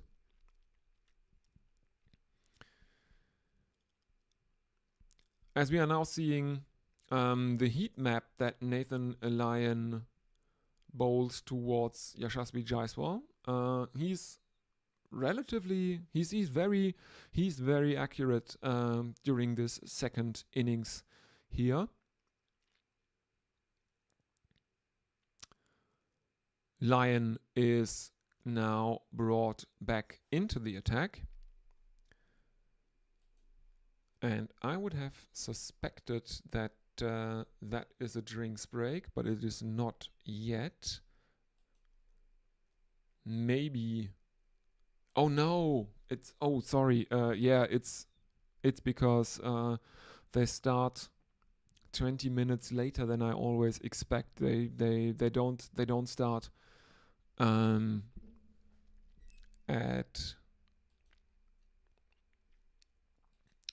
what time do they start locally? 10:20. Yeah. So drinks will be, I guess, in another 15 minutes, something like that. I can't wait until then, unfortunately.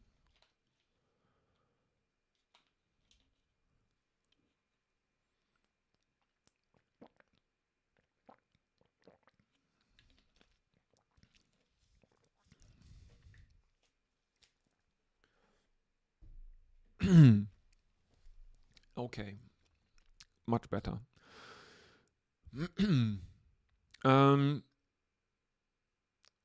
Lion is keeping things tight against Jaiswal, who tries to relieve the pressure through the offside, batting with the spin, but he can't get it away from the square. There are no runs on offer of Lion for Jaiswal here.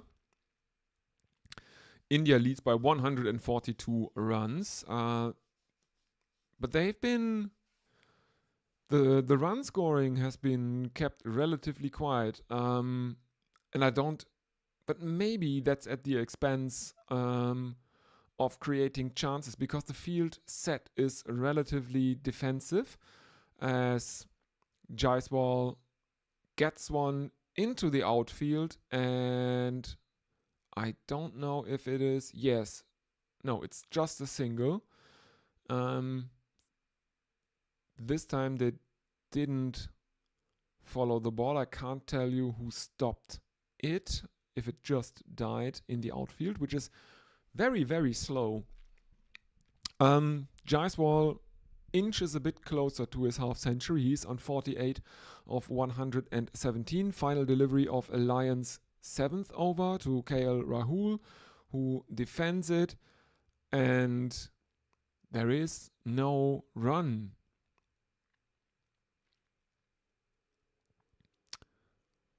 Alex Carey running across the shot there, changing ends, as wicket keepers are wont to do.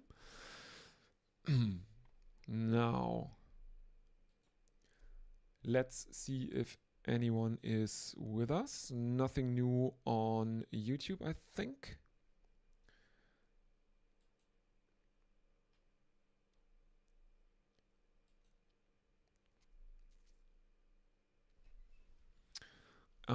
Let's have a look at Blue Sky anyway. Dan Liebke is tweeting out a tweet that says, "The switch has very much been flicked, and it shows a switch that is labeled on the top minefield and on the bottom road, and obviously the road has been pressed in." Yeah, it's always the it's the usual, isn't it? The BCCI does what the BCCI does, and during the innings break, they flew in their special operations curators that sneakily installed an absolute road in place of the minefield that Cricket Australia had prepared.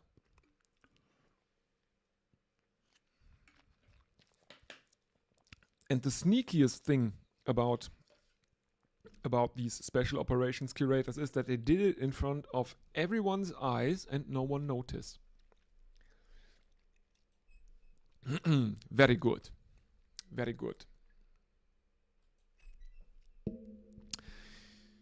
Josh Hazelwood continues. And he serves up 2 dot balls to Yashasvi Jaiswal. Nothing he can do about that one. Or those ones. Hazelwood bowls right arm over the wicket to the left-handed Jaiswal. And his economy is officially below 1 for the second innings, as he has bowled 8.3 overs and conceded only 8 runs.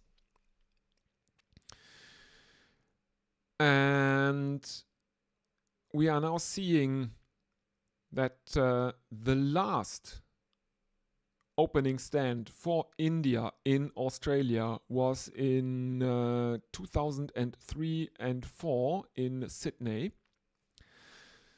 as Hazelwood bowls across Jaiswal. There is an appeal for caught from behind the wicket, but the appeal is turned down by Josh Hazelwood himself, who says no bat involved there. Carey is a bit twitchy, one would think, with the appeals, as is Khawaja at this stage of the match.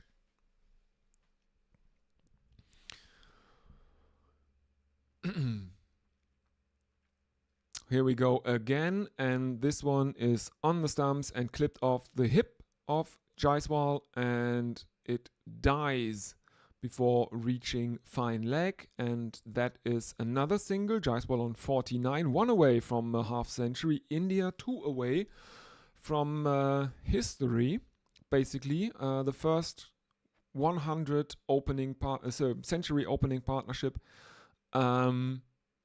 in 20 years. In Australia, obviously. Yeah. There were no century opening partnerships the last 2 times they won the Border Gavaskar Trophy in Australia. KL Rahul tries to cut the last delivery from Hazelwood, but he fails to do so, and there is no run. India remain on 98 without loss.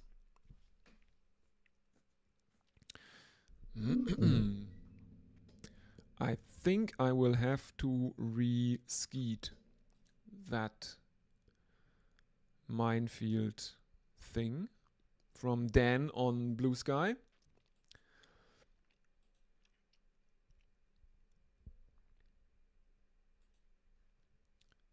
And Nathan Lyon will continue his spell. He will bowl to Yashasvi Jaiswal, who is 1 away from a half century, as India lead by 144 runs.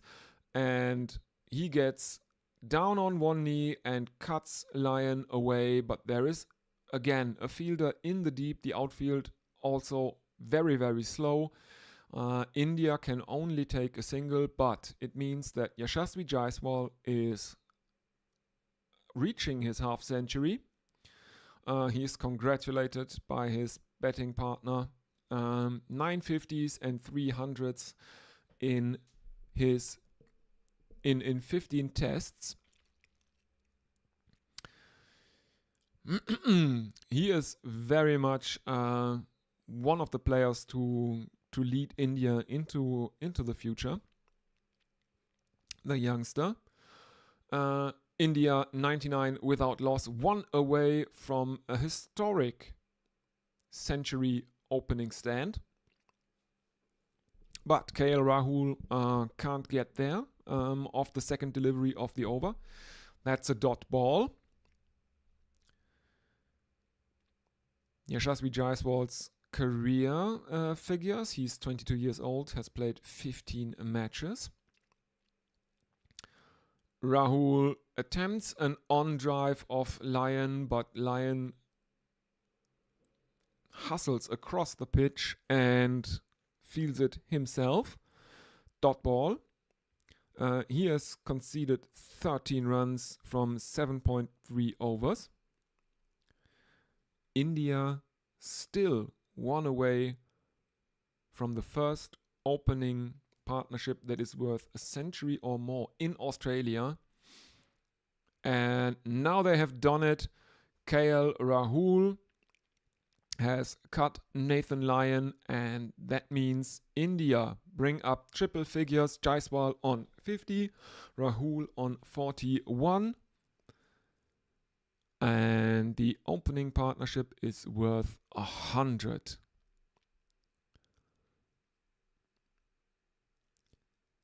This is also Yashasvi Jaiswal's slowest Test 50. The previous one was 106 deliveries versus the West Indies during his debut.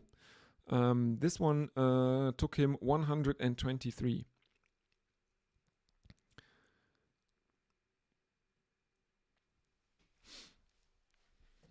Doesn't matter. Now the runs are coming much easier. Another single for Jaiswal. Rahul back on strike for the final delivery of Lyon's 8th over.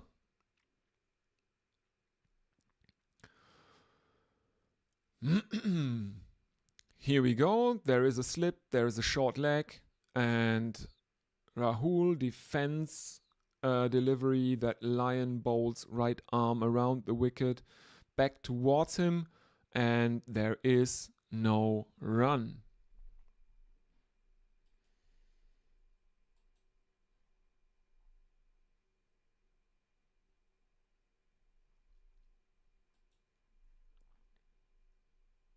There is no run. We are seeing highlights of Yashasvi Jaiswal's 50 now. He played a very extravagant, ram shot, uppercut, something in any case, something very unorthodox during his 50 there, ramping it over his head. As we're now seeing his wagon wheel. He is scoring a lot behind square on the leg side. I think that's his strongest area, at least in this test, as Josh Hazlewood continues. And he starts with a dot ball to Yashasvi Jaiswal. As the Indian lead has now climbed to 147. Time definitely not being an issue in this test.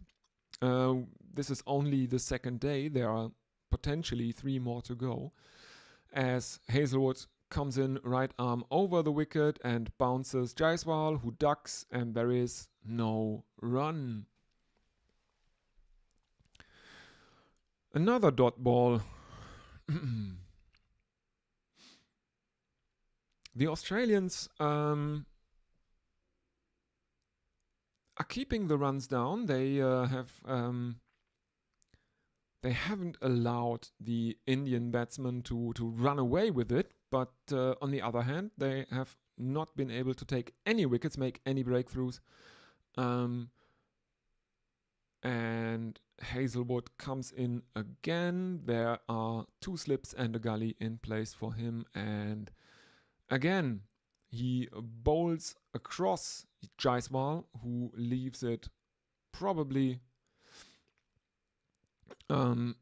reflexively at this point, because Hazlewood has been relatively short and relatively wide. Not so wide that the umpire would call it a wide. But yeah, the ball that Josh Hazlewood serves up is not there to be hit, but he didn't look like taking a wicket during the second innings ever. Now he switches to around the wicket. bowls outside, wide outside of Yashasvi Jaiswal's off stump. Now he is having a brief conversation with an umpire, now with his captain, as he is walking back to his mark. He has a really long run up.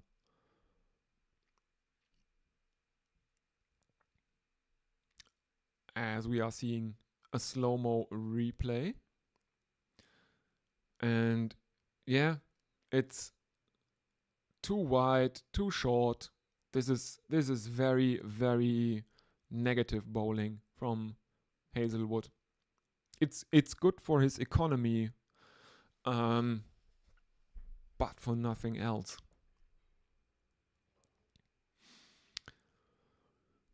Oh dear. And I'm seeing on screen that the commentators are Adam Gilchrist, Michael Vaughan, and Ravi Shastri. I'm tempted to listen in on that one. I am tempted, I have to admit.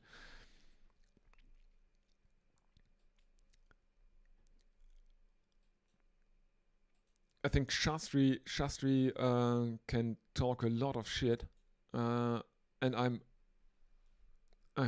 genuinely interested in hearing if he pulls Vaughan's leg a lot, because he's a very smart man, and he's a very witty man, and so is Adam Gilchrist, and Vaughan is actually absolutely the opposite. He's not very witty. He's a bit of an Dummschwätzer, we would say in Germany, which kind of means a person that talks a lot of bollocks. And Vaughan is exactly that. All right. Let's see. Nathan Lyon to continue.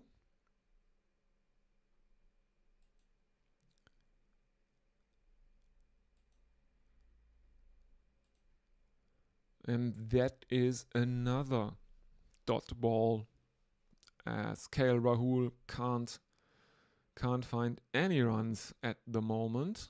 He remains on 41 of 108. He both Indian batsmen having completed their denturies or Cowentons, as Rahul tries to sweep Nathan Lyon, gets a hold of the ball, but there are too many fielders out in the outfield.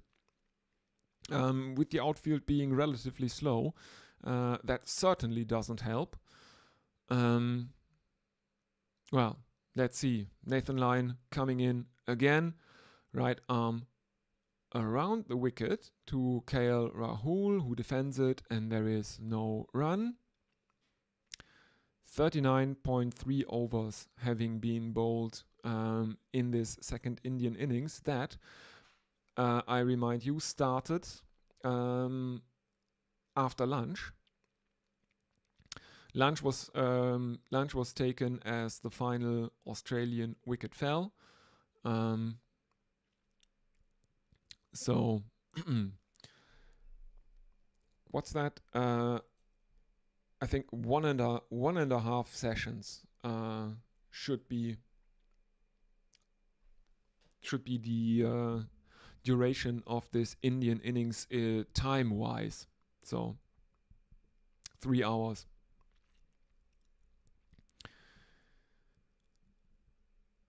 There are overthrows, and Manus Labuschagne is on the ground, and he looks like he's about to cry. As Travis Head at short leg picks up the ball and misses the stumps from at least 1.5 meters away. Marlos Labuschagne running around because no one is obviously backing short leg up for a throw at the stumps, and they are given as a leg bye because Rahul didn't actually hit it. It just ballooned up towards short leg, who then overthrew the stumps, and yeah, crap cricket all around. A dot ball to finish the over. Let's see what is happening now. Is there... No, there are no drinks. Let's see if anyone has joined the YouTube live stream. No, not yet. Anything new on Blue Sky? No. Okay, let's have a look. What will the Australians do now? I think it feels a bit like the England cricket team. They also like to do this where at least once in a series or in a match, they have one session where they decide, okay, we're bowling short. It never works. And everyone can see that it doesn't work, and everyone keeps moaning about everyone keeps moaning about it not working. And they pig-headedly insist on continuing with it for at least a session. And that's what I think of these current Australian tactics, because it's not working. Guys, pitch it up. Anyway. Oh, we have Harsha Bogle and Afghanistan on commentary. As Mitchell Starc is bowling his 9th over, he has figures of none for 25 so far. He has KL Rahul on strike. There are 2 slips and a gully. There is a point, and Rahul plays it out into the onside where it is fielded at point. That's Marlos Labuschagne, I think. And there is again no run. India 102 for no loss. 40.2 overs bowled thus far. Khawaja and Smith have been the designated slips for most of this match, and Nathan McSweeney, the debutant, is fielding at gully. In comes Starc again, left arm around the wicket to the right-handed KL Rahul, who clips one off his hip, and that is another single, because the ball dies in the outfield again, and it is fielded there, and Alex Carey takes the throw in from the outfield, and reflexively moves his gloves towards the wicket, while Yashasvi Jaiswal is standing by and looking a bit bemused, because it's not the usual keeper takes a catch and goes towards the stumps. He's really melodramatically taking the catch and in a very exaggerated manner mimics breaking the stumps. Starc, left arm over the wicket to the left-handed Jaiswal, who can only play that to backward point. There is no run. KL Rahul's career batting average in Australia has risen by almost 4 points during this innings.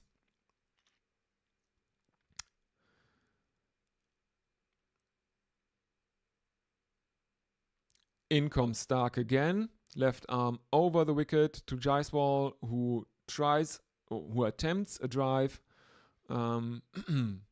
plays it into the ground. It bounces very high, and Mitchell Stark tries catching it at head height, misses the grab though. Ball falls to the ground, and there is again no run.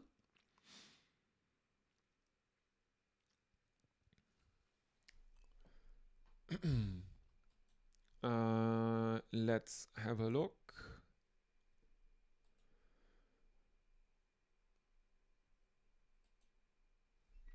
Mitchell Stark coming in for the final delivery. Again, an attempt at a drive. And is this a drop in the slips? First time they had any chance of taking a wicket. And I think Khawaja has dropped one. Here comes Stark. Left arm. Yes, there is an outside edge. There is a very, very low potential catch for Usman Khawaja. And he misjudges it and misses it. The one time the Australians have created a chance, Usman Khawaja shells it. And I guess that will get the Reddit threads going. Drop Usman like he dropped Jaiswal again.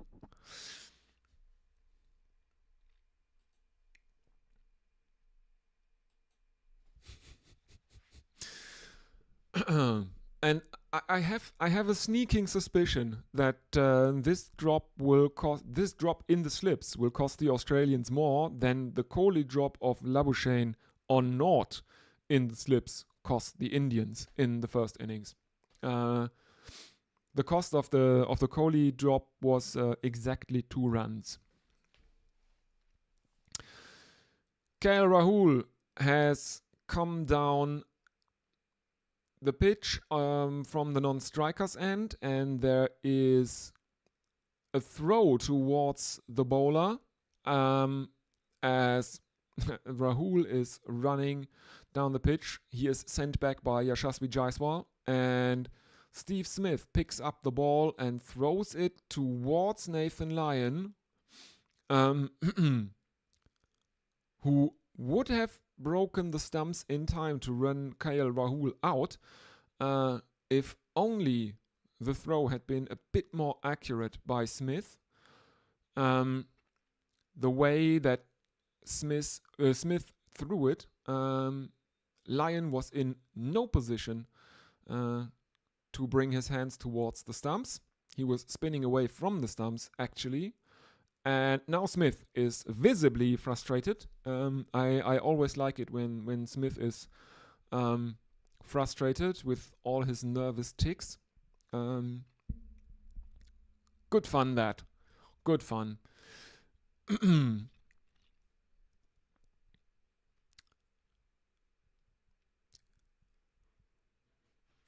Now the Australians are creating chances and are not able to take advantage of them because of rookie mistakes. As Lyon bowls right arm over the wicket to the left-handed Yashasvi Jaiswal, and even Lyon is bowling too wide outside the stumps.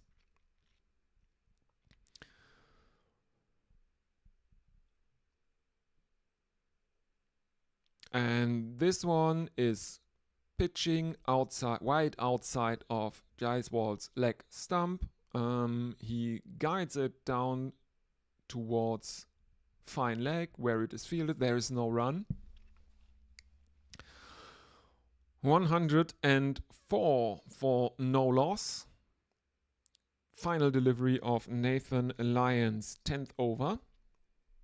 Let's see what's happening here. And that is it indeed that rarest of events? Yes, it is a single taken by Yashasvi Jaiswal, who now hogs the strike. The only run to come of this 42nd over of India's second innings. It means India are now 105 without loss. As we are seeing replays of the missed run-out chance that was denied the Australians by a combination of an off-target throw from Steve Smith and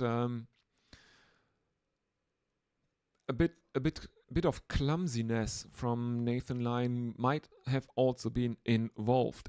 Mitchell Starc is now bowling to Yashasvi Jaiswal, and again he's bowling left arm over the wicket, but this one is down the leg side.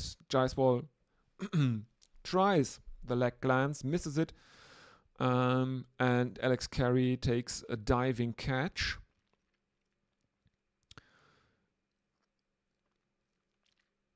And now the missed run out of KL Rahul gets the matrix treatment,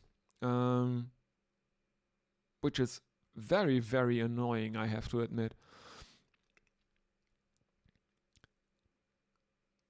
Here we go again. Mitchell Starc, left arm over the wicket, and this time he bowls outside the off stump, and Jaiswal lets that go. Too short again from Starc, as well as too wide.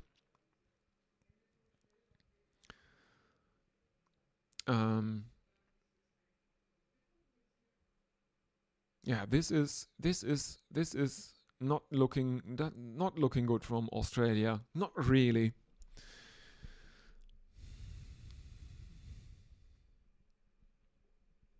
.105 without loss. Third delivery of Mitchell Starc's 10th over.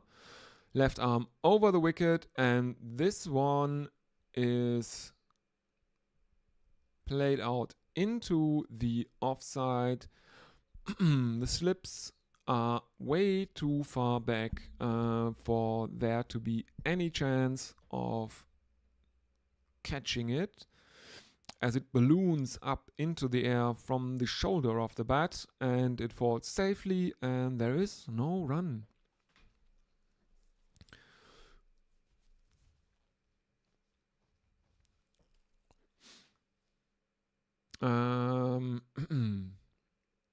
Jaiswal was dropped on 51 by Khawaja of Starc. He is now on 53, meaning the dropped catch has cost the Australians just as much as Kohli dropping Manus Labuschagne on Nord cost them.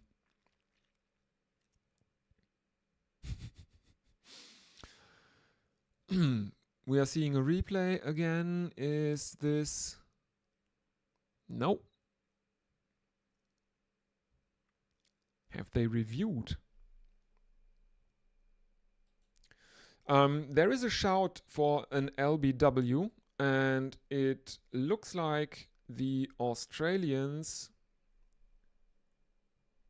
And it looks like the Australians are thinking about a review, have reviewed it. No, they have not. Don't think so. It was going down leg side anyway. It was a Mitch Starc left arm over the wicket delivery towards the leg side.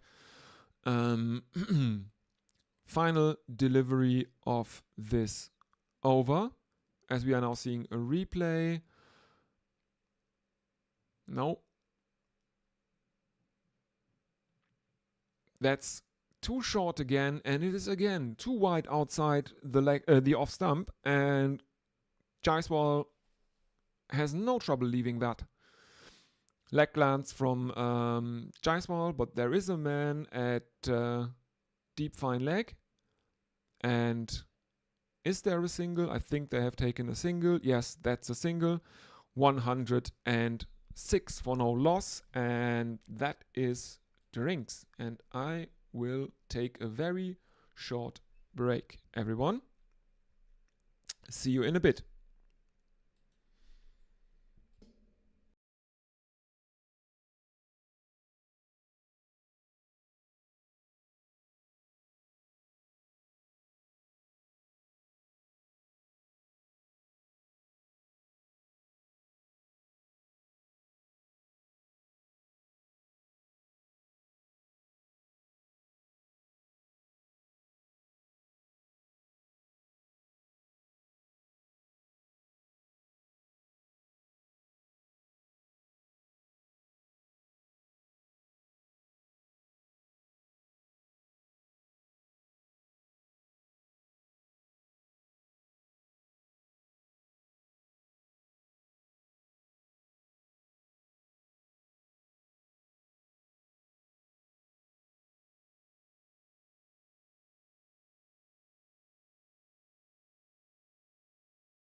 And that is the drinks break done.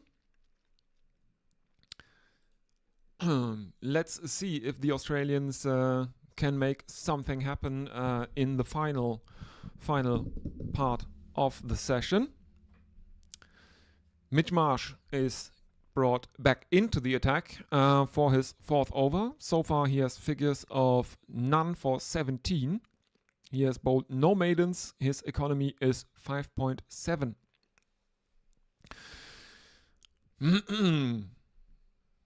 Hopefully something happens here, as the Indian lead has grown to 152 runs. I would be happy with anything. A few runs or a wicket, as long as anything happens. There's a slip and a gully, and what was that? That was bowled across Jaiswal from Mitch Marsh, very wide. There is a replay coming up. I can tell you more having watched it. He bowls And that is almost so wide that it would be called a wide even in a test match. He reels in his line a bit. This one isn't as far outside the off stump as it reaches Jaiswal as the previous delivery, but Jaiswal leaves it alone nonetheless.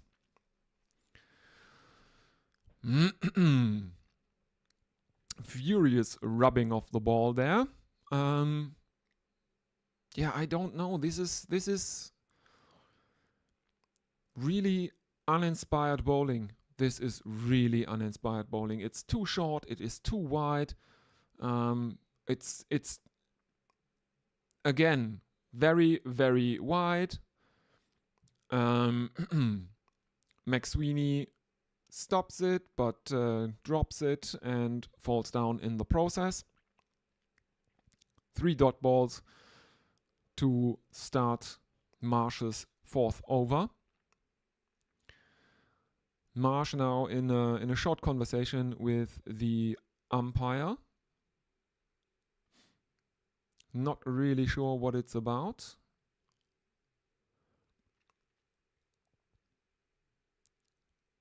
Marsh continues. Right arm over the wicket, and this one is there to be cut by Yashasvi Jaiswal, and he does so. And he finds the deep backward point boundary, and that is 4 runs to India. Finally, things are moving a bit. This shot was so good, not even the sluggish outfield could stop it reaching the boundary.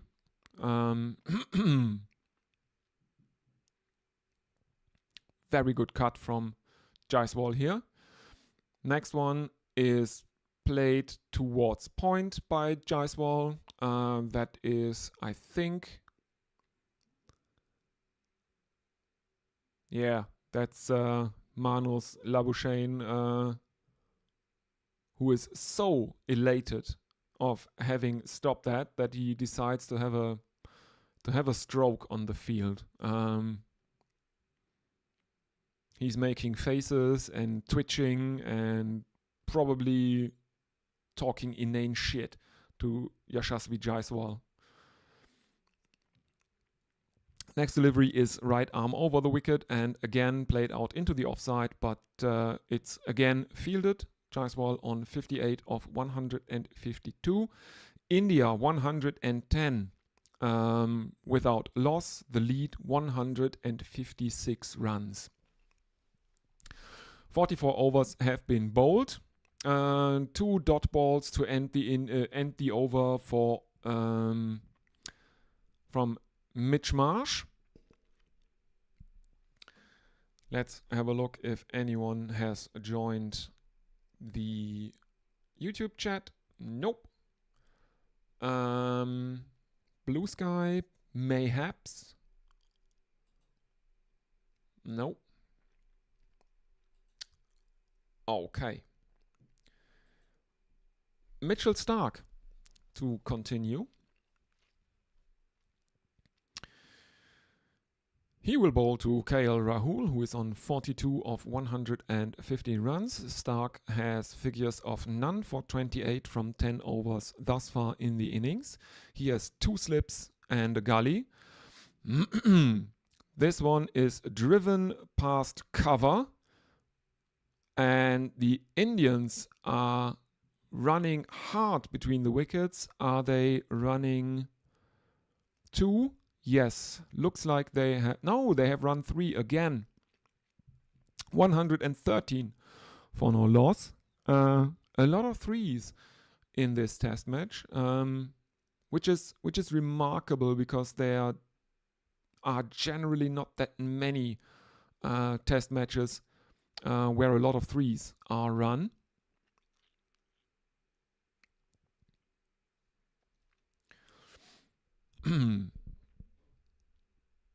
Jaiswal now taking strike.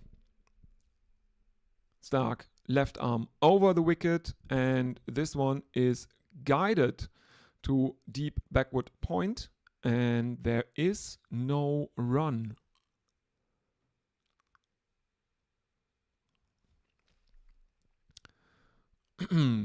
First test at the Perth Stadium. On day 1, 217 runs were scored, 17 wickets fell. On day 2, 3 wickets fell and 150 runs were scored. So the tempo of the match has decreased dramatically.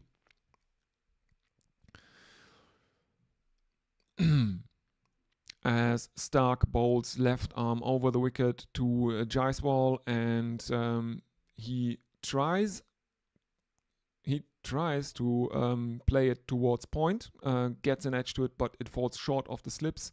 There are hands on heads in the slips and at gully. A dot ball, needless to say, I think. 113 without loss still. Stark coming in, left arm over the wicket, and this is driven straight back to Stark by Jaiswal, and there is, again, no run. Oh dear, oh dear. Yeah, this is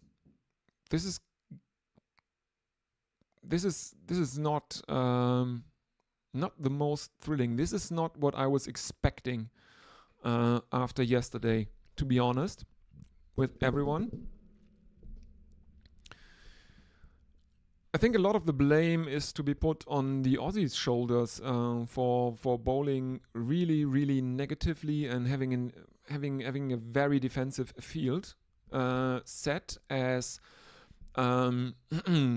Jaiswal drives one out to mid-on, and there is another single, 114 for no loss.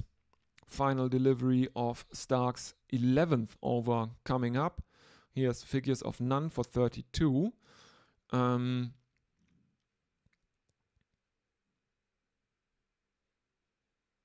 Yeah, 1.5 session, the Australians have not been able to take a single wicket.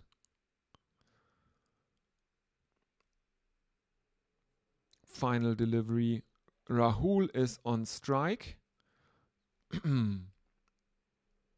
And Stark has been breaking the 140 kilometers per hour mark 2 times this over. 3 times now. India lead by 160 runs as the final delivery of Stark's 11th over is played out for a dot by KL Rahul. And I need a drink.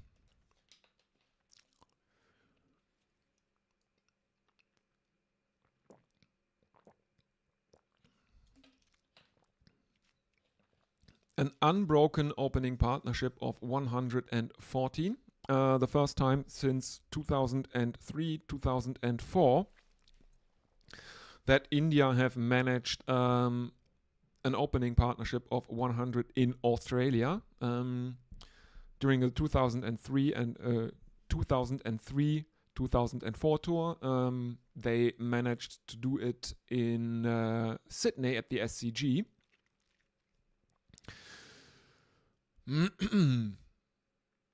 The most productive area for scoring for this opening partnership is behind square on the leg side, funnily enough. As Marsh continues his 5th over, a dot ball to start it off. Jaiswal, the batsman, on strike. He's on 59 of 157 runs. The lead is 160 exactly.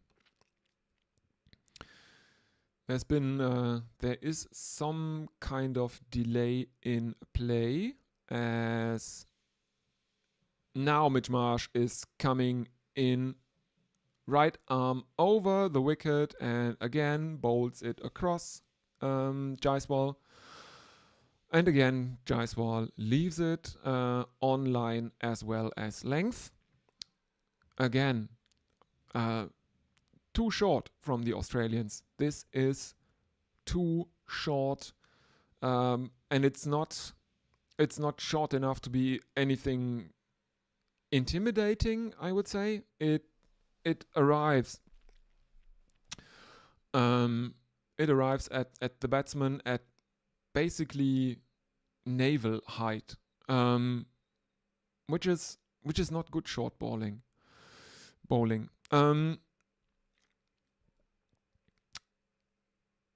And again, the Indians take a single as Jaiswal pulls Marsh into the leg side, where it is fielded out in the deep because all the fielders are out on the boundary to stop any boundaries. Jaiswal brings up his 60 with that single, with that shot, and KL Rahul is now on strike. He is 45 of 117. India are 115 without loss. The lead is 161 as Mitch Marsh is coming in again. Fourth delivery of his fifth over. And he bowls to KL Rahul, and he bowls a bit fuller and a bit more in line with the stumps, and it is defended by Rahul, and there is no run.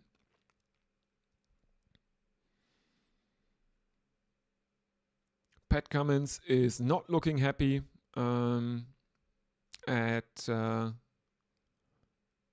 think he's at mid-on.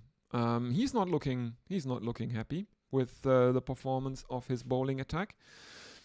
And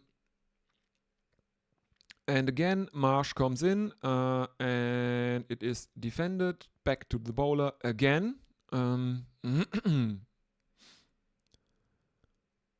Marsh is bowling, I think, a much better line to Rahul than he is bowling to Jaiswal. To Rahul, he is generally aiming for the top of off stump, and to Jaiswal, he's generally bowling it across him. As he has Rahul all ends beaten up, and it is defended though back towards the bowler, and KL Rahul collapses in playing that defensive shot. Mitch Marsh is talking with someone. He doesn't look very, very pleased or satisfied with his performance here. India 115 without loss. The lead is 161 runs.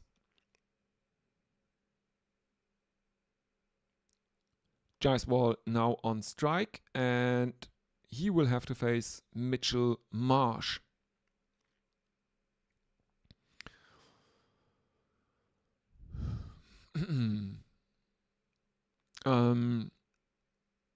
Marsh steams in, left arm over the wicket to Jaiswal, and this one is down the leg side, and it is guided by Jaiswal towards backward square leg.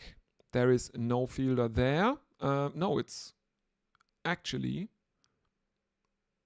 let me see that again. It looks like he just guides it, but he gets a hold of it and deposits it over the boundary for 6 runs. This is the first 6 in quite a while.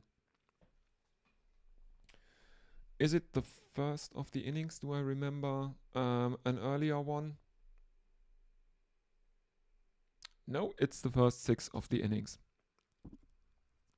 Yes. So we have seen a 6 now. Lightning fast. The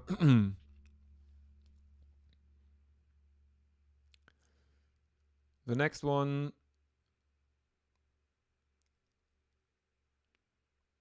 is another dot ball, as Mitchell Starc can't believe that he missed Jaiswal's edge again. 121 the Indian total. They have not lost the wicket. Jaiswal is on 66 and he is facing Mitchell Starc, and this one is driven towards cover, and India take a single. 122 without loss. Patrick Cummins is looking a bit deflated, but he seems to be warming up. I guess he is going to come back into the attack in short order. Rahul on 45 of 120 deliveries. He will face Mitchell Starc now. There are 2 slips. There is a gully for Mitchell Starc bowling to KL Rahul. In he comes, left arm around the wicket. And this one, again, it is short. It is guided down the leg side.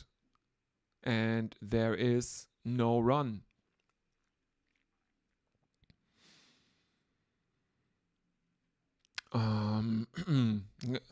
Yeah, I don't know what to tell you. This is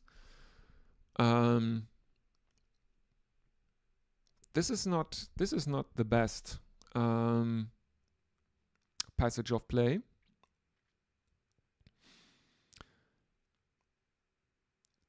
It is a stark contrast to the first day. Obviously, 17 wickets fell on the first day. So far, 3 have fallen on the second. None of them Indian. And Mitchell Starc looks a bit bemused as he walks back to his mark. He can't believe what is going on here.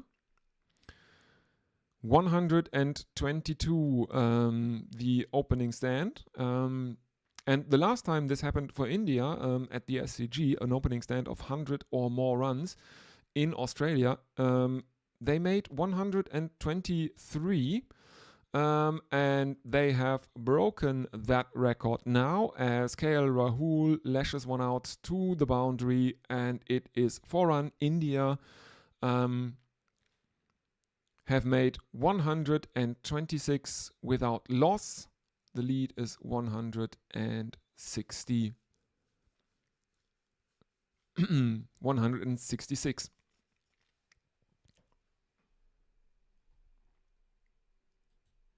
Oh dear, Australia.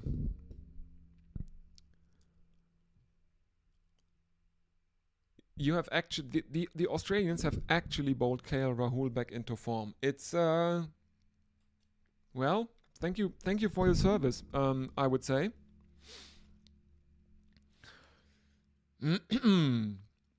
Mitch Marsh bowling his 6th over. He has Jaiswal in his sights, 1 slip and a gully, and he bowls right arm over the wicket, and this one is down the leg side, and it is gloved by Yashasvi Jaiswal down towards fine leg, and I think there is a single in that. That's a relatively flat 6 that Jaiswal hit, as we are seeing replays of that.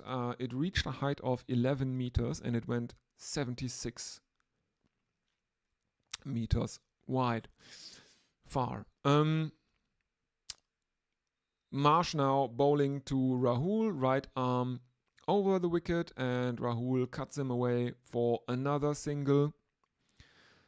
India 127. The lead is 173, and this single brings up KL Rahul's 50. 16 50s and 8 tons in 54 tests.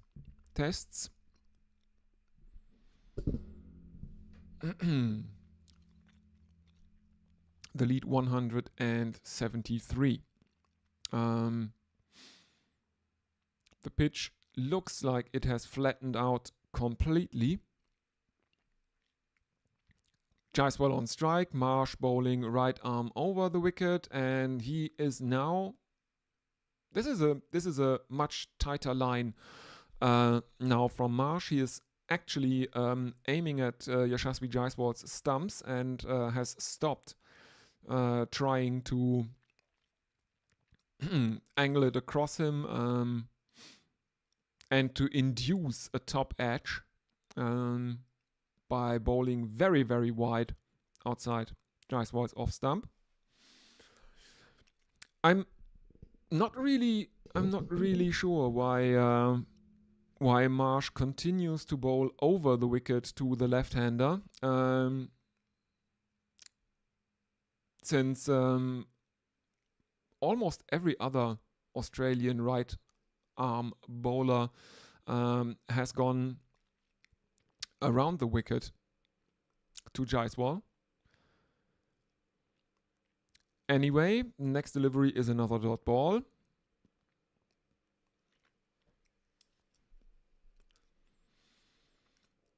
As he hits Jaiswal on the upper thigh,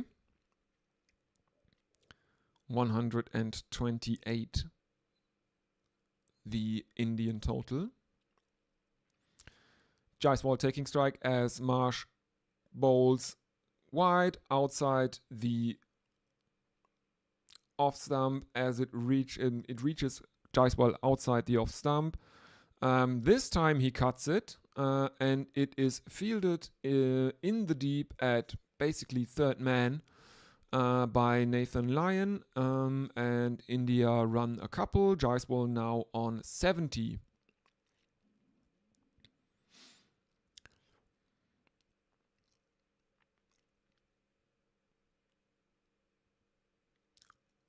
The new ball is about 32 overs away. And now the Indians take another single as Jaiswal clips Marsh into the leg side. They run through for a single. It's the last ball of the over, so Jaiswal is now hogging the strike basically.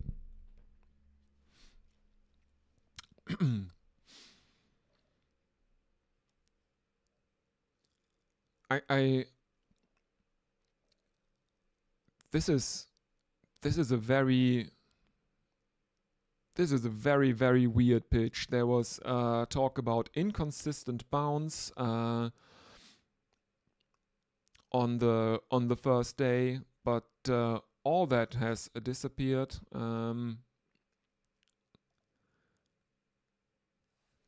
It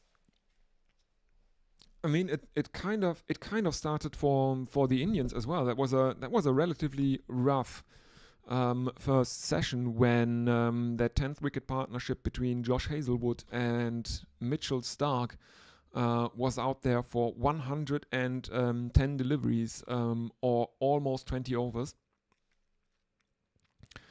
And they didn't score that many runs. They scored 25 runs of 110 deliveries together. And I was thinking at the time, okay, this is obviously because they are tail enders, they are not batsmen. And they really need to get as close as possible to the Indian total, which is 150 all out. And let's have a look. When did the 9th wicket fall for Australia?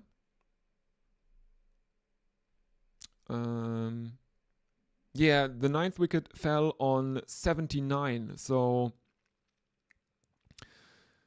they really needed to be careful and to bat sensibly, which they kind of did. It was very very weird because what was it? The number.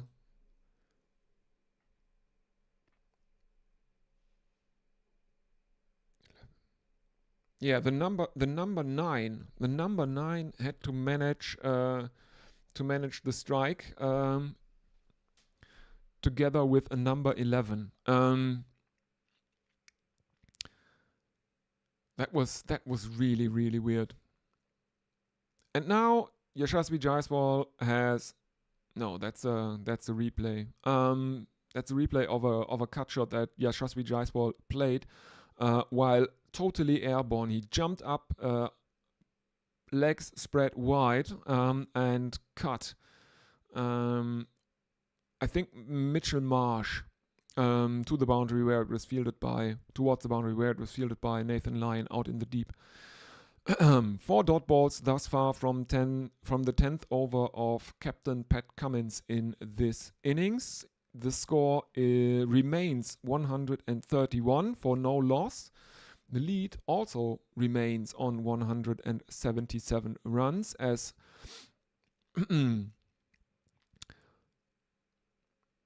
Cummins comes in. This again is too short and it is ramped over the head of Alex Carey by Yashasvi Jaiswal, and it finds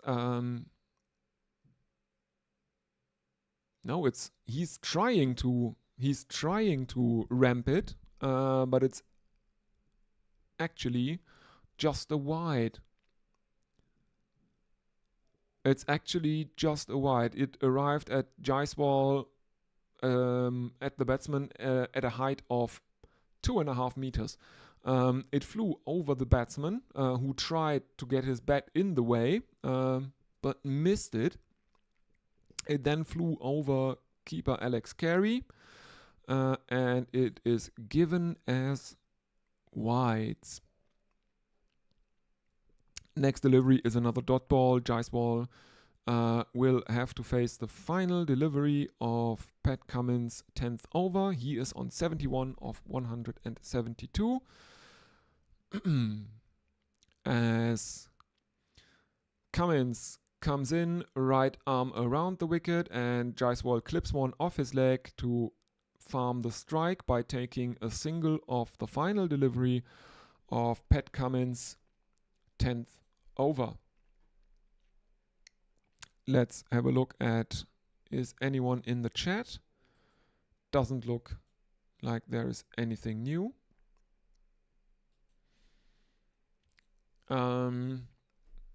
Yeah, you can use the social media handles over there. The top one is obviously Twitter and the bottom one is obviously Blue Sky.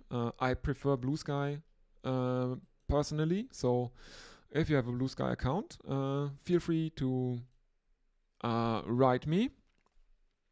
I will read out your messages on stream. And we can talk a bit about this very, very weird match.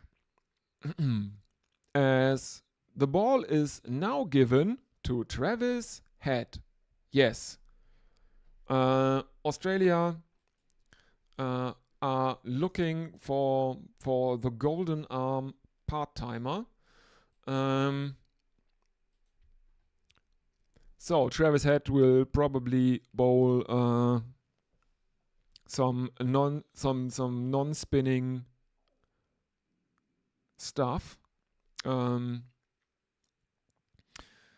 He's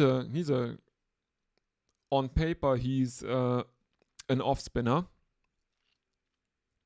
as he bowls right arm around the wicket to Yashasvi Jaiswal, who plays him out into the offside. There is a single in that one.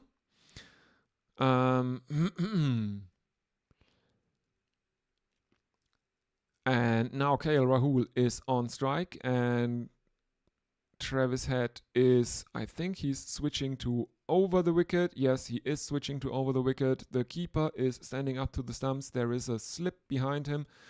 There is a cover fielder and there is a third man, and next delivery is bowled by Travis Head. It is outside the off stump and it is defended by KL Rahul, who remains on 50.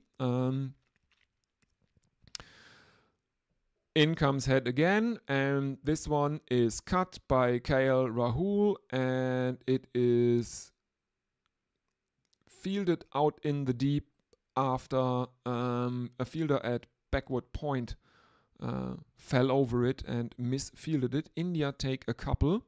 140 not out without loss. I'm losing my ability to form a coherent sentence. I'm sorry, everyone. It is, of course, Steve Smith at slip as KL Rahul plays a lazy on drive and India jog through for a single. 141 without loss.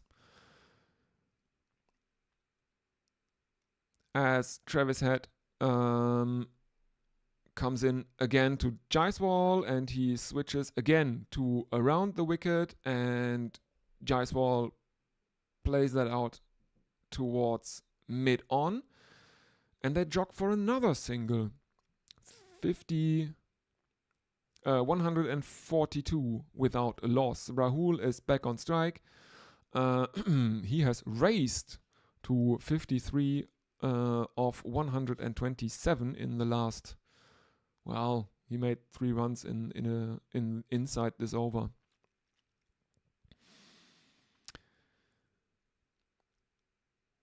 And again, this time he plays it to long on, and I think they ran 145 for no loss in 50 overs.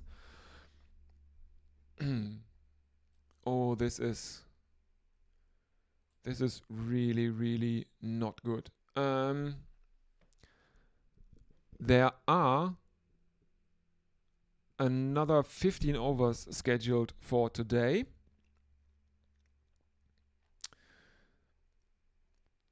We are not going to get another 15 scheduled overs because the close of play is, I think, it's 3 minutes away. Best we can hope for is another half hour.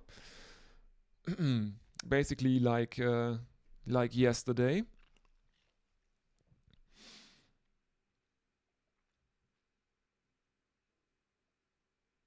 Pat Cummins is back into the attack to bowl his 11th over of the innings.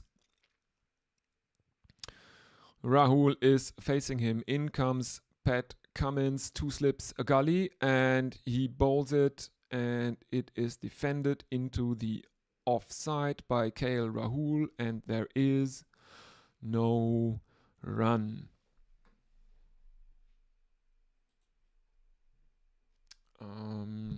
Let me have a look.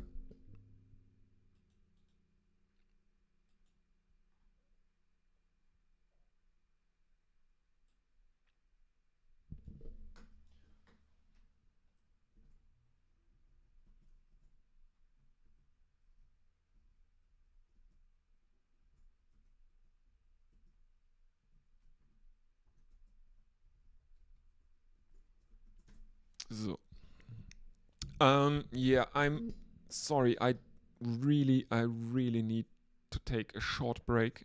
It's kind of an emergency. I'm sorry, everyone. I will be back with you very, very shortly.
That was sorry. That was really really necessary.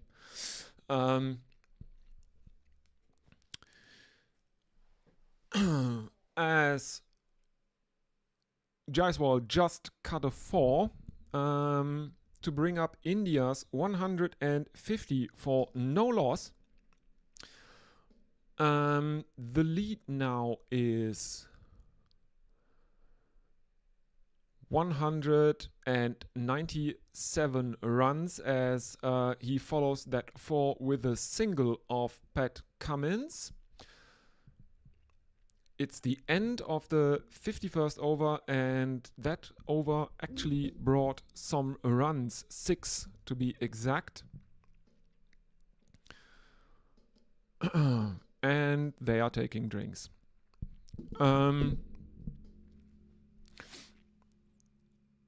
Yeah, this was a very a labored day, one would say, or would be inclined to say.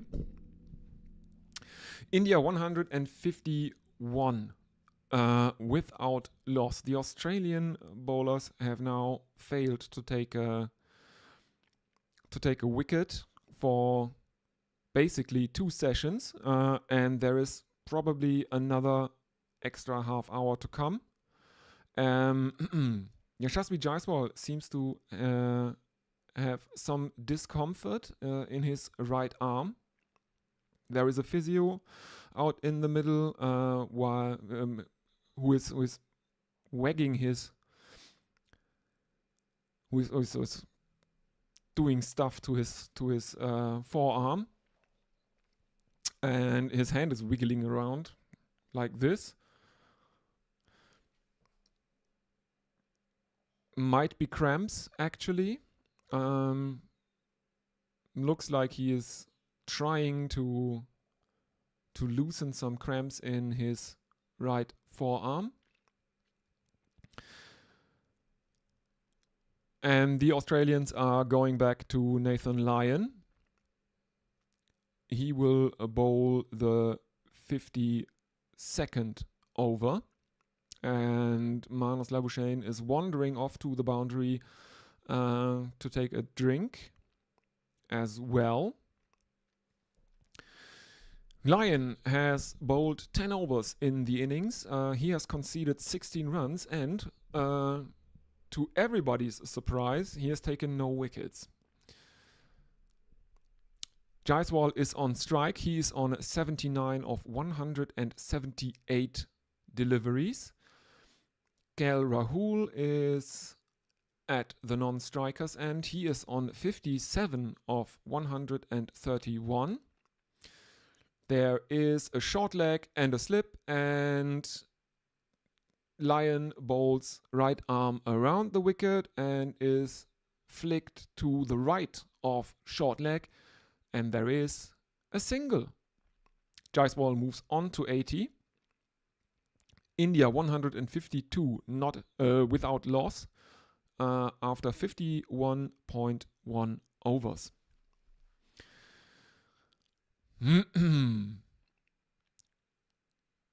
And again, the field is rearranged as now there is a right-hander on strike. Nathan Lyon looks a bit like a bad disguise. Or looks like he used the sunscreen as a Merv used disguise, in the same way that Groucho Marx painted on his mustache with grease paint, because Lyon has his sunscreen like a big handlebar mustache down his cheeks. It reminds me very much of Merv Hughes, especially the older Merv Hughes. Now that his beard is grey and he doesn't have his mop of hair anymore. Jaiswal steps out of his crease, dances down the pitch, and deposits a lion over the head of the bowler for a 6. That's the second 6 of the innings. Both have been hit by Yashasvi Jaiswal, I think. He moves on to 86 from 100, and whoop, it's gone. That's a very filthy lofted drive. Basically just a slog down the ground. Line continues. Jaiswal goes down on one knee and cuts one into the offside, and India take, I think it's a single. The score has not been updated as we are seeing replays of Yashasvi Jaiswal's second 6 of the innings, this time coming off Nathan Lyon. Yes, they have taken a single. KL Rahul is back on strike. He is 58 of 132 deliveries. And Lyon switches to over the wicket to the right-hander, and this one is defended into the leg side by KL Rahul, and there is no run. 160 though has been brought up by the single that Jaiswal took after hitting that 6. So India are 160 for no loss, 9 runs coming off Nathan Lyon's 11th over. He now has bowled 11 overs. He bowled 2 maidens. He conceded 25 runs and he has taken no wicket for an economy rate of 2.27.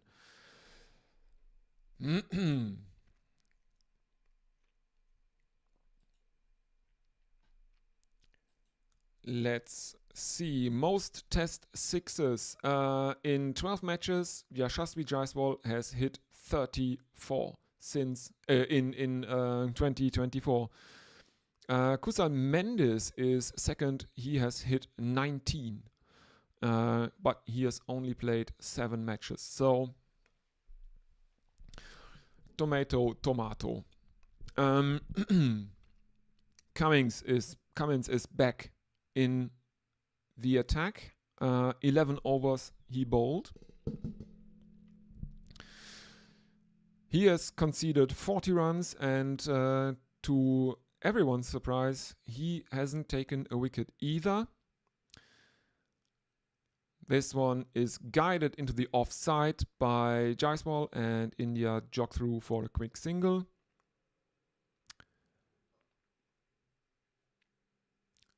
The highest partnerships for India versus Australia in Perth.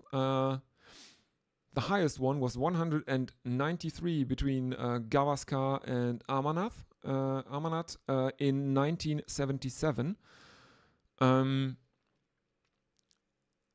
Jaiswal and Rahul are now the second highest partnership for any wicket for India against Australia in Perth. 161 at the moment. KL Rahul is now on strike. Pat Cummins coming in, right arm over the wicket, and this one is defended back into the leg side. There is no run.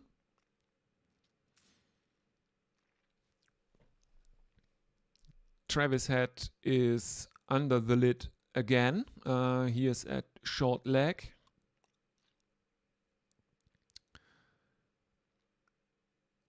He is definitely chatting some bollocks. He's grinning. And relatively short from Cummins, and there is an attempt at a swivel pole by Rahul, but he seems to have missed it as Carey took it behind the stumps. But no one thought of appealing for that.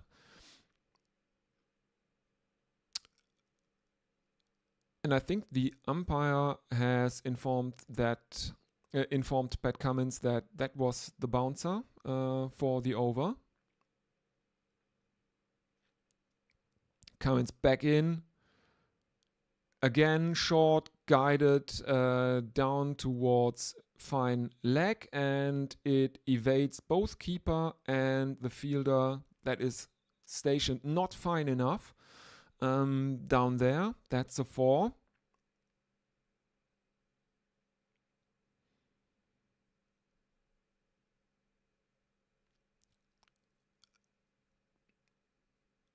He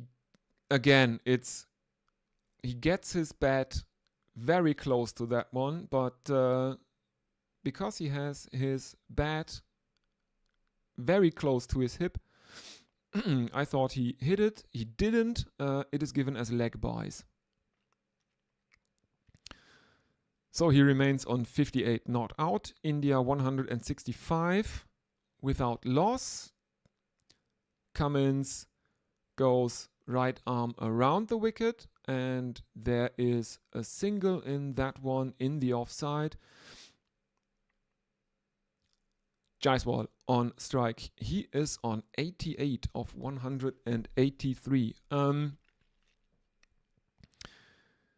If he could reach his century in the extra time, that is almost up, I think. Let's have a look. What time is it in Perth? At the ground, it is. Yeah, he has a little bit over 15 minutes to possibly complete his century or reach his century, and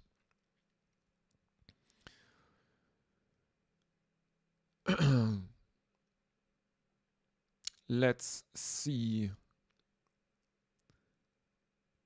There are replays of Yashasvi Jaiswal's sixes. One was hit off Marsh, I think, and the other one off Lyon. The lead is 212 runs. Lyon is to continue. 53 overs have been bowled in this second Indian innings.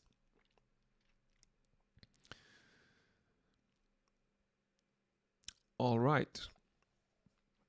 Let's continue then. Lyon is at his mark.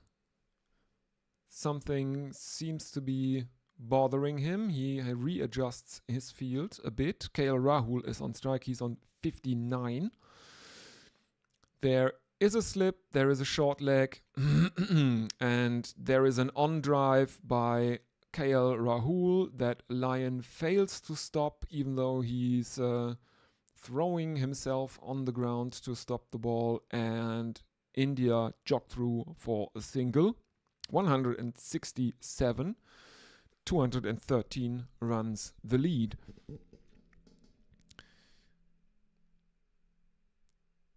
I don't know what's going on. We are seeing a picture from, or a view from the stump camera at the striker's end. Everyone is no, from the non-striker's end. Yes, Yashasvi Jaiswal is taking guard.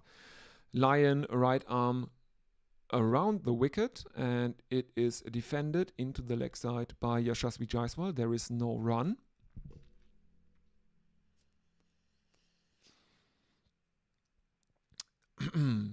There is a slip in place for Jaiswal, but short leg has been taken out. Lyon right arm around the wicket, and this is clipped into the leg side. There is there is another single in it. KL Rahul is back on strike. He is on 60. The Indian total is 168 without loss, as we are seeing aerial shots of the Gabba. The Wacker, sorry, the Wacker. Of course, it's the Wacker. The Gabba is in Brisbane. The Gabba Tour. Yeah, and okay, Lyon is continuing. He stays right arm around the wicket now to KL Rahul as well, who plays him out towards mid long on, and there is a single in that, bringing Jaiswal back on strike. He's on 89 of 186 deliveries.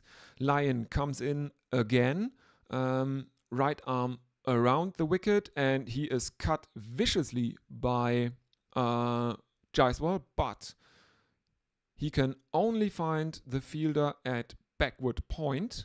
There is no run. Jaiswal remains on 89. Not yet in the nervous 90s. There is another attempt at a cut. This time he misses it. Carey takes it, takes off the bails, but Jaiswal has never lifted his back foot, so he is not stumped.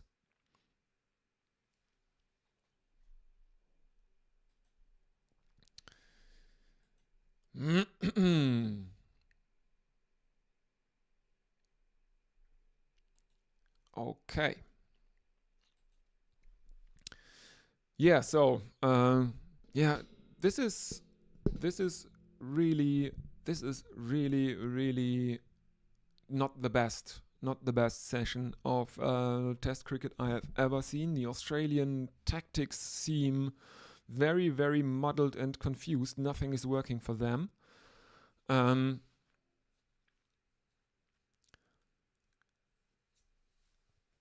But again, it brings back to mind that Virender Sehwag quote, who said that always remember days 2 and 3 are probably the best, might be the best for batting.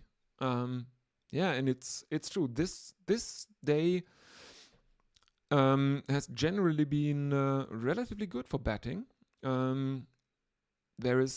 The pitch is not helping the bowlers. The fact that the Australians tend to bowl way too short does not help them. But the batsmen have never looked in danger, basically. Or no, that's not entirely true. There was one instance where the batsmen have been in danger, and that was when Jaiswal was dropped by Khawaja at slip. When he was on 50 or 51, he was dropped by Khawaja at slip. He is now on 89. So yeah, pretty costly drop. Now Pat Cummins compounds the issues he has by overstepping, which brings up 170 for India. Cummins coming back into Rahul. There is no more slip for KL Rahul. There is a gully, and he is cut. And India take another single. Rahul on to 62, and Jaiswal is on strike. He is on 89. Can he bring up his nervous 90 as India lead by 215, I think. 215. Cummins, right arm over the wicket, short, and Jaiswal ducks under it. There is no run. Score remains 171 for none. This is the 55th over of the second Indian innings, and yeah, 3 more deliveries to come from Pat Cummins.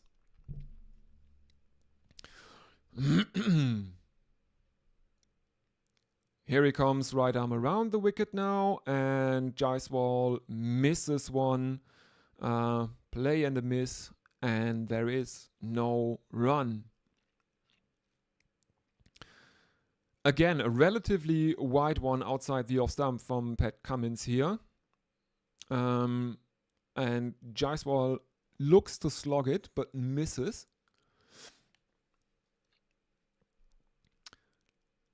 There are a lot of fans of the Indian team. There are Bharat Army flags all over the stadium. And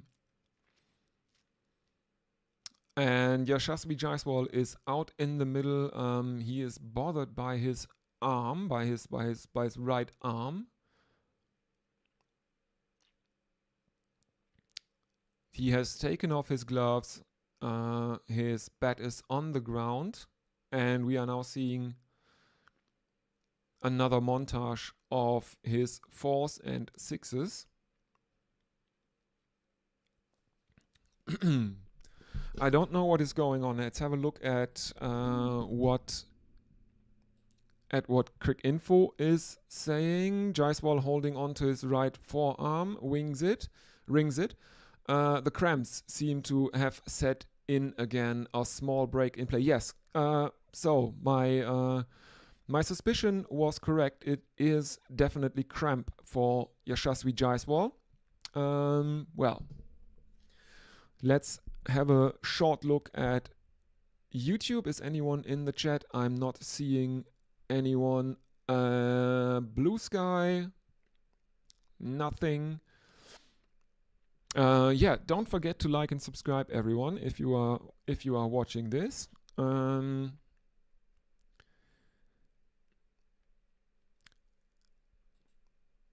Yes, and Kai Vincent on Blue Sky is saying Jaiswal 50 of 123. Yes, and apparently that is his slowest 50 in Test cricket to date.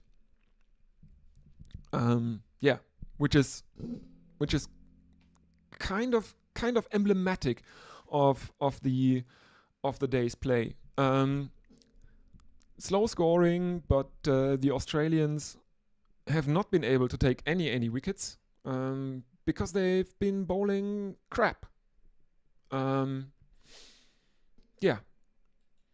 So I will take another short break, and I will be back with you. Oh no, I don't think I can take a short break. Jaiswal is putting on his arm guard again. The lid is on the head, and now he picks up the gloves.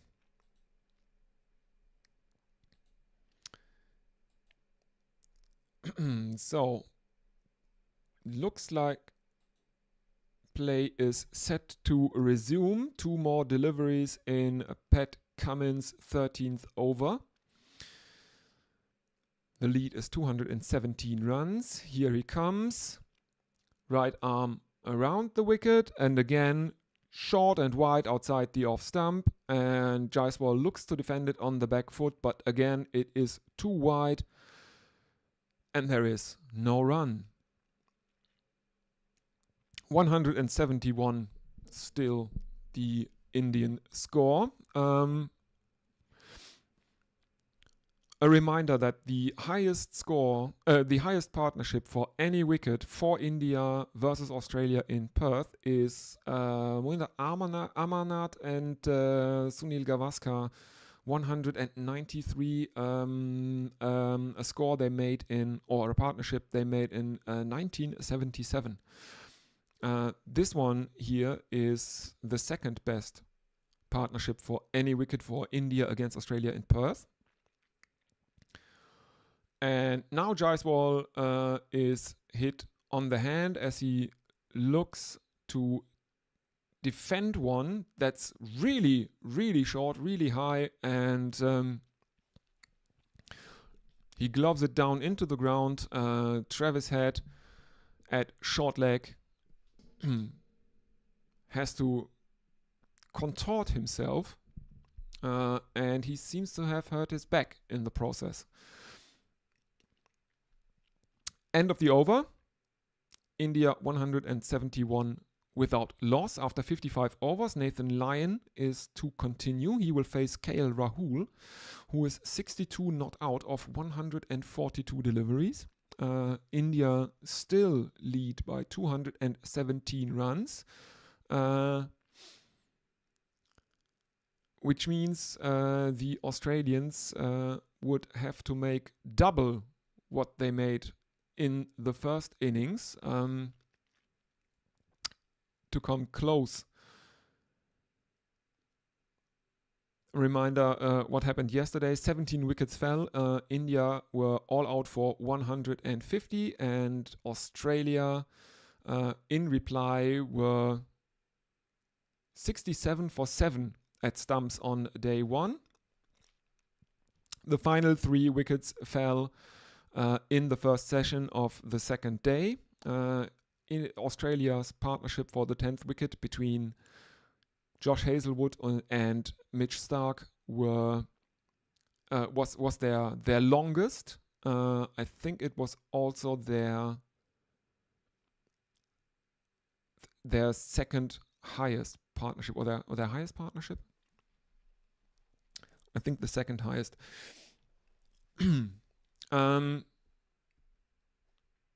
Mitch Starc then fell at the stroke of lunch, and that is the last time there has been any wicket in this match, because the Australians since then have not been able to take an Indian wicket. KL Rahul and Yashasvi Jaiswal basically batting for 2.5 sessions, because there is or 2 1/4 session, because there is obviously the extra half hour taken,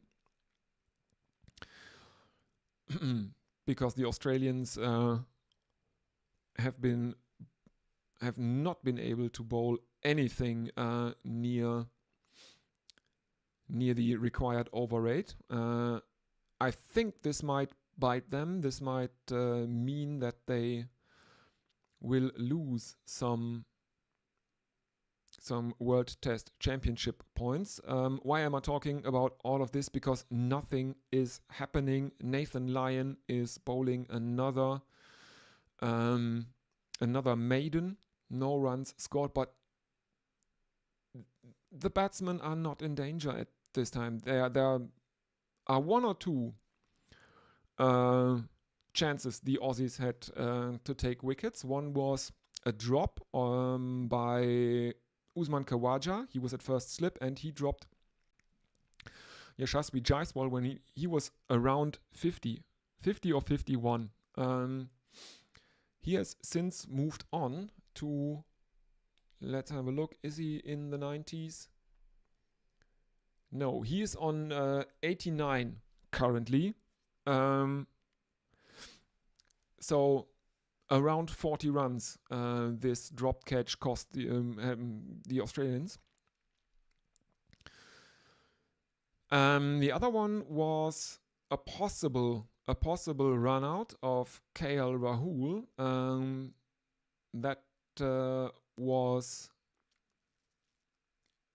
was not taken, because Steve Smith's throw to Nathan Lyon at the bowler's end from 20 meters away was a bit wayward, and Rahul was able to go back to the non-striker's end, and Lyon spun away from the stumps because Smith had aimed too far to Lyon's left, and Manus Labuschagne is back into the attack, and the first delivery is the one that brings up Yashasvi Jaiswal's 90. It comes off 193 delivery. The lead is 218.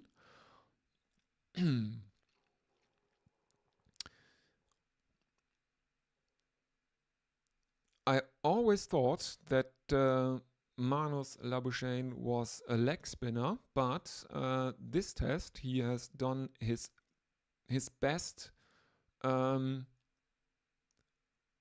Ricky Ponting impression. Basically, he's bowling filthy pace. Second delivery of the over is defended by Rahul. There is no run.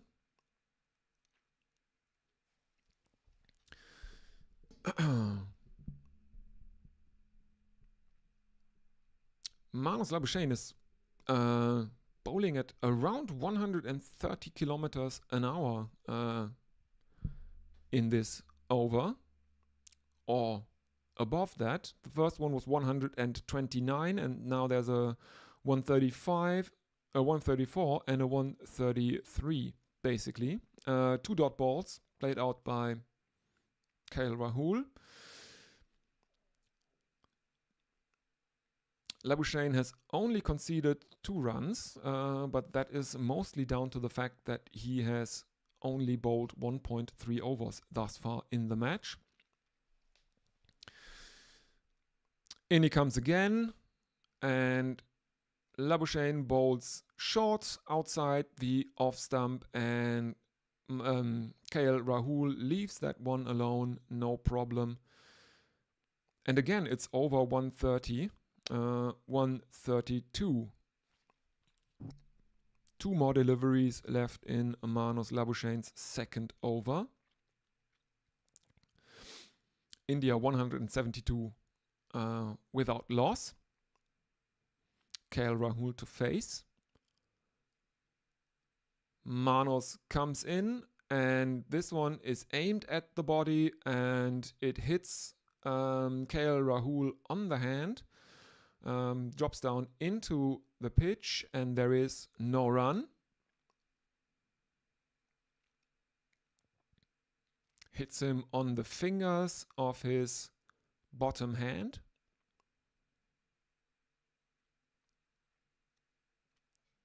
There is no run, obviously. Final delivery, and it is defended on the back foot and very high by KL Rahul, and there is no run. 57 overs have been completed. India are 172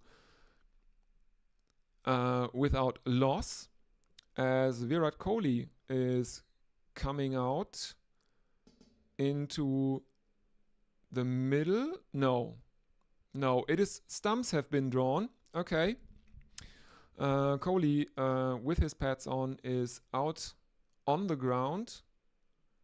I don't know what he plans on doing. He is not wearing a helmet.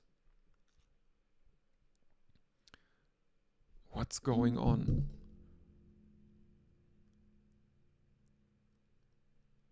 Everyone is leaving the ground, and Kohli just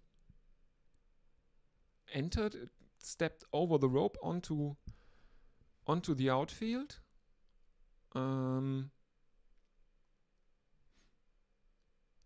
He looked like he was taunting the crowd a bit or something like that, or is he going to take a... Well, I don't know. Let's have a quick look if I can find out what was going on there.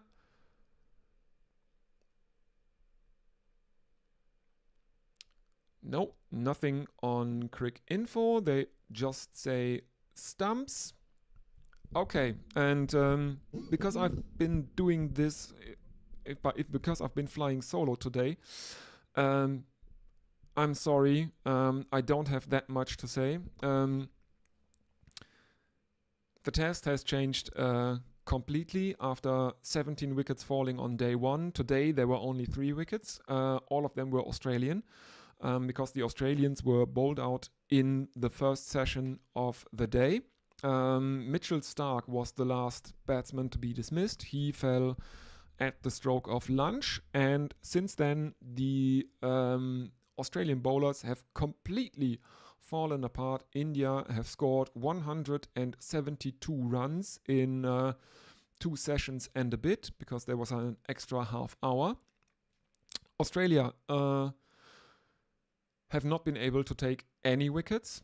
So I will spare you going through the Australian bowling card for the second innings, because it does not make for good reading for Australian fans. The only positive is that none of the Australian bowlers has yet completed a half century. Pat Cummins is closest. He has conceded 44 runs. Well, that is all for today from me. Thank you very, very much if you stuck around. And I guess all I can say is thank you. Please subscribe and like. And I guess I will see you again tomorrow. Until then,